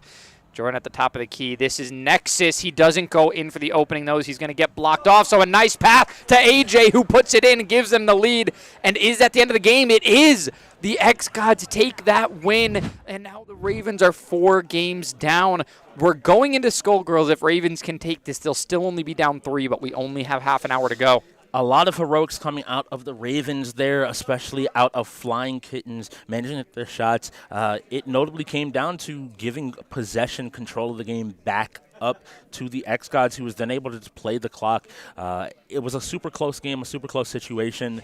You have to shake it off, though. You have to refine that center, find your place of focus. And you have to go into the Skullgirls game ready to play and to win. It is still possible to win this game. Crazier has been done. Yeah.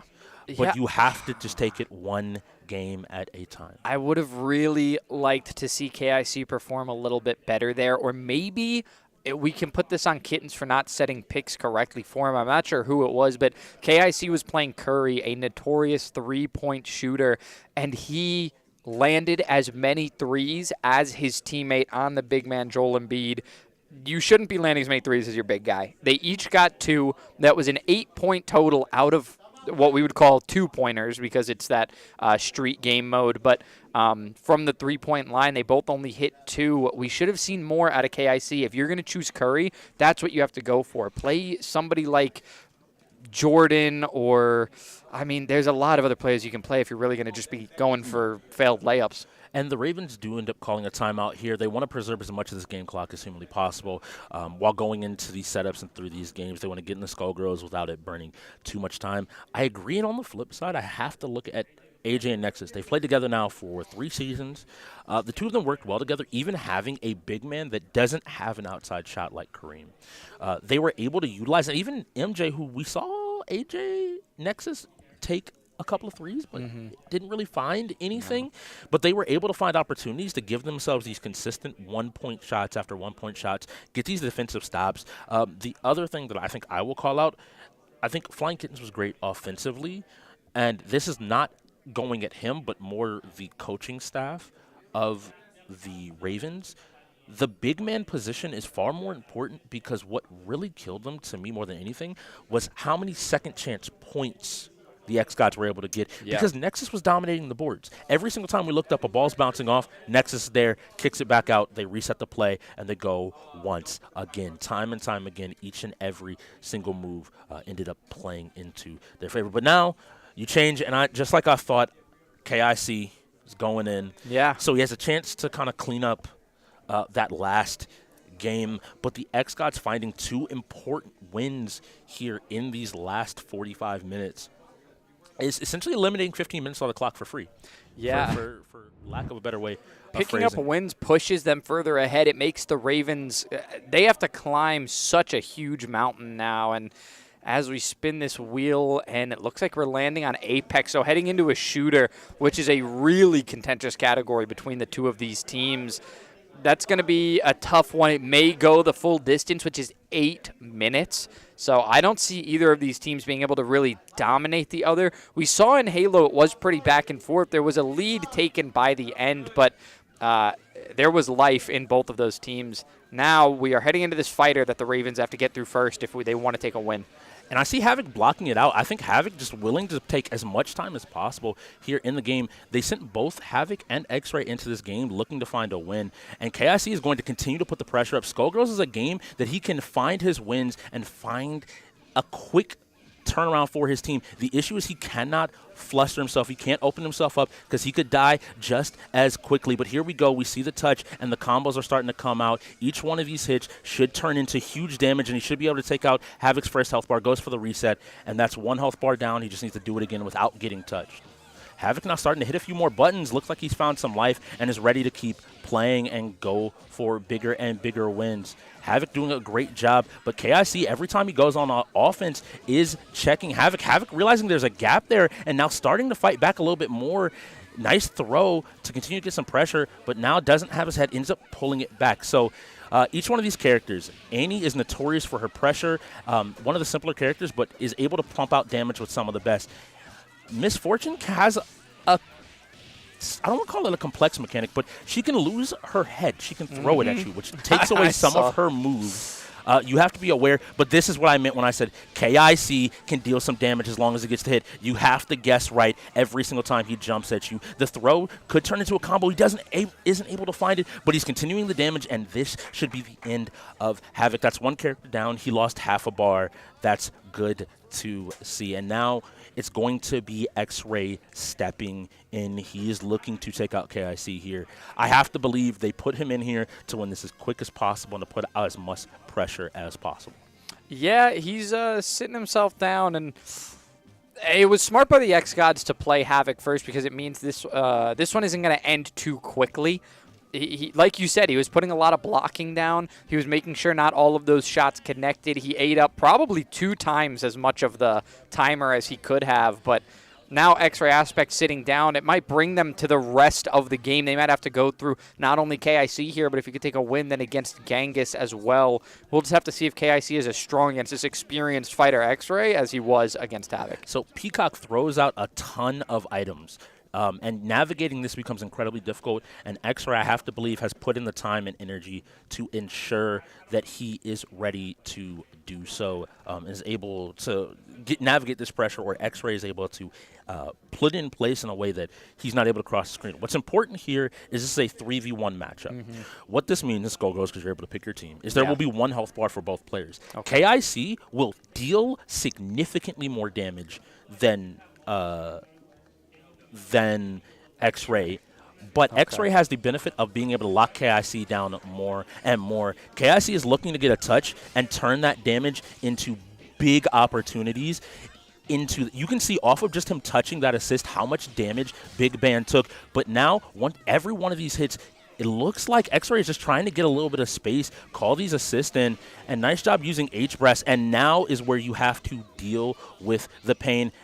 Jumping in is going to try to push him back even further. Let's see, is he able to find it? H-Brass doing a great job of slowing him down. This is the issue. KIC has to find his hits. A fake teleport into a bomb call. KIC finally getting a touch. Ends up knocking him away, though, which is not good. He needs to find his way and throws out the sword to be able to get in and to cause some pressure. A nice throw. Puts him back in the corner. KIC blocking it out. He has to find his touch. This is 2 characters. This is big. If he can convert this combo and continue to get damage out, he isn't unable to, but that's 1 character already dead. He has to do 2 more to get out of this game quick. But now Big Band, this character has a lot of ways to just straight up deal damage, and there you see it. Luckily on 1 character means you don't have to take too much damage, but he has to be careful with each one of these touches. Nice job punishing. You need to get as much damage off of this combo as possible. He goes for the reset, doesn't end up getting much more off of it. Big Man is a bigger character as well that requires you to have specific combos to know how to deal with him. You have to route a little bit different, but X-Ray is making sure every time he touches KIC, he converts into a super, once again getting damage, and I think KIC is starting to feel the pressure. He has to find his moment. This touch is going to be huge. Isn't able to hit a third one, but neither side is hitting these combos. The pressure is here at the end of the game. Going here, runs up and just throws him to take out the big man. He just needs to find this last hit and he can win. But it looks like X-Ray was trying to stop, but KIC will not be denied. He's showing people why he earned that tier 1 spot. Yeah, a fantastic performance. You can see there. Asking for the encore. I don't think he's going to want to. He doesn't have a ton of time left to work with. Him and his team really need to get through this one. We've got a 3v3 shooter coming up next. KIC not going to be in for this one, but they do still have the likes of Flying Kittens. They do still have Vape. They have some of those players that performed better in Rainbow Six. Vape not really having the greatest performance on that one, so hopefully this one would be better from him if they need to put him in. I'm looking at you like this for one reason. We've talked about the xGODS and 3 names have come up, and when you look across as this Apex game rolls, Electric, Sin, and Hasaj are standing there. Specifically, Sin said he wanted to make a name for himself this game. All of them have been doing just that. And now they are standing between the ability to possibly hold off this Ravens last push. Yeah, I would say that the strength of the league that broke up, that piece that they had on the new moon, that was a really strong core that got broken up. That was Snappy, that was Spicy, that was Nexus, and that was AJ Lil Blue. The 4 of them were top players in this league, like at the very tippy top, fighting the Reapers tooth and nail to try to take that win in our grand finals, maybe one of the toughest ones we've ever had. And they weren't able to pull it out. They broke up. Half of that set of 4 players is standing on the other side of the xGODS, and it's not even been the Ravens' biggest problem. The tier 1 and tier 2 on that team are probably what they prepped for more than anything. And then when it came to fighters, maybe X-Ray Aspect was on their radar more. You get down the list and start looking at these rookies, they're having a field day with the Ravens. They are tossing them around in every game. When they come out, they are less likely to lose than when our almost champions from last season take the field. So nothing against AJ and Nexus. They are performing very well, solid top-tier players for their team, and they're winning plenty of games for them. It's a 12-9 scoreline right now, but man, when Sin and Electric and even Asajj step into these games, it should be scary, and I think a lot of these teams need to start being more weary of the entire roster of the xGODS and not just the enemy that they know. It's going to be important. I think you hit the nail on the head. This team is scary, and with Maelstrom coming up next, I know the xGODS are happy about that. Okay, so very confident in their play. We do have a game of Gun Run coming up here, so it's not going to be the standard team deathmatch where you just choose a loadout that you like, the characters that you like, and go to town.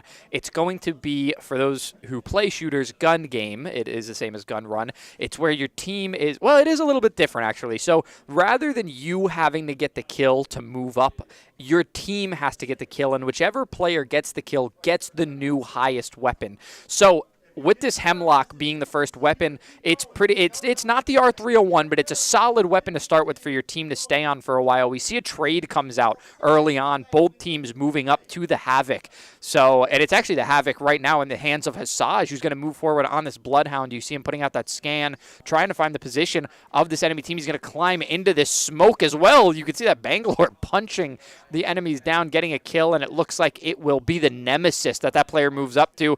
That Havoc goes, helps out with another kill. That Nemesis turning into an R301, the most reliable gun in the game. We'll have to see if that 301 player wants to keep it and use it just for damage, or if they want to lock down a kill with it and get a higher kill lead for the team. It is the xGODS in control right now, up by 2. The Bloodhound scan goes out, and we've got 2 hostiles. He turns on one. That Havoc becomes a flatline close range weapon that could be used hip fire. So we'll see the engagement. You can see them calling out over on the side, going up that stairs. There's another level above them that they do have to worry about. And we'll see this scan, I'm sure, come out from Hasaj again to see how many are going to be up there. They want to find out which players are split off, who is still on the bottom trying to make their way up and who's on top. They scan 2, 1 on the stairs. They put down a lot of damage. The shields were cracked, but the kill doesn't come through. It doesn't matter. They have to be pushed right now. They're the ones who are up by 2. Hasaj taking some wild shots through the smoke. He still has plenty of shield to work with. Putting out these shots on the stairs. They keep approaching, but the kill isn't good. Once again, they can't find this final kill. Hasaj goes down finally, and this may be the Ravens pushing in. And it looks like he might have a frustration with one of his settings or something. He was clicking around, but now is back into the game. And it looks like the Ravens are starting to find a little bit of life. They're finding an opportunity. They want to stay in this game.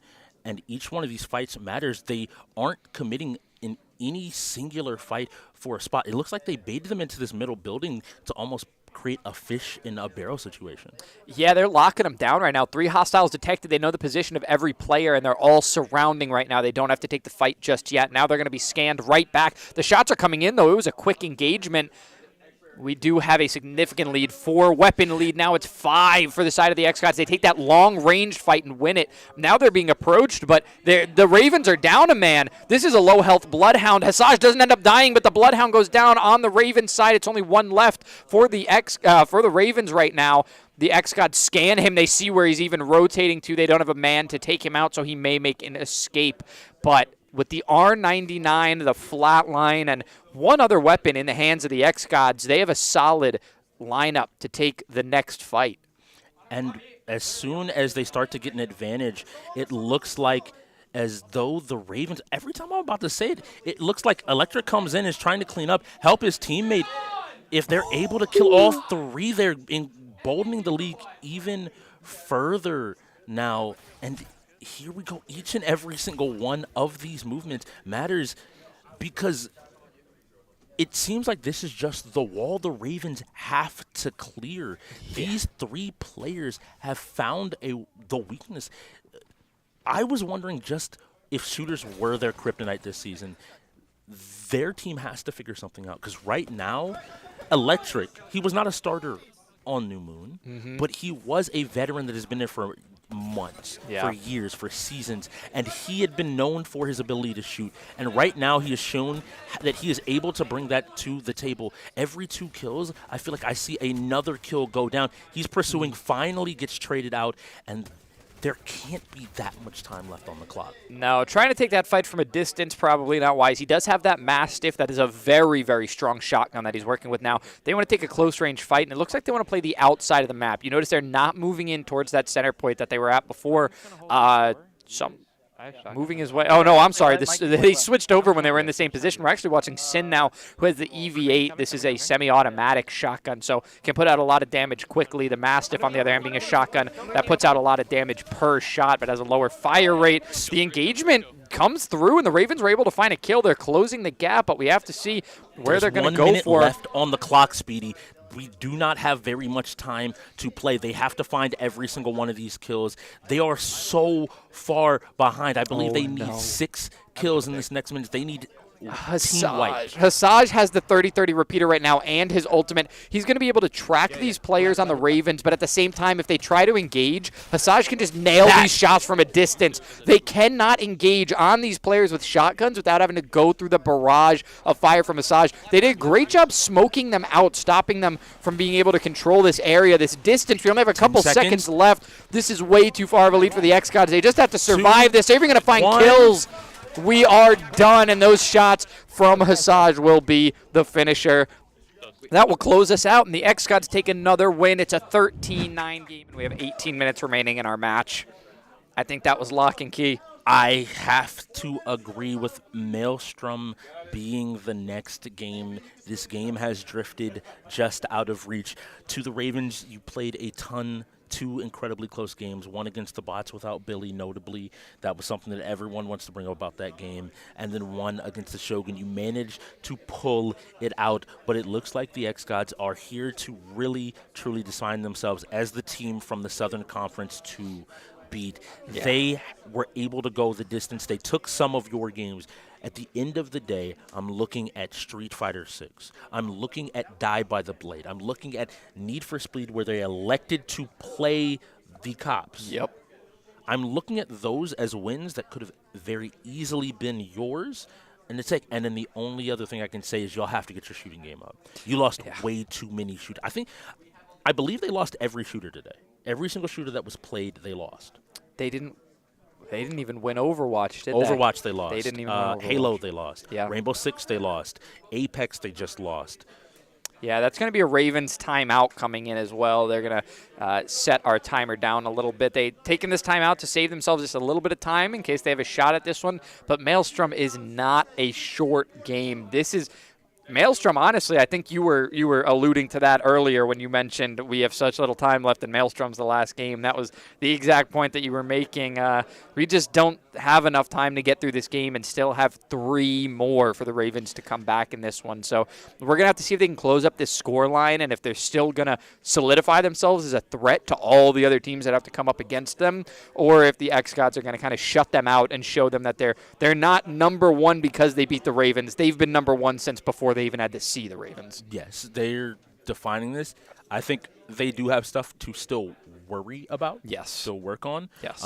They as a team definitely have room for improvement. But on the flip side, they are proving themselves to be scary. They're taking games from teams' best categories against them, and they're planning to take as many games as possible from each side. So now looking at this, I am Herb as well as Vape have to go in, and it looks like they're sending in Flying Kitten. But we've seen Havoc play this game. He single-handedly has almost 1 damage by himself, just by virtue of playing the game. Now we have to go, and you have to win this game. So you mentioned this game is a longer game because we don't just play till you kill the enemy team. No. It is an entire Battle Royale lobby, and that is, if this goes under 15 minutes, I would be surprised. 10 minutes, maybe if just everybody immediately gets into a huge fight. But for the most part, this is like a 15-minute game that these players have to play. And so, being down 4, unless a miracle happens, the xGODS just don't set up this game twice. Yeah, I mean, we're only really through 2/3 of the wheel at this point, and that it may just end on that. We may finish this one with only 23 games having gone by. With StarCraft, StarCraft was ended early though, wasn't it? Yes, they ended up FFing StarCraft and Midnight Ghost Hunt. These were 2 strategy games they started to play and immediately backed down when they realized that they were, I'm going to just call it out-strategized. This was not I couldn't call it a skill thing. When 3 of your players die at the beginning of the game, you're in a dangerous spot. After 3 of your players die in StarCraft, when the entire map is filled and you basically get cannon rushed and killed before you're able to even play the game, that is another opportunity where you were just out-planned in this game. Do you think that that's something they should focus on for that 7th slot on their team, is somebody who can fill the role of a strategy game player? I think it's really smart to have. I don't know who the strategy... Well, Vape is a strategy game player. He was last season. Yeah. They have strategy minds on there. Like KSC has put a lot of time into StarCraft. Herb has put time in. Flying Kittens. They've all put the time in.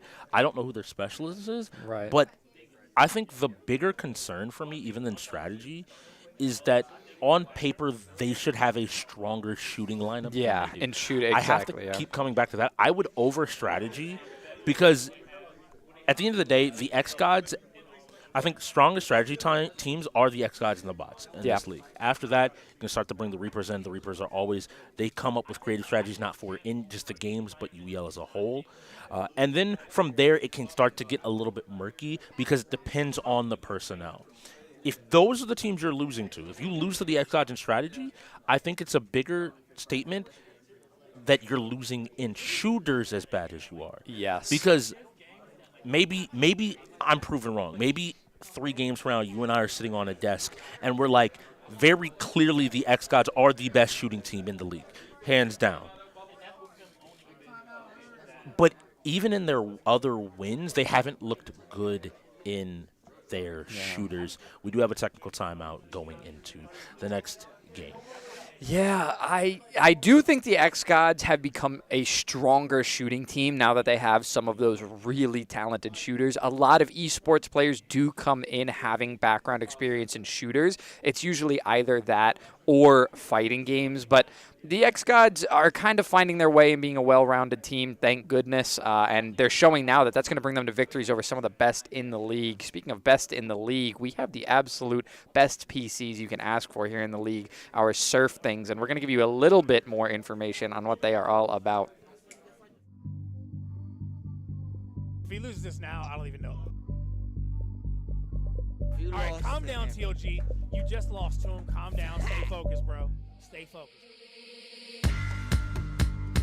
Going great on his trail. Right now, hunting down that kill from the Bandits. Oh, and there Ken, and that one goes in there, taking this one away. It's 5-2. The first half is really starting to go their way. Yes, it is. Definitely. Yes, this could be a runaway, like you're saying.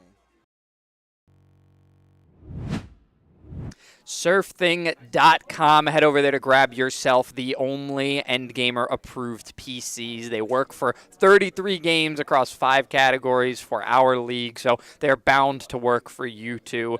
Go ahead to SurfThing.com and grab yourself one of those. The xGODS, certainly thanking them right now for how well they've been able to dominate this game. Their wins have been a lot more strong, for lack of a better word. I can't think of anything more to say than just stronger wins. Just convincing, scarier in some cases. Yes. I think is what you were going to say as well. Scarier wins. When the Ravens are at their best, they are able to grab wins from the clutches of the xGODS. When the xGODS are at their best, they look like they can grab wins from the clutches of any other gods out there. They are dominating when they find their wins. They just have to round out all of these other categories. Like you said, they've been insane in shooters, and that's thanks to some of these rookies as well. But there are other categories on the wheel they need to put work into. But when you're this strong and you still know where you can put in your work, I'm kind of afraid of how good you can become. Yes, I think that this is going to be a scary team by the end of the season. I think the Reapers are paying close attention to everything that the xGODS are doing. And as we come to the end of this technical timeout and the end of this game, I have to think about next Wednesday, where Logan Summit on technical timeout on the UEL YouTube channel, 9 p.m. EST, 6 p.m. PST. So depending on your coach, 6 p.m. if you're over there on the West Coast, 9 p.m. here on the East Coast. You can join Logan Summit to break down these games and really get into what happened here. He's going to be asking those hard questions. He's going to be looking and finding the mistakes and maybe pointing out, is this Ravens team even a top team, or where do they fall into the South? And just how far will this xGODS team go? Because I think right now, this is the closest team to New Moon, and in some ways, I think they've shored up some of the weaknesses of that New Moon team. And if they're able to keep playing like this, the Reapers, who are currently looking like the best team out of the North, have something to worry about. Yeah, absolutely. The xGODS are coming out of here with a strong presence, and they've got a little bit of a tighter packed league. The tighter packed half of the league right now. There's a lot of contention over this side right now. A lot of strong teams over here trying to vie for those top placements. Whereas over on the other side, the Reapers have kind of put their foot down and said, listen, we're going to be number one again. The rest of you decide where you're going to fall. It's up to you guys. We're going to go ahead and win all of our regular season games so far, and you guys go ahead and decide where you're going to be for the rest of the season. I would love to see the Reapers finally face a really tough challenge, and it might take until they see the xGODS at that point.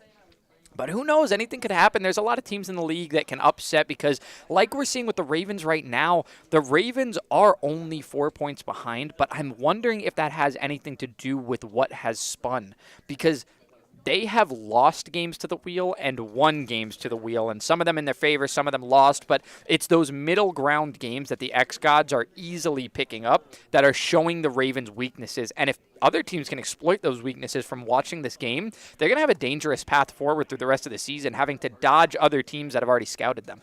Yeah, this is one of those things that when you are a team that already looks shaky, having a loss like this, which was the start of a comeback, I want to be fair to them. Yeah. They started to find their footing, but it's like they just weren't ready to complete the comeback.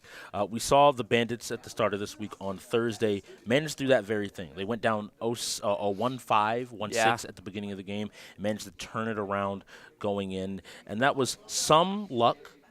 But I've said this to you before. I've said this on broadcast before. Luck is when preparation meets opportunity. Absolutely. And it feels like this Ravens team is in some ways unprepared for some of those opportunities. So it sounds like we're going to skip Maelstrom. All right. And we will be moving on to the next game. Yeah. That'll honestly, if I was the Ravens, I'd be a little bit happy. So let's see what we have. Can I get the rest of the fighters? Can Blaze Blue go ahead and roll? No, it looks like instead no, sir. The finals. They're going to hand over the end game to me. Thank you very much, Strix. We are going to head into the finals. We're going to see a lot of RPGs. We're going to see a lot of destruction. We're going to see a lot of shooting. And something that's really important, when a game is skipped, teams get their lineups back. Yes. So importantly, Hasaj wasn't available. Now, Hasaj is more than likely available to go in with Electric and Sin, but it feels as though we have some information from the floor. AV. As we both have, as we all know, the shooting games are. The xGODS are going crazy, and Sin even said to me before Maelstrom even started, I need you to change all of the games on the wheel to the finals so we can play it, and the finals rolled. They are ready to go off, so we're really going to be looking at Electric and Sin for this finals game. This finals game might just be the final game, the final nail in the coffin for the Ravens, and I want to address what was said at the top of the match since we just had AV on. Sin came out to make a statement today. He wants to be in that 5 spot, but argue for a spot higher. And right now, unfortunately, his biggest contenders are the man 2 spots below him and the one directly above him, playing their hearts out. No one in this league is disputing the strength of Flying Kittens, of KIC, of Genghis, of Vape. We're still learning about Koze. Even I Am Herb has consistently performed his role in these shooters. And so to come out and to dominate in this fashion, shocking doesn't cover half of it. Yeah, high highs and low lows for the Ravens today. That's been the difference is the xGODS on their lows, they are very easy to bounce back. They had a little bit of a streak there, the Ravens, where they were starting to come up. We talk about their momentum team. We saw them running off of that momentum through several wins in a row, but the xGODS were able to stabilize themselves, and that's what you have to do. You have to cut off the Ravens as soon as you possibly can before the game gets out of control. The xGODS did it. There wasn't nearly enough time for the Ravens to start picking up that speed again, so they are in a great position now to have taken the win. We're going into the finals with I might almost be ready to call the xGODS the best shooting team in the league at this point because of the culmination of these newer players. Once again, I'm going to have to see them go up against the Reapers because the Reapers are notably one of the best everything. So I have to see them go head-to-head with them. There are some other, honestly, the Shogun are also in that conversation. It's the category that they rely on to get a large amount of their wins. So that's another one of those teams we can look all up and down the standings. But the xGODS have some pieces in place that are putting them in a spot where they're maybe the best team in categories that we didn't know if they had all the right setup for, and they really do. Today was a day highlighted by a few people. Everyone on that team can shoot. Yeah, that's the scary part about it. Every single one of those players can shoot. They can shoot well. They can play their role. They can move into a carry position if they're absolutely needed, and we might just see that. I'm going to make one request at the end of the game. I hope we see something other than power shift. We've seen this game mode a ton here in the finals, and I want to see some people maybe go for something a little bit different. If there's a team that's going to do it, I have to believe it's the xGODS. They've seem to have a plan every single step of the way. Yeah, they do. They know what they want, as opposed to the Ravens, who seemingly don't know what's best for them. I'm looking at you, Need for Speed. The Ravens right now, they're not in control of their own destiny. That's a big problem. You have to be in control of your own wins, and they're not. They have the opportunity to choose how that game is going to go, and they put themselves in a losing position. Are you kidding me? That's losing 101. That's I don't know. I talked with, especially KIC a decent bit, and I've talked with plenty of the Ravens. They're confident, and I think that's the thing that surprises me about a lot of players in this league. It looks like we are playing Power Shift, in fact, on Chapel. Monaco it will be Monaco, yeah. Fortnite being the next game. I know the Ravens would be excited to play this. Yeah, if they had enough time. If they had enough time is the perfect answer there. So, at home, just so you are aware, Sin is going to be in this game. X-Ray, Nexus, Electric, and Hasaj. So only the tier 2. On the other side, KIC, Kittens, Vape, Herb, and Genghis are going in. So let's see. Immediately what I can tell you, Speedy, is that the LA xGODS are going with 1 heavy, 2 mediums, and 2 lights. They actually both are. Both teams have decided to go with the even lineup. So they're going to do the 2 medium, 2 light, 1 heavy, like you just said. And it is going to be, we did just see a moment ago, and I've already lost it. I believe it was X-Ray playing the heavy. And we're going to see why this light is over to Sin. He is going to put down an insane amount of damage. They already find 2 kills. The platform is capturing their control as well. Sin took a lot of damage seemingly out of nowhere. He's got to get away from this enemy who's got eyes on him.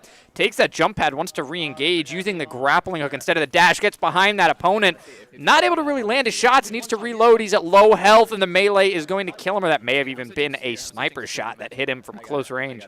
Flying Kittens, and once again, they've been on top of it. I only see a few times where they've gone and checked into their settings. You can see maybe something not bound that he expected, maybe that melee that he ended up dying to here, and is now waiting to respond. We see his teammates moving and pushing in, trying to get an opportunity for a fight, but now we swap over to Electric. We've been singing his praises all day. This veteran who didn't have a starting position last season, but is now more than proved his worth as a tier 4 on this team, and now is helping them in all of these shooting wins along with his teammates. Has control, made sure that platform is moving, and has now taken a defensive position inside the church to just continue to push more and more damage onto these Ravens players. Yeah, I love this position that he's taking. He's not even allowing the Ravens to play the actual focus of the game. He's making them play the kill Electric game, and that is not how you win Power Shift. You win Power Shift by taking the objective, and he's got a really high position right now on some of this destroyed terrain. We're going to see if we can find a table spot. He's having a stable spot, having a rough time right now. Puts down a jump pad so he can get over top. He's going to get behind this heavy, start putting down the shots on that mech, and he does get the kill onto Vape. He gets the assist there. A grenade going out. They still have control of the objective. The xGODS pushing into Ravens territory. And honestly, Electric has not had to play much of the objective. He played it early on and realized, oh man, I could just outgun all of these kids and take the win for my team. He's going to try to do it. Getting another high ground position, this time on the outside. He's going to have to be careful of flanks, but he does already see one of his opponents. He's not nailing as many shots, and he gets taken down, but his team's still getting kills. KIC finding a kill there importantly, but like you said, his team is being pushed in, but I see Gagnus with this flamethrower trying to clear off the point, but the moment he focuses on one target, he's met by another player to stop him from continuing to push. An X-ray aspect, just holding this wall up. Rather than, we see a lot of teams use these glue grenades and use different objects to create walls, but X-Ray being a mobile wall, allowing to be a lot more situationally aware, jumping on the spear, dealing a ton of damage for anyone that might want to challenge him, and has bought his team so much space, so much opportunity that it doesn't seem to matter. Hasaj quickly going down, and maybe we start to see the Ravens come to light. They might have find their opportunity to find a win, but guess who's still alive? Guess who's lurking? Guess who's waiting for his opportunity? Yeah, it is Electric once again. He is looking at the objective. Oh, tried to get himself onto the objective, but ends up getting taken down, lit on fire, blown up.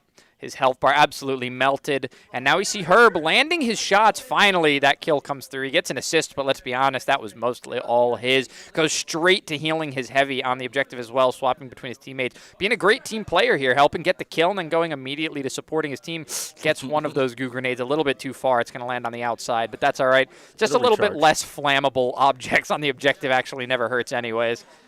and now already putting up the dome. I don't like the immediate placement of this because now it's going to be on a much longer cooldown as you move. I like the idea to move off of site to try to maybe get some eyes on some opponents. They realize they've taken position on the highest point on the map behind the church, now moving behind the wall to possibly get another opportunity. Now, here is the scary part.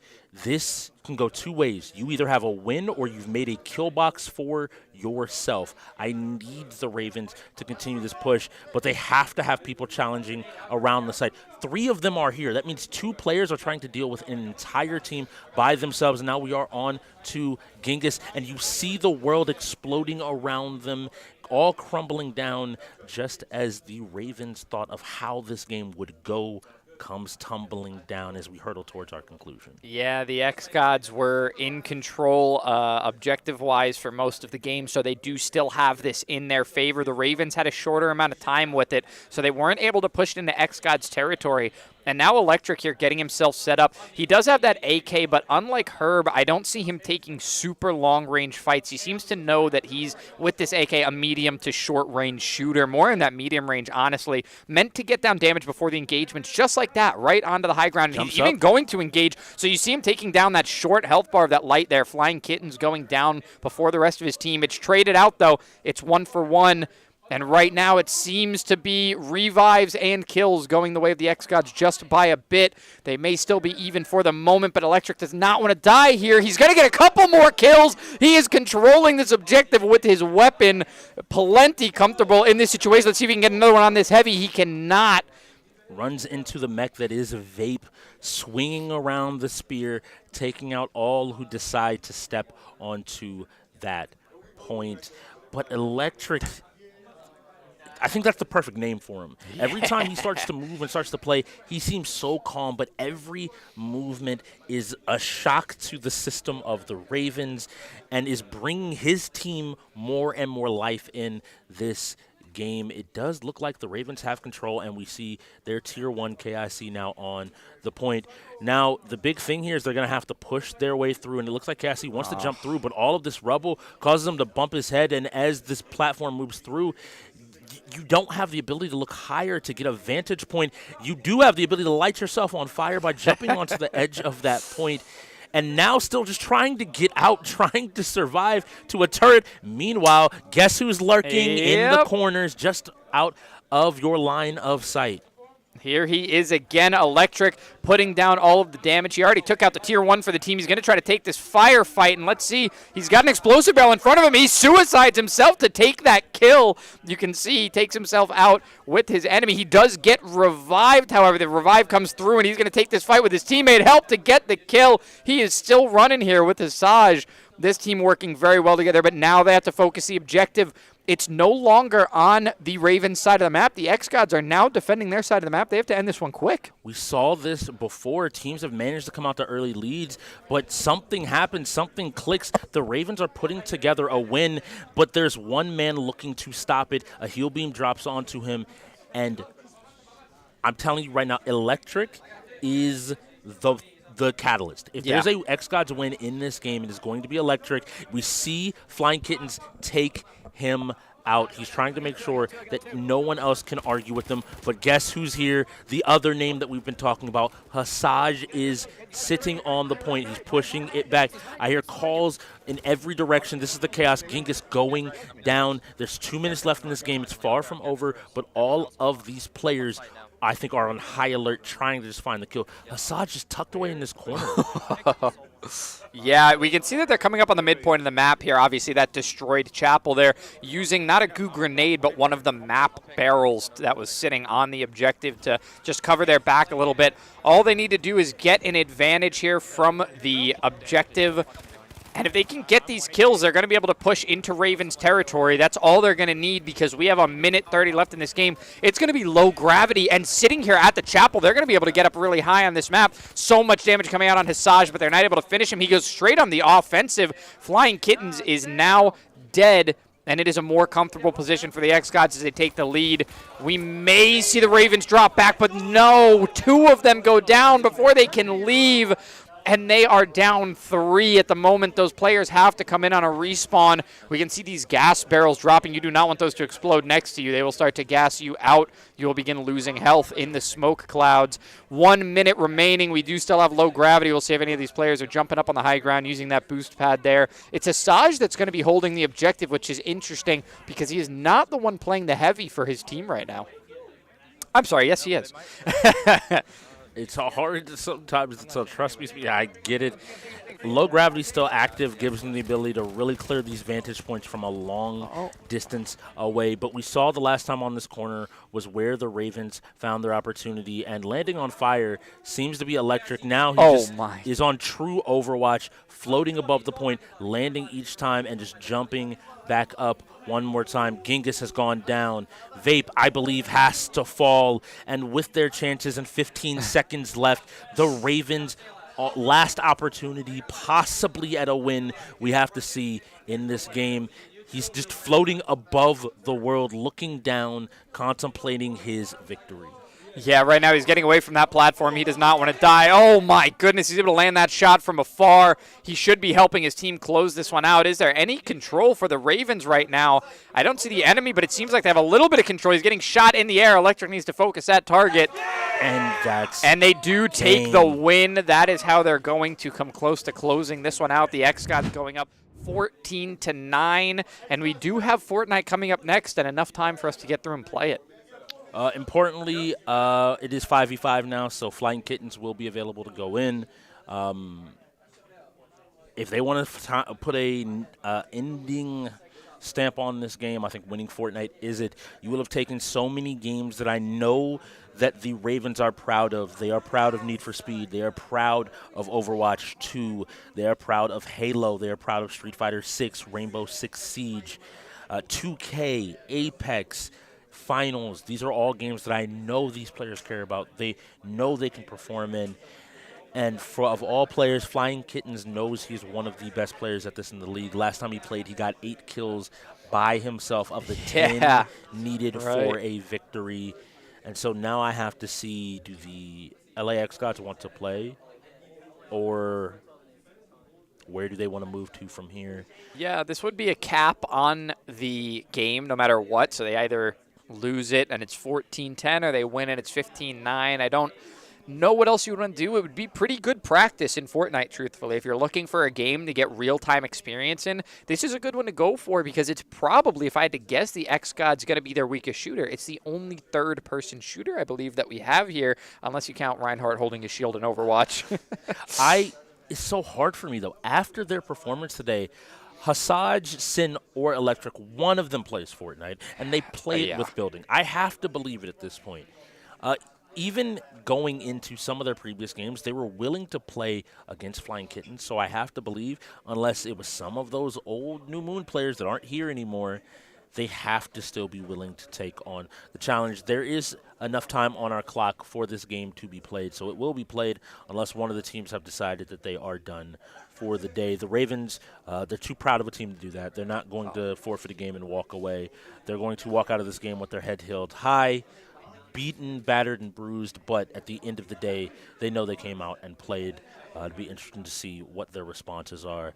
Now, while we wait on this game, I want to go back to the finals for a second. Yeah.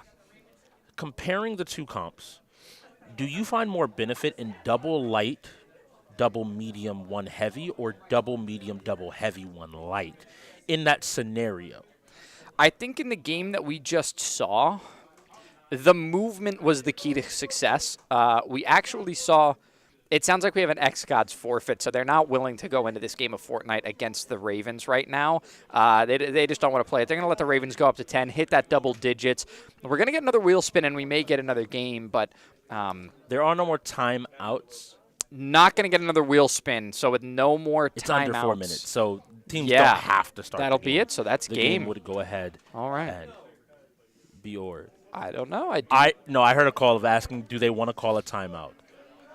Yeah, the big okay, thing was and the xGODS response was, yeah, no, we're done here. Yeah, that's what they said. We did what we needed to do. We came by. And so as this game closes, I have to show a lot of respect to both of these teams. They came out and played hard. The Ravens showed up in the second half really looking for that win, but it seemed like the entire time the xGODS were a step ahead. I'm very interested to see what these two teams have to say. Did the Ravens win the second half? I believe they did. If we had taken just the second half, I think they took – actually, it may have been an even amount of wins. I think they went even. They won by 1 game. They did. Okay. That's not including They were down by – it was 9-4, right? So they were down by 5. They ended up sorry, they ended only down by 4. So. And again, that goes back to Fortnite was FF. So ignoring Fortnite. Yes. Right. That's a true. 6-5 run. Now you have to be aware that they played really well here. Now, I think we are going to be closing out this game. There is a game tomorrow. We will talk about that in a little bit. But first, we're going to do some post-game interviews. If you are just joining us, this is the UEL, the Ultimate In Gamers League, where gamers go pro. Please stick around for these post-game interviews.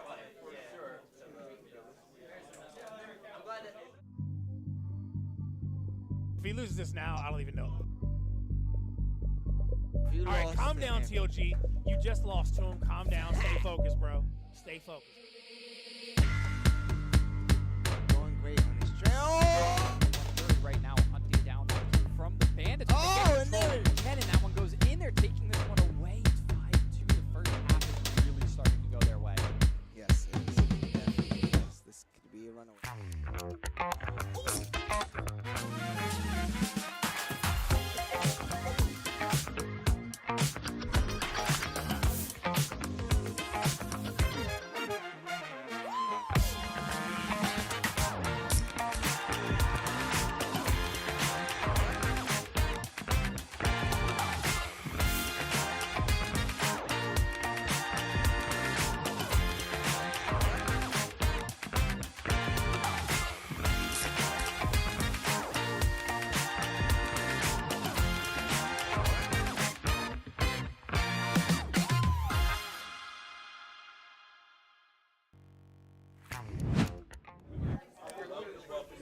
Joined by the Florida Ravens. Unfortunately, not a victory this time. DC Ravens. DC Ravens. DC Ravens. That's my fault. I do apologize. The DC Ravens. Thank you for correcting me. Welcome. Unfortunately, a loss here. I'm just going to start up. I think the first question I got to ask is the 6-man. Was that a conscious choice? Was there a reason behind it? Oh, yeah, for sure. So the 6-man, we saw it as something that could work. Honestly, a lot of people don't believe in it, but we saw it as something that is pretty good on rotation. A lineup that we have right now, this is pretty solid lineup, especially with Koza added in there. And, we wanted to rock with it today. We feel like it kind of went the way we expected. The only thing that didn't really go our way is the games, really, how we played and our performance. That's really the most of it. All right, that's good to know. I know y'all are going to go back and look at the whole game. Y'all are going to do the work. Y'all came out in the second half, though. That first half left a lot to be desired. The second half, y'all picked it up. What changed? I know y'all have y'all's classic, her pep talk, the energy that comes out. What changed in that first and second half, that halftime? I mean, what I've noticed is we've definitely been like a slow starting team, a team that definitely has to get a little bit warmed up to a lot of the things going on, just like the nature of the league and just being able to play a lot of the games.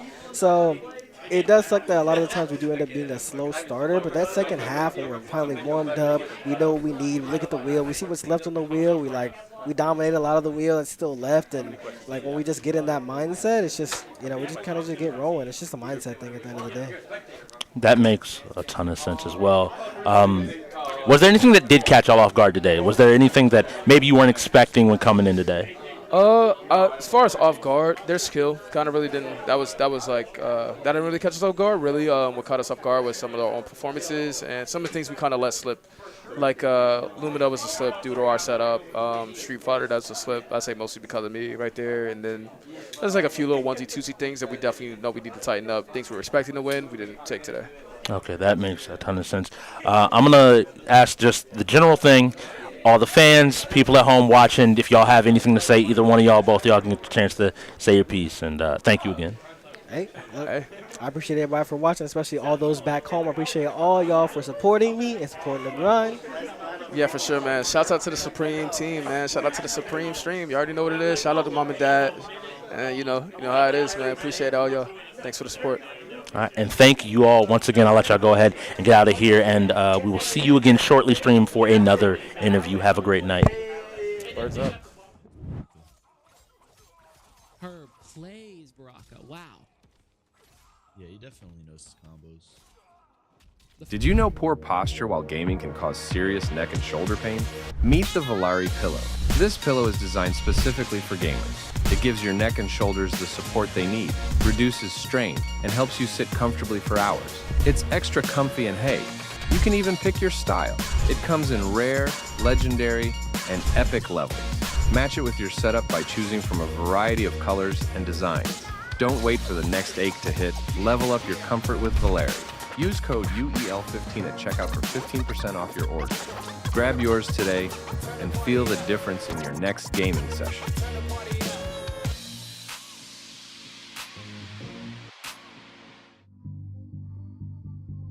If he loses this now, I don't even know.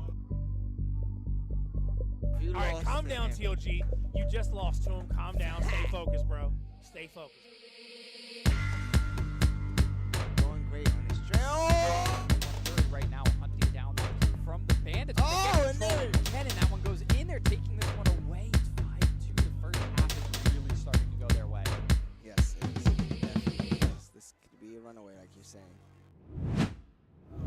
I'm joined here now by the xGODS, AJ, Lil Blue, and Sin. Congratulations on your win, guys. This was a tough matchup, and I want to know, with the Ravens being a real hot and cold team this season, were you expecting it to be this close? Absolutely not. But, you know, it was an experience we needed, to be honest. We thought it would be a lot more further apart this time around, but, I mean, it's the first game between our matchups this season, so I expect the second one to be a lot better for us in our favor. Yeah, speaking of this matchup, you guys are kind of taking on a rivalry that you weren't previously a part of. AJ, I know that you and a lot of your teammates in particular have been part of a long-standing rivalry before. This is one that's been building up lately, so do you expect to see these guys again, and are you going to have to game plan around them the next time you do? Yeah, so I know we play them later in the season. It might be our last game of the season, actually, in December, something like that. Yeah, we're definitely going to have to, you know, review what we did this game and see where we can improve on.